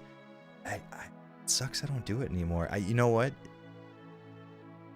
I will tell you right now that you have inspired me. I'm gonna do it, Beta Blues. It's time. Damn, dude, I zoned out listening to your charming voice that I'm not even sure why we're watching RE2 and hearing FF music, but I can't complain. Oh, I forgot to, actually, you know what? I forgot to turn off the FF music. Here we go. This is a little better. So this is actually Mr. Gohan 18's knife-only run of RE2 Remake. Rooktop says, what's poppin'? We're just finishing up the stream with a knife-only run of RE2 Remake. Chillin'. My uncle had to call his parents to send him more money. I suspect he spent most of his money on those anime figurines he bought. You can spend a lot on anime figures. Sure. Any enemy that kills you in one hit sucks. Yeah, I agree. It's why RE1 Hunter still makes me nervous. Yeah, I could see that. Yeah, I get that.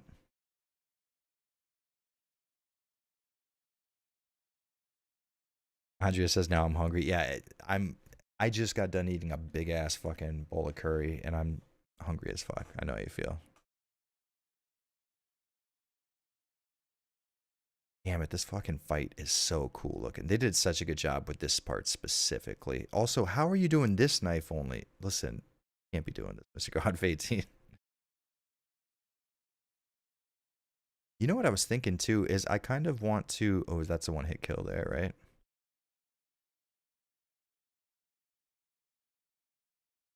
Um, I I installed RE7 recently just to see how it looked in ultra wide, and it looks cool as fuck.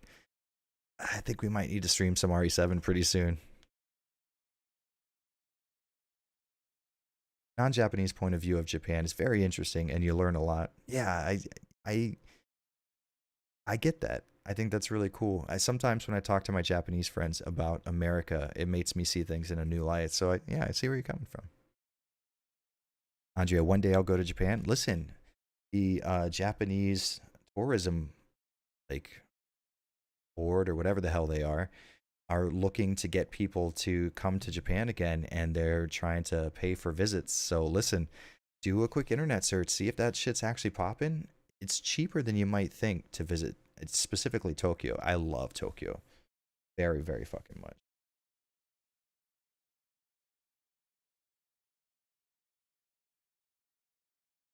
This boss is fun. Right after this, turn on the sound for the thank you. Yeah, okay. Here, let's actually while we're get that popping right now. I totally forgot we didn't have sound here.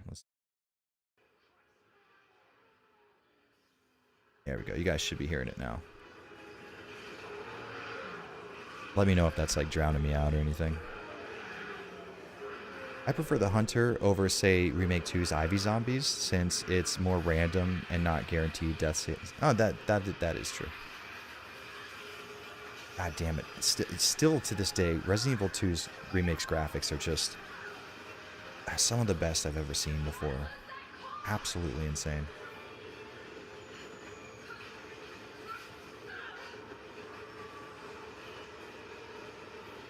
Hardest Resident Evil boss. Oh, good. Oh.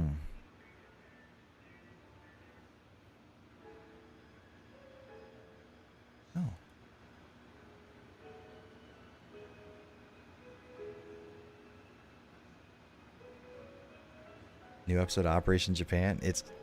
I'm gonna start working through the beginnings of that. Yeah, fuck, you got me psyched now. I don't have the money, but one day Japan and Korea, here I come. I'm interested to check out Korea for sure.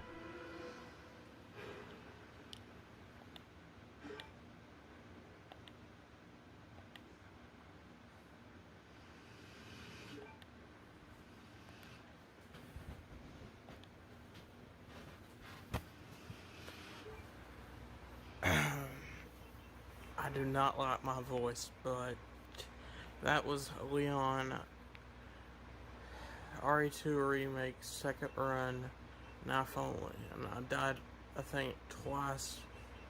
I saved way too many times, and for anyone who wants to do it, as you can see, getting bit, you have to do that a lot, or try your best to dodge. I'm not the master of dodging or of unlocking.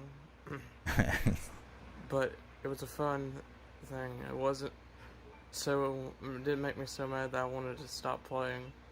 And the recording you're seeing right now is Claire A, I believe. Knife only, I did that too, but I don't know if I'll be posting this.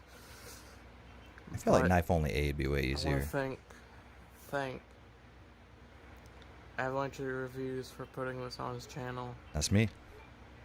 It means a lot. He has such great content. Thank you. You sweet son of a bitch. And it keeps making me want to come back for more each time I watch one of his videos. Hell yeah. Thank you. Thank you so much. Fuck yeah, man. It is complete. It has been done. Oh, really? It only takes 3 knives? That's interesting as fuck. Oh.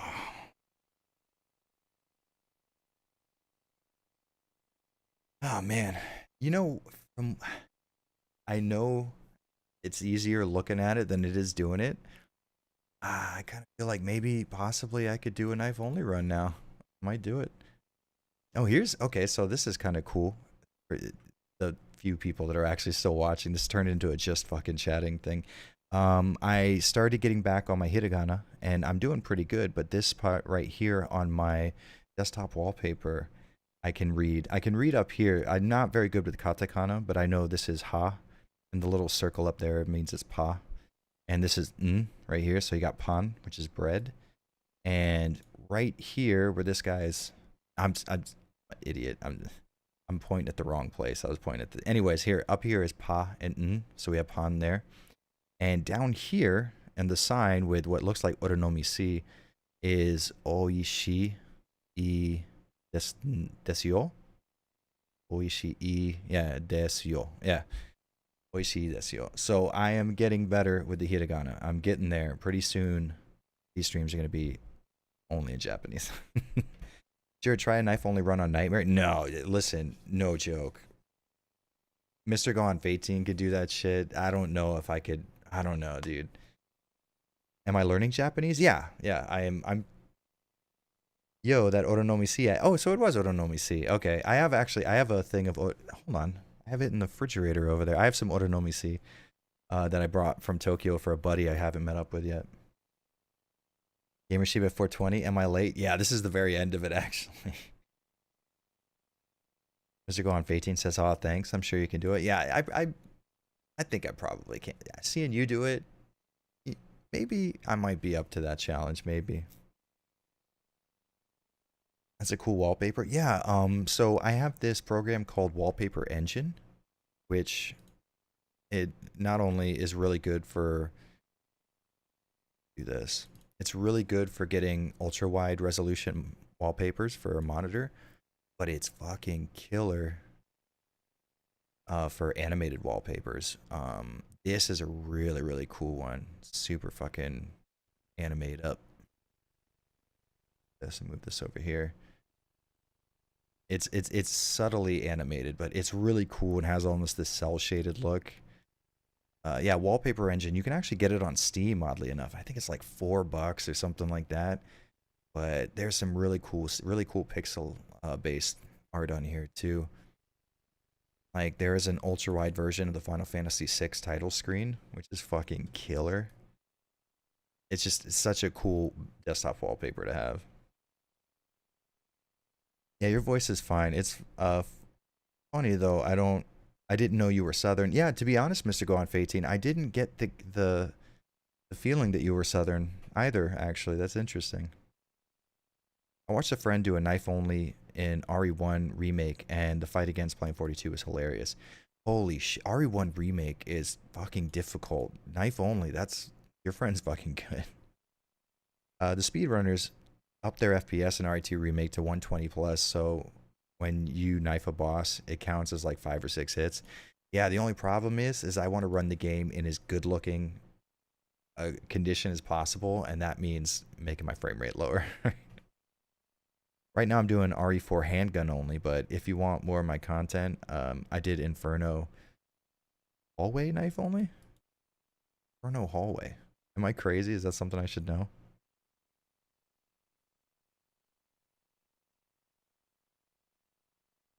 That's Kom Omura, one of the best comedians. Oh, really? Japanese stand-up comedy I will never get. It's like a bunch of play on words, and I don't understand the words.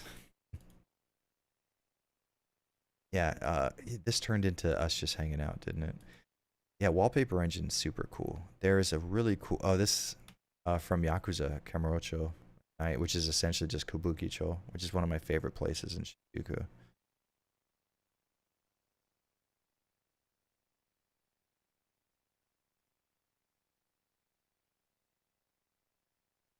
I remember my friend taking Japanese for university, and she had a fun time. Later on, she dropped out because it stressed her out. Now she gets nightmares every time I mention something about Japan. Man, I don't know. Learning Japanese is really fun for me. I really liked it. This is a cool one right here. Yeah, something about fuck it, man. We're just chatting now. That's what we're doing. Learning Japanese is it. I've always had an interest in learning things. I just like breaking things down to their base components and understanding how they work. Like, I remember my dad got furious with me one day because I took apart one of his power drills. I just wanted to figure out how it turned in a circle. And I think language is that for me. When learning Japanese and breaking it down into something that I can understand, I don't know. It's just a really interesting concept, especially the sentence structure is very different. Like in English, I would say, I don't know. It's hard to say. How to explain it?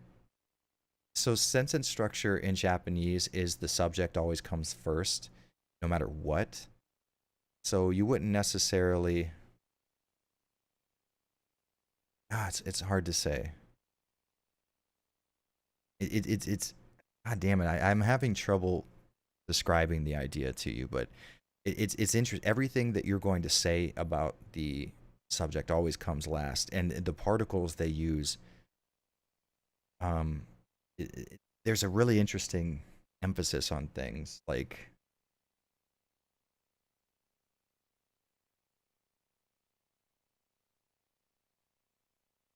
if I were to say that these are my headphones, you would have a sort of an emphasis on the particles to kind of denote delineation between different words. The particles help break things up. Like Kore wa watashi no headphones desu. Like you have this kind of emphasis on the particles in between words. Very interesting stuff. Really cool. Southern pride. Yeah, I was born in Miami, but I spent most of my life either in Florida, Alabama, or Georgia. So I'm right there with you guys. What's a good place to start learning Japanese? Um, I will say that I did not do it the way most people do. I actually use Rosetta Stone, and a lot of people who learn Japanese kind of scoff at that idea. I think Rosetta Stone speaks to my specific ability or my specific thought process as far as learning goes. For example, it will show you an image of, let's say, it'll start off by telling you, okay, here's how you say girl, konojo, and or onanoko, and then you have otoko noko for boy, and then it'll show you a man and a woman. It'll tell you ono no hito and toko no hito, right? And then later, it'll show you a picture of a girl, of a woman, so you know ono no hito, and she's running, but you don't know what running is in Japanese yet. And then they'll give you a sentence that says like ono no hito wa hashite masu, and you know ono no hito, so you know woman. So okay, we're talking about this image right here, and she's running. Okay, hashite must be hashite must be running. You have to kind of make a leap in logic that way. And now that I know what running is, because they'll give me another question where that word is present. So now I've confirmed running is hashite, right? And now that I know that, imas must be some type of other word. Okay, what's imas? And then as the thing goes on, you start to learn like how to denote verbs and nouns and the verb to be. I don't know. It's very interesting how Rosetta Stone works, and I think it just plays to my specific way of learning. Japanese grammar is hard to grasp, but once you do, there's no irregular like English. Yeah, exactly. And you know, the interesting thing about Japanese, it is very consistent. So the vowel sounds, a, I, u, e, o, they always sound that way. Whereas like in English, uh, like I don't know, you have Montana, you have A's that make different noises within the same word. Whereas in Japanese, that'd be pronounced Montana. Like they would be the same sound each time. You know what I mean? Mr. Gone 18 says, Jared, RE1 knife only invisible enemy hard mode is Chris. Dude, invisible enemy so hard as it is. Oh God. Chinese grammar rules. Yeah, I wouldn't even know where to start with Chinese. It seems like such more of a sound based language than it is like it's like a phonetic based language than more of like a word based deal. What about Duolingo? I hear it beats you up if you miss your Spanish lesson. I've never used Duolingo before. I had, so I started with Rosetta Stone, and I got relatively comfortable with speaking very simple Japanese sentences, like walking into a konbini and being, sumimasen, kore wa ikura desu ka? Like, very simple stuff. And I learned numbers very, very early on. I'm really good with numbers. And as a Christmas present, my wife actually bought me a few lessons with an online tutor with at a website called somewhere over here. Here, let's check it out. Called Verbaling. Verbaling actually, it worked pretty well for me. You have a teacher. She shows up, or he. My teacher was super fucking nice, and I had a native Japanese speaker from Tokyo, kind of working me through certain things, and that helped me a lot. But more than anything, going to Japan, speaking the language to people, not being able to speak English helped. Watching a lot of Japanese TV shows helps because you get to get a feel for how actual people pronounce words and how certain sentences are structured when it's not super exaggerated like in an anime or something like that. One, what precedes modifies what follows. Two, words do not change. Three, Chinese is topic prominent, aspect not tense. And five, Chinese is logical and consistent. Yeah, interesting. I never knew. I know nothing about Chinese except for oh fuck, what's I love you? Heine? Heine? Something like that. I had a girlfriend who was Chinese, and that's literally all I learned from her. That shows you anything. The amount of alphabet doesn't cover the amount of sounds that English has. Yeah, exactly. That's a good way to put it. Yeah, that's exactly it. But got used to it, but that's what most Japanese struggle with. It makes a lot of sense too. Imagine if you learned the foundation of a language and started speaking to somebody and they started using sounds that you're familiar with in different ways. You'd be like, wait, did I learn that wrong? You know, it'd fuck you up pretty hard. I love that video from Filthy about weeaboos. Yeah, I love the fact that I see, because I feel the same way. I can't stand weebs, even as someone who you might call a weeb. But I think it's different if you actually speak the language and not like wearing a Naruto headband and saying "nani kore" at everything. Like genuinely understanding how to speak the language, I think takes you out of the weeb category. But I liked seeing somebody who talked shit about weebs who was also Japanese or new Japanese. Would you play Silent Hill Origins someday? Milton, I did play Silent Hill Origins. Did a video on it. I didn't like it too terribly much, but it was probably one of the better modern Silent Hill games, if I had to say for sure. Well, now that we have talked about everything that has nothing to do about what we started the stream for, I'm gonna go ahead and go to sleep. I appreciate you guys hanging out with me for 4.5 fucking hours. This was meant to be like a 2-hour thing, then I could go to sleep, but listen, I was having too much fun.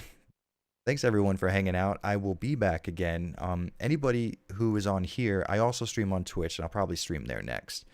But stop saying Nani and Sugoi every single goddamn second, please. Thanks.